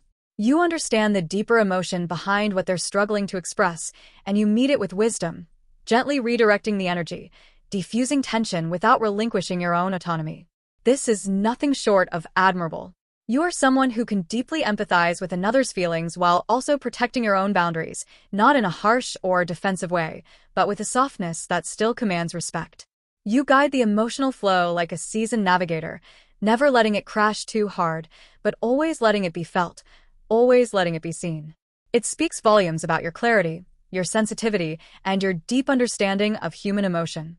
There's absolutely nothing to worry about here. You are more than capable of handling this. I don't sense you forcing yourself to act strong, nor do I see you pretending to be in control. This is simply your natural strength, and you're already embodying it beautifully. The appearance of the King of Swords reaffirms this energy. You are someone who thinks with clarity, who holds a strong inner compass, and who knows exactly what to say and do to keep things harmonious. You possess the sharpness of logic and the stability of emotional maturity, all wrapped in a quiet confidence. On the other side, this person leans more into emotion. When they feel something, they want to express it immediately, even if it's impulsive or not fully thought through. They can be reactive, sometimes letting emotions surge ahead of reason. But you, in contrast, are governed by thoughtfulness. You take your time, you assess before responding.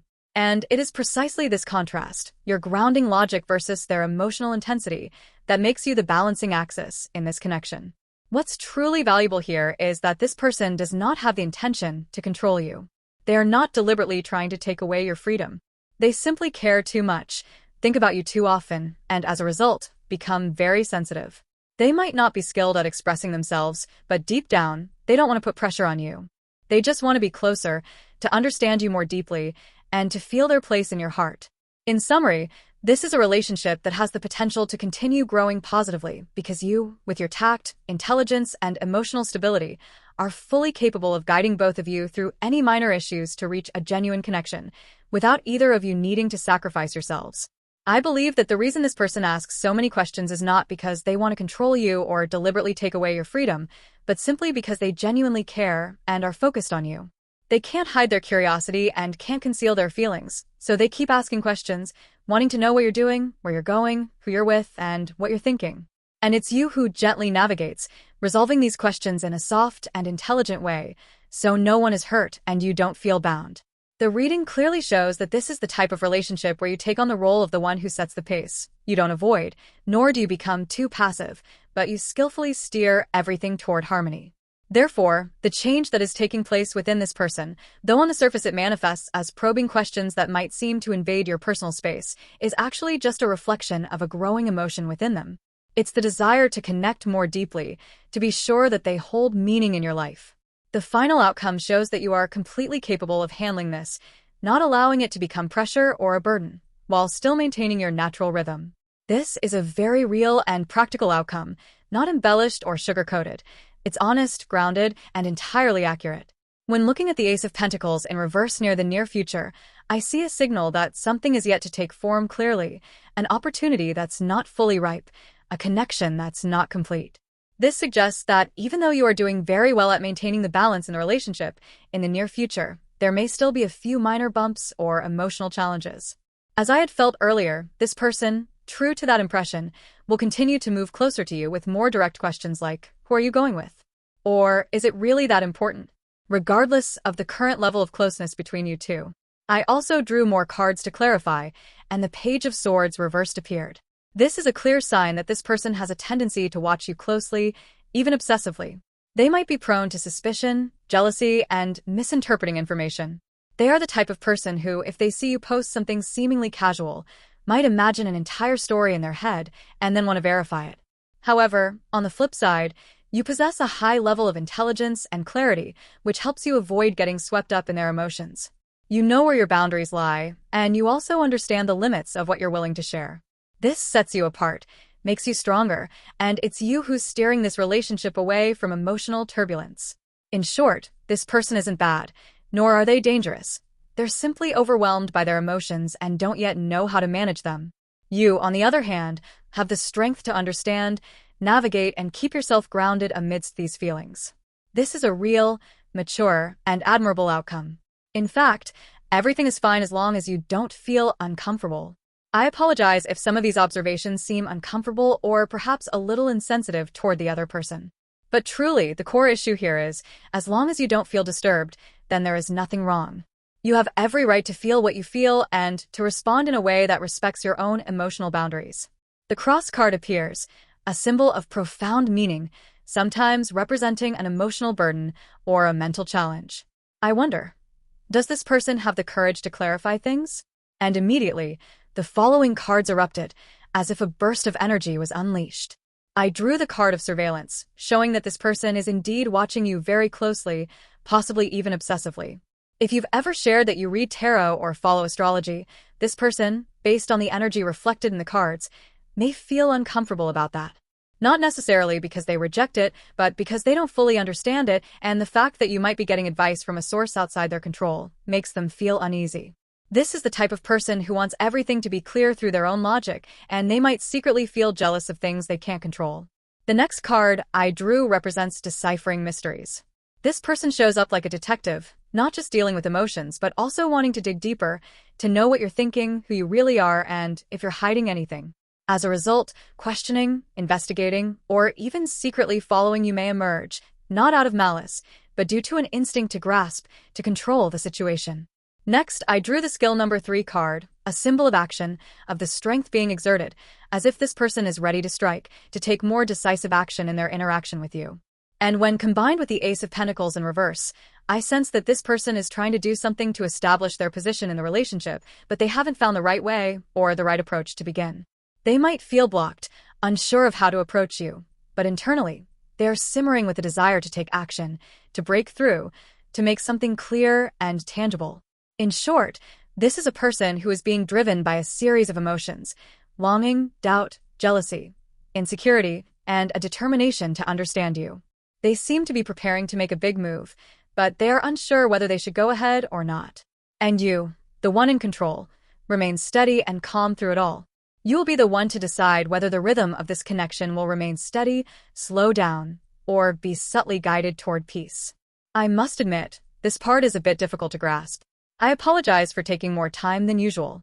I needed to observe further to find a clearer direction, because the cards are conveying messages that feel disjointed, as if each card is saying something different. So, I drew additional cards from a different Lenormand deck for more insight. Then, the home card appeared, often representing a place of belonging, roots, stability, and foundational values. Next came a card with religious symbolism, suggesting that the theme is moving toward something very deep and essential: beliefs, life principles, or something that a person sees as unchangeable. However, alongside that, there was the Ace of Pentacles in reverse, a card typically representing a new opportunity or a solid beginning, but in the reverse position, it implies that the opportunity is blocked or cannot be fully received. Overall, the energy here is not one of overflowing joy or ecstatic happiness. Instead, it carries the tone of a serious conversation, something this person wants to confess to you, but it's not simple or light. It could be a confession, a truth they've been holding inside for a long time, or something deeper that they're struggling to express. There's a strong feeling here that you are in a somewhat cautious state, wondering, what is this person about to say? Is this something serious? And indeed, it is. Because the next card that appeared is the exclusive card of extreme possessiveness, what I like to jokingly call the Thwomp card, drawing from the image of the falling stone block in the Mario game. It's a very heavy symbol, representing that the possessiveness in this person's heart has reached a breaking point. And now, I understand, the Ace of Pentacles reversed is indicating that what this person is preparing to do, or what they are forming in their thoughts, is a big, strong action that is so full of emotion that it has become overwhelming. What was once a small pentacle, held gently in their hand, has now been magnified and turned into a heavy weight that falls, just like the Thwomp stone. It's no longer a gentle proposal, it's, I can't take it anymore. I need to know that you belong to me. What are we? In summary, in the near future, there is a very high likelihood that this person will bring to you a serious conversation. They no longer want to remain in a state of ambiguity or uncertainty. And because, in their heart, their feelings of possessiveness and ownership are growing exponentially, they want everything to be clear, to be certain, to belong to them. And you, with your inherent clarity and inner strength, will need to clearly define your emotional boundaries. This person is not intentionally trying to hurt you, but without boundaries, their emotions can easily exceed what you're able to handle. This is not a gentle love. It is deep, intense, and filled with inner turmoil. The Ace of Pentacles is no longer just a small coin lying comfortably in the palm of a hand. It has now transformed into a massive door, so large that it seems to engulf the entire surrounding landscape. Not only that, but this image coincidentally aligns with a symbol that has appeared before, indicating that the emotions inside this person, especially their possessiveness, are growing to an uncontrollable level. And because the card is reversed, this exaggeration is no longer healthy. It has turned into instability, imbalance, and a loss of inner control. In short, this person is mentally unwell, a figurative way of describing an unstable state of mind. Their emotions have exceeded the point of balance. The growing possessiveness is weighing heavily on their heart. And when emotions are suppressed to such an extent, they can no longer maintain their composure. And this shows outwardly in actions or words that may seem unusual to you. For example, if the two of you are in a romantic relationship, they may suddenly say, "I need to talk to you for a moment," or "I have something to share with you." At that moment, you may feel startled, instantly becoming cautious. What's going on? Are we breaking up? Or, oh no, please don't tell me we're about to argue? The feeling of being on guard is real. But I want to reassure you, there is no sign indicating that they will leave you or do anything negative. The home card continues to appear, a symbol of stability, of home, of a foundation. This suggests that, despite being overwhelmed by their emotions, deep down, they still want to preserve this connection, not break it. However, what leaves you uncertain is, what exactly do they want to say? And the number 4 keeps repeating in the reading, perhaps a symbol of foundation, stability, or a repeated message about belief systems, home, or something deeply structured. To gain further clarity, I drew more cards to see what this person is truly trying to say. From these cards, I began to sense the story clearly unfolding. This person is aiming for something more serious. It's not a breakup, nor a fight, but a confession from a heart that's very vulnerable. You are my home. I want to be sure that I have a place in your world, or even a proposal for a long-term commitment. But the way they will express this won't be through soft words. It will be heavy with emotion, very serious, even tense, because they are carrying so much that has yet to be spoken. The biggest change in this person is not just the increase in their emotions, it's the fact that they can no longer stay silent. They are about to speak, and what they say may catch you off guard. But beneath it all is a heart that wants to be loved, held close, and reassured. With this mindset, no matter how much they learn, it's the same. Giving up is my strength. This is the opening line, carrying a tone that's both bitter and self-deprecating, clearly reflecting the inner insecurity and sense of inadequacy that are swirling in their mind. And when this is followed by the card symbolizing weapons and the image of a sheep, a creature that represents meekness but also vulnerability, we can clearly feel that this person is entering a very sensitive and fragile emotional state. They might say things like, "You're so busy, you probably don't need me, right?" Or, "If I'm no longer important, maybe we should just end this." Or, if you're not truly in a committed relationship yet, they might suddenly say, "Maybe we shouldn't meet anymore because you don't have time for me." These statements aren't necessarily about wanting to break up, but are more about testing the waters, like, if I say this, will they try to hold on to me? Or, if I act like I'm giving up, will they care enough to stop me? I drew additional cards to check, and indeed, they do not have the intention to actually end things. The cards clearly show that this is not someone who wants to leave you. They are not intending to end the connection, but rather they are testing your feelings. They want to see how you will react when they say things like, "You like someone else now, don't you?" Or "You must have someone else," or even, "Well, maybe I'm just not the right one for you." All these words don't stem from anger, but from a growing fear of being abandoned. And I have to be honest, this kind of emotional testing behavior is quite exhausting. Not because they are bad, but because they haven't learned how to express their insecurities in a healthy way. They choose to touch your emotions with words that suggest withdrawal, to see if you'll hold on to them. But if this happens repeatedly, it can make you feel tired, annoyed, and even confused. Did I do something wrong? Or why are they saying that? In summary, this person does not intend to break up, nor do they want to leave you. But because their emotions are so unstable, they will express it through testing behaviors, dropping hints, pretending to let go, pushing your boundaries to find certainty. And for you, the one holding the pace of the entire relationship, this will be the moment for you to stay clear-headed, establish firm boundaries, and communicate with confidence so that you aren't swept away by their waves of insecurity. And then, it's very likely that you'll hear this person say things like, "Well, work is still more important than me, right?" Or "I knew it, you always choose work first, don't you?" With a tone that seems as though they've accepted it, but they want to hear confirmation from you, as a way to stir up emotions.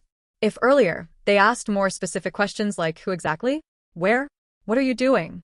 Now they shift toward more emotional questions such as, "Anyway, I guess I'm not as important as those other things, right?" Or, "I'm not important to you, am I?" They stop caring about details and move into a state where they feel inadequate, abandoned, and believe that you will choose someone or something else over them. But what's important is this. This person does not have the courage to directly say things like "we should break up" or "I think we should stop seeing each other." They cannot bring themselves to give an actual ending. Instead, they'll say things like, "Maybe we don't need to meet anymore," or "I guess I'm not the right one for you." statements that are half suggestive, half waiting for you to react. And if, in a moment of impatience or fatigue, you respond with something like, well, if that's the case, this person will collapse immediately. They don't actually want you to agree to leave. They're just clumsily testing your feelings. They don't want to end things. They want you to hold on to them. They wanted to confirm, no, you're still important to me. The card that appeared is the perfect symbol for someone like this. Sensitive, insecure, prone to overthinking, and sometimes using childish tactics to test someone else's feelings. They're not malicious, they're just clumsy, just vulnerable, and they don't know how to plainly say, please don't leave me. So, you need to understand that whatever they say in the near future, it may carry a negative, pessimistic tone, or it might make you feel annoyed, but underneath it's a soft, fragile heart that's scared, that longs to see their value reflected in your eyes. They don't need a reason. They just need you to show them that you're still here, you still care, and you're not leaving. At first, you might feel a bit on guard, thinking, what's going on? Are they about to say something scary? But soon you'll realize, this is the thwomp-style possessiveness at play. You'll understand that this kind of behavior is a manifestation of someone who is anxious and in need of attention, not something too serious or dangerous to the relationship. I drew more cards to explore your true feelings in this situation, and the answer is very clear. You appear as someone who is completely unaffected by their emotionally testing words. The card with the message sleeping is bad, being awake is good. Who said that? Shows that you don't care about the standards or heavy emotions they're trying to create. You don't even see it as a big deal. Accompanying this is the Nine of Cups, a symbol of emotional fulfillment and contentment with oneself. You appear as if saying, I get it, I'm too familiar with this. It's the same old emotional tactics. You accept everything with a calm and steady demeanor, not even paying much attention to their complaints or doubts.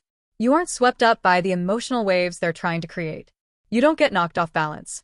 On the contrary, you stand firm amidst all the fluctuations, almost whispering to yourself, all right, keep talking, I'm listening, it's fine. You're strong enough not to be swept away, clear-headed enough to understand that this is just an emotional reaction born out of insecurity, and confident enough to not let it affect your inner peace. In the end, you are the version of yourself that is intelligent, clear-headed, and in complete control of the situation. No matter how the other person acts, you remain as steady as a rock, unmoved, unwavering, not overreacting. On the contrary, you almost stand atop a mountain, looking down gently but with a powerful presence. If this relationship continues, you will be the one to maintain the pace, keep the balance, and not let negative emotions take control. You're the one holding the steering wheel. And you're doing it wonderfully. No matter what they say, you maintain your calm, clarity, and are absolutely unshaken. You are the kind of person who can immediately recognize the essence of the situation, seeing right through the emotional facade that others try to present. So, if they say things like, you must like someone else now, don't you? Or I don't matter to you, right? You won't be moved in the slightest. On the contrary, you'll just think to yourself, the same old tactic, and continue holding your steady ground, not overreacting, not allowing yourself to get pulled into that emotional spiral. This is the clearest proof that their words don't have the power to sway you, because you've seen the full picture beneath it. You understand that this is just a clumsy attempt to get attention, to be kept. Because you remain unshaken, there won't be any true breakup words from them. Phrases like, we should stop, let's not contact each other anymore, or let's end this, will not come up. Because if they say those things and you agree, they will completely crumble. They're simply playing a cute act, trying to see if you will hold on to them. However, understand that this behavior, though a bit annoying and clumsy, comes from insecurity and genuine feelings. This is the thwomp move, acting like they're dropping something heavy to attract attention. And you, the one who can see everything, just need to stand firm, not overreact, and that alone will be enough to maintain balance. Next, I will check further when this situation may occur, and whether this emotional act will lead to any progression in the relationship. But first, I've already checked the current situation, and I'm truly relieved because you are not being placed in a difficult position at all. In fact, you don't even mind. Whatever the other person says to you, it's just, they're just trying their best to be loved. You're clear-headed enough to not get hurt, strong enough not to be pulled along, and compassionate enough to see their insecurity without judging them. In short, even if they throw out vague words or emotional tests, you don't need to worry. Just stay in that state, steady, compassionate, and clear-headed. You will be the one to control the entire rhythm of this relationship. The message from the card shows that this situation will likely unfold within the next month, and if the energy is flowing strongly, it could even happen by the end of this month. The appearance of the Ace card, a symbol of early beginnings, indicates that the timing is quite close. And because the Lily card also appeared, the energy confirmed is completely pure, sincere, with the gentle tone of a heart longing to be heard. This person has no intention to attack or create discomfort.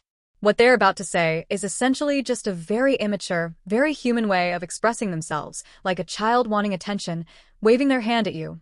Please, look at me for a moment. But you, with your clear-headed strength, will receive it like a soft flower falling on your shoulder. Oh, here we go again. Completely unshaken, not hurt, and even feeling a bit sorry for them. It's like you're looking at a child sulking because they didn't get a hug, rather than receiving bad behavior. You won't feel attacked because, as the energy of the reading suggests, this is not a blow, but rather a silent sob, a gentle emotional touch. It's like a flower brushing against your hair while you're standing still, light, soft, leaving no trace. So, you really don't need to worry. There won't be any big explosion. There's no real anger. It's just that their loneliness has grown so much that they have to find a way to do something. Though clumsy, it's very sincere. Regarding the important question, will this action lead to any progression in the relationship? I drew more cards, and the answer is yes. It won't be a huge leap forward, but it will be a gentle shift, a closer connection. In the image on the card, one person is playing the guitar, and the other moves closer to ask, "What song are you playing?" The atmosphere is very gentle and warm, and behind it is the word happiness, joy, happiness, music, and connection. No matter who you are, what gender you are, or what role you play, you are the one they are moving toward with sincerity. They will come closer to you, listen to you, and be curious about your inner melody, and this seemingly childish behavior at first will actually open the door for emotional connection to unfold. In summary, this is a beautiful chain of events, full of people, emotions, and sincerity. And most importantly, you are the one in control of the rhythm, in control of your emotions, and you are opening up a gentle yet warm shift in this relationship. So, it's as if you two have already had interactions like this, and if you've already been a couple or at least have some sort of relationship, there may have been small moments of petty arguments or back and forth words. But in the end, everything returns to normal as if nothing happened. The intensity is so minor that it's not even worth dwelling on. If you are really upset with each other, it's just the prelude to the reconciliation coming soon. If the relationship is still new or not very close yet, then maybe the other person will say something, but as the two of you continue talking, the conversation will become lively and gradually more intimate, even leading to plans for the next date. Regardless of the direction, the message here is that this relationship is moving toward happiness, so there's absolutely nothing to worry about. Honestly, what's happening right now is just the prelude. Like a warm-up act before the main performance. A small appetizer before the main event. Even if they are seriously trying to say something to you, based on the current energy, it all just feels like a light step forward. It's not an explosion, it's not a fiery outburst, but it's something that will make people smile. And I'm truly sorry if this makes you think I'm downplaying the situation, but that's genuinely the energy that's coming through. This is such a minor thing that you won't feel hurt or bothered by it. On the contrary, you might even think, it turns out this person just wants to create sweet, intimate moments with me. So, rest assured, there's nothing serious going on here. Now, when this person says things like this to you, how should you respond? If you already have a familiar way of interacting with them, feel free to continue with that. But if you want some suggestions, I've drawn more cards to see what response would be appropriate. And the Three of Cups card appeared. They are raising a glass to celebrate. So the answer is very clear. You don't need to respond too seriously. Just maintain a joyful, lighthearted mood, as if you're toasting together and enjoying the moment. So, if the other person suddenly says something like, "Haven't you started liking someone else recently?" Or, "You have someone else, right?" You don't need to take it too seriously. Just respond lightly like, "Oh, that's not true at all," or, "What are you talking about?" No way. Keep it casual just like you normally would. In fact, if you're comfortable and tactful enough, you can completely shift the conversation at that moment. For example, "What's that about?" "Not true." "Oh, by the way, remember the movie I mentioned last time? Did you watch it yet?" Turning the conversation back to a normal, everyday flow. It's like moving from a sensitive moment to a lighter, more casual topic. For those who can handle situations like this, just do it naturally, and that's fine. No need to overthink their words or make it more complicated than it needs to be. Because from the very beginning, the tarot reading has made it clear that this isn't something that should be taken too seriously. The Three of Cups has appeared, symbolizing joy, laughter, and lighthearted gatherings. This emphasizes that you can maintain a cheerful, relaxed state of mind. You might even see this as an opportunity for both of you to grow closer, not as a threat or something that could cause a rift. This doesn't mean you should disregard or belittle the other person. It's not about joking around or ignoring their feelings. It simply means that such words aren't decisive for the relationship. They aren't a turning point or a boundary between staying together or breaking up, so you don't need to respond with a serious or defensive attitude. Just remain natural, as your true self. If the two of you have a certain way of interacting, keep that dynamic going. Or, if you're someone who likes to joke or lightly ease tension, continue doing that. Because in this reading, there are no signs suggesting that you need to handle this situation differently or prepare any strategies. This clearly shows that it's just a small ripple, nothing to shake you to your core. It's not that you won't feel hurt when hearing such things. I'm not saying that everyone will handle it lightly. There will definitely be people who feel uncomfortable being asked questions like, who's more important to you, me or that person? Or haven't you found someone else? Even if it's just a test of feelings. Some people might feel upset and not want to be tested like that in a relationship, and that's completely understandable. However, what's being confirmed here is that such words aren't meant to cause deep harm. It's not a painful blow. It doesn't trigger fear or cause you to fall apart. It's just a very light thing, probably even less impactful than what you may have imagined. If in your mind, you're wondering, will they say something that will hurt me? The answer is no. You don't need to worry that much. Everything will be much lighter than you expect, and you won't be caught up in an awkward confrontation. So, what will happen between the two of you after this? This is something that really piqued my curiosity, so I decided to draw more cards. And, you know what? It's quite interesting. The card that appeared carries the energy of a reflective meeting. This suggests that the person will fall into a state of regret immediately after saying those words. They will blame themselves, thinking things like, why couldn't I be more honest? Why do I always beat around the bush and test the other person like that? I'm such a fool. But the wonderful thing is, you don't let it bother you much. You remain calm and gentle, not letting those words affect you too deeply. So the image that comes to mind is very clear.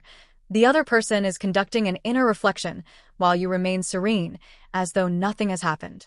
However, it's precisely your calmness that will make them realize, I was wrong. I shouldn't have done that to the person I truly love. And this will bring about change. From now on, they will no longer use such testing words. Because they've learned their lesson. This regret is real. It's sincere. And that is what will change the way they behave in the relationship, moving towards a more affectionate, transparent, and kind approach. This is a very good sign. Oh my, the wedding card, I haven't seen it in a long time. There's also the moon accompanying it. Here it is, the duo bringing clear and unmistakable energy of love. If you're watching this reading with a question about an ex or a desire to reconcile, the message here is, there's definitely a chance for reconciliation. If you're secretly in love with someone, the possibility of moving towards a mutual, reciprocal relationship is very high. It could be the beginning of dating, or progressing towards marriage, or establishing a committed relationship like spiritual partners, soulmates, and so on. Whether the relationship between the two of you is new or unclear, based on the energy in today's reading, I see a very real possibility for it to progress into a romantic relationship. The cards are making it very clear. The two of you, I can feel it very strongly, will end up together. Of course, I don't mean to say that the other piles don't have that possibility. It's just that here, the signals are so clear, so tangible, and they appear so unexpectedly, but also so authentically. I'm not saying that the other choices won't go anywhere. That's not the case. Other piles are also very positive. But each pile represents a different form of progression. Each path manifests in its own unique way. It's like comparing Vietnamese food, Western food, or desserts. You can't say one is better than the other because each has its own unique flavor, its own distinct quality. So don't think that this pile is the best one, but understand that it's showing a specific journey in a clear and unique way. As for this pile, when the wedding card appears, there's something truly special about it. It's been a long time since I've drawn this card, almost as if it has been hidden for a long time and has only returned at the right moment. This makes me wonder. I wonder when this will happen? So I drew more cards to ask about the timing. And the answer is, the earliest would be in July. If you're not watching this reading in real time, meaning it's not around May, June, or July, then the timing will be 2 months from when you watch this reading. So, if you're watching in May, June, or July, everything could progress significantly in July. But if you're watching at a completely different time, say in October or January next year or any time else, count from the time you're watching. 2 months after that will be when the wonderful things begin to unfold. And the best part of all of this is, you and the other person might step into a clear relationship, perhaps even discussing living together, getting married, or at least both of you confirming, we are really a couple. I don't usually offer congratulations just because of a few beautiful cards, but this time, I truly want to say, congratulations. The snake card also appeared, revealing that the root of this entire process stems from the other person's possessiveness and deep attachment. It's their desire to keep you, their fear of losing you, that has made them start to move, to become more serious, and to want to enter a real relationship. And then the ship card, a symbol of journey, of moving forward, also appeared. Everything is pointing to a new relationship, but one that is profound and truly serious, awaiting you. I usually don't say things like congratulations just because the cards look good, but this time it's different. With this reading, I want to say that from the bottom of my heart. Congratulations. And you know what? This is truly important because usually when we're in a state of insecurity, anxiety, and then we do a tarot reading, we tend to overinterpret everything. Some people, when they see the wedding card, might immediately think, could it be that they're about to marry someone else? Could this be their wedding with someone else, not with me? If you're having these worries, please rest assured. That's not the case. You cannot interpret this card in such a way. I can assure you, it's definitely not that. This reading is about you, about the relationship between you and that person, and it's not asking whether they are marrying someone else. Honestly, even if you wanted to interpret it as them marrying someone else, there is no evidence in this reading that would support such an interpretation. So, you don't need to let your insecurities lead your mind down a path that doesn't belong to you. Who is the other person? Honestly, there isn't anyone else. I apologize if what I'm about to say sounds harsh, but the question of whether they are marrying someone else is completely irrelevant to this story. We are asking about the connection between you and them, and the cards are responding about you, your relationship, and the direction you're heading, not about anyone else. So, please don't hurt yourself further by thinking, it's probably not me, they're going to marry someone else in July. No, that's not happening. If you still have some doubt in your heart, I will ask again to confirm, although I'm already certain about it. But because I understand how unsettling that feeling can be, I'll ask again, so that the cards can tell you directly that they will not marry someone else. To make it absolutely clear, I'll turn to the Angel Answers deck. You know, this is when the angels need to speak. I need them to show up right now because this is the moment you need reassurance the most. And the question I'll ask is, will they marry someone else? And I can already say, even before drawing the cards, no, absolutely not. But I'll still draw, so you can hear the answer from the divine messages themselves. And the answer will still be, no, absolutely not. See? I told you, there is absolutely no chance of that happening. Honestly, this situation is just too sweet. The card from Angel Answers today is truly top-notch, and you know what? It's not just a simple yes, but a yes. With an exclamation mark, a very strong, undeniable confirmation. This means there is no way they will date or marry anyone else. The cards have been extremely clear. That person is definitely for you. The yes card from Angel Answers doesn't always come easily. In fact, this deck is quite picky, quite direct, sometimes even giving very clear reminders or rejections. Yet this time, when I asked, will they marry or love someone else? Without hesitation, the yes card popped out immediately. This means that every message in this reading has been talking about you. You are the one being mentioned, not anyone else. There is no third party here. It's just you and that person. I know that some of you, out of worry, might have fleeting thoughts like, maybe they won't marry me, maybe they're talking about someone else. But no, that's not the case. There is no one else. The person referred to in this reading is you. And it's not just me confirming this. The entire deck of cards confirms it clearly, strongly, and swiftly. So please rest assured. Once again, I'll say it very clearly. You are the one their heart is directed towards. All the movements, all the signs of progress, of connection, of marriage, it's all for you. Not for anyone else. Not for an ex. Not for a new person. Not for a stranger. It's you. I truly feel grateful for the opportunity to draw that card at this moment, thank you for the powerful and loving messages from the angels. Normally, I might grumble at the deck whenever it answers vaguely or ambiguously, but today, this is truly a fantastic response. Thank you for clearing everything up. And thank you for patiently listening until now. Everything is fine now. There's no need to worry anymore. You are the one who is special in their heart. I really feel relieved to say this with absolute confidence, because now, with a clear confirmation from angel answers, everything has become transparent. There's no more doubt or uncertainty.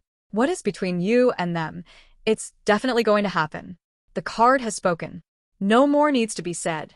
Especially at this point, this reading has answered in the most definitive way possible. Honestly, I rarely say this, but this time, please allow me to congratulate you. Congratulations. I truly don't often give out congratulations like this. But this time, the flow of the reading is so strong, so clear, I can't help but say it. Of course, if you still can't fully accept it, if you feel that, no matter how loudly the card says yes, you're not ready to open your heart to that message, it's okay. The most important thing is still your own feelings. Hold on to whatever you're feeling right now. That's the most precious thing. Don't force yourself to believe or change your feelings just because of the reading. Let everything unfold naturally, and when you're ready, you'll know. But if you can accept part of the message for now, then I will continue to share the next part. How should you live in the coming days? What can you do to connect with the positive energy that is present around you? What are the ways that can help you blend gently, naturally, into the new flow of life? To answer these questions, I will draw a few more cards from the deck reserved for advice to help you gain clearer direction for the journey ahead. Honestly, today's reading is a divine masterpiece, a perfect harmony. I feel like I'm witnessing an incredible performance, and the director is the universe itself. Everything aligns so perfectly that I couldn't help but exclaim, I can't believe this. And the moment I said, this is definitely it, the card yes jumped out, as if the universe was responding with a loving nod. And no, this isn't just a casual coffee meetup for some fun chat. This is a real reception of messages. And the angels have made it crystal clear. Yes, I truly feel it in my bones. This is it. And then, once again, a pair of cards appears. It's wonderful. The deck seems to be saying, live with the belief that this will come true. While it may sound like a simple encouragement, the energy of these cards shows that this message is very real, not superficial or vague. Here, we have the Lovers, a symbol of sacred connection and heartfelt choice, accompanied by the World in reverse. And what this means is, you're very close to your destination. The World is one of the most powerful cards in the entire tarot deck. Even in its reverse state, it still holds a positive energy. Its appearance right now is a sign that you're just one step away. Everything is nearly complete. A circle is about to close to open a new phase. To be honest, when pulling cards in such quick succession, sometimes it's easy to feel overwhelmed by the message, but when the major arcana cards show up one after another like this, it means you're standing at a truly pivotal moment. These cards are not ordinary. They represent major changes, grand movements of destiny. And when the Lovers appears once again in the reading, especially in the context of you being guided toward preparing for a shared future, it means you can absolutely live as if this is already on its way. The deck is telling you, live with the spirit that this is happening. But specifically, what does it mean to live as if this will happen? I drew more cards and the final card appeared, the Star, a symbol of hope, of dreams, of wishes slowly coming true. And the message accompanying it is, take a moment to clarify in your heart, what do you want from this relationship? What do you want to do together? Where do you want to go? What do you want to become? Even if your answer feels distant, for example, I want to travel the world with them, or I want to live with them for the rest of my life. That's okay. Don't judge your dreams by how difficult or unrealistic they may seem. What matters is that you know exactly what you want. When you clarify that, you are sending a clear signal to the universe, and that is the first step to bringing the miracle closer to you. In short, trust the future that is coming, and take the time to clarify in your heart, what do you truly long for with that person? Because you're very close to it now. Yes, that's right. It's okay, because in this world, no one can truly predict what will happen. There are people who marry someone no one expected, like famous couples who surprise everyone. Wait, they really got married? The universe operates in ways that no one can foresee, and the question of who will be with whom, how connections will form, truly, no one can predict. That's why what matters most is, You need to clearly define in your heart, where do you want this relationship to go? And what do you desire to become with that person in the future journey? The cards are advising you. Take time to clarify that. You can sketch out that journey in a specific, detailed way. For example, it might start with a few light dates, then move on to some trips together, spending nights together, followed by a deeper phase of getting to know each other, and eventually living together. You can rewrite that love journey map in a way that suits your heart. But if imagining all of this makes you feel heartbroken or afraid, for instance, I'm afraid of hoping too much and then being disappointed, that's okay. There's no need to force yourself to do this immediately. Save it for when you truly feel ready, or only do it within the scope you feel comfortable with. You can start with small steps, like, next time I see them, I want us to have a casual conversation like this. Gradually, from there, you'll expand the picture in your heart. If you're someone who already knows exactly what you want, then you don't need to do it again. Everything is still on the right track. But what this reading wants to emphasize today is, if you can, make that journey clearer, more specific, because when you do that, you're sending a very strong signal to the universe. I am ready. And that's how you begin co-creating your own future. Yes, the feeling is very clear that the energy this time is encouraging you to concretize everything, but if you don't want to do that, it's okay too. This is extremely important. This card also carries a strong intuitive energy, symbolizing awakening or a spark, like a sign that opens up possibilities. It doesn't impose a condition, like you must do this to be happy. Not at all. If you don't feel like it, are uncomfortable, or simply don't have the desire, you don't have to do anything. And that will not affect the happiness that is coming to you at all. I want to emphasize this because there may be some who think, I have to write it down, I have to make a specific plan for the universe to acknowledge it. But no. The most important thing is still your feelings. If your heart tells you that it's not the right time, then honor that. So, if you feel that you can reference this and want to give it a try, I encourage you to concretize what you want, write it down, or simply imagine it. And I truly believe that the things you write down now could very well become reality in their fullest form. In fact, you might even be surprised at how much easier things come to you than you initially planned. I'm not saying that love is simple, nor am I belittling your journey. Not at all. I say this with full respect for everything you've been through. It is precisely because you have overcome so much that this current flow is opening up to you with such gentleness. Embrace it in the way that feels lightest to you. And if you wish, believe that everything you imagine now is beginning to take shape in reality. Now, I would like to move on to the final part, the message from them to you. A beautiful card has appeared, the Ace of Cups. The number 1 card of love, full of emotion and tenderness, a symbol of an open heart and sincere feelings that are overflowing. Now, I will convey this message from their perspective, in the first person, as if they are speaking directly. Whether they are male or female, the energy expressed at this moment carries the essence of a man, one who holds deep, sincere longing. I will use the pronoun he to fully capture this emotion. And please note, this is a part of a tarot reading. It is not a spiritual channel, nor something mystical or metaphysical. It is simply what their heart wants to say, expressed through the language of the cards. So, here is the message they want to send to you. I want to be with you. Just that, a seemingly simple sentence, yet it encapsulates everything in his heart at this moment. A phrase that holds all the longing, all the waiting, and all the things he hasn't dared to say. A phrase that, when it leaves his lips, carries with it all the desires to get closer to your heart. And if you feel this, if your heart also stirs when hearing these words, then perhaps two souls are beginning to find each other on the same frequency. And love will start to bloom from that very place. But it's not quite like that for you, is it? Honestly, how is it really? I'm not sure either.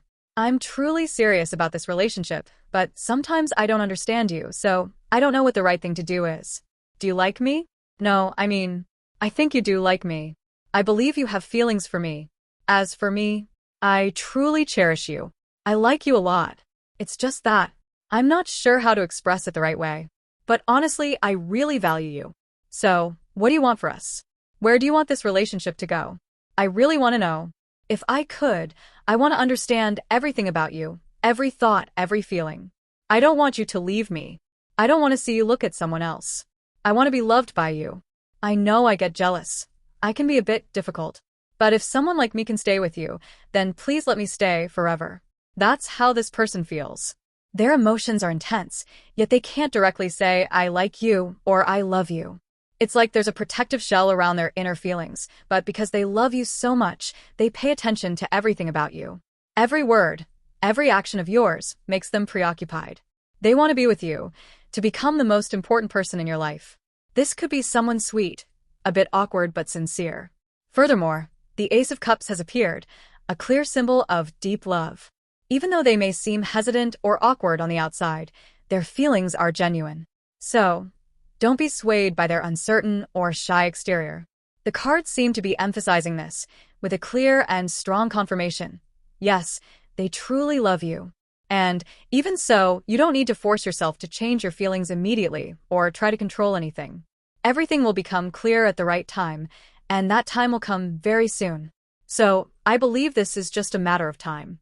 Regarding the topic of today's reading, I truly feel that the idea of a wedding is very strong. And that wedding, I clearly sense that the main person being referred to is you. The Angel Answers deck gave us the card Yes, and the energy it conveys is incredibly clear, as if it's saying, it's you. I have full faith in this. From now on, this relationship will only deepen. No matter what the relationship is like right now, the destined direction is to move closer, and I truly believe in that. I really feel that everything unfolding ahead is leading to a stronger connection between you two. And of course, if you're not ready to embrace that right now, it's perfectly fine. Whenever you feel it's the right time, you can accept it then. Use this reading in your own way, at the time when you feel you need it. Personally, I have full trust in the direction the cards have shown, and I want to emphasize this with all my confidence. Everything will be okay. It will definitely progress in the right direction. It will definitely reach the place you truly deserve. So, please cherish your own feelings and live true to your heart. Everything is fine. Everything is moving in the right direction. Because that person is you. Every message is meant for you. So, take comfort in moving forward. It's okay. It really is okay. Everything will turn out well. This relationship will flow smoothly and happily. Everything will be okay. I will now conclude this reading for those who chose pile 3. If what I've shared has provided you with useful insight, or if you simply found it interesting, don't forget to subscribe to the channel and hit like to support me. Thank you so much for taking the time to watch until the end of the video. I wish you a peaceful and lucky day. See you in the next readings.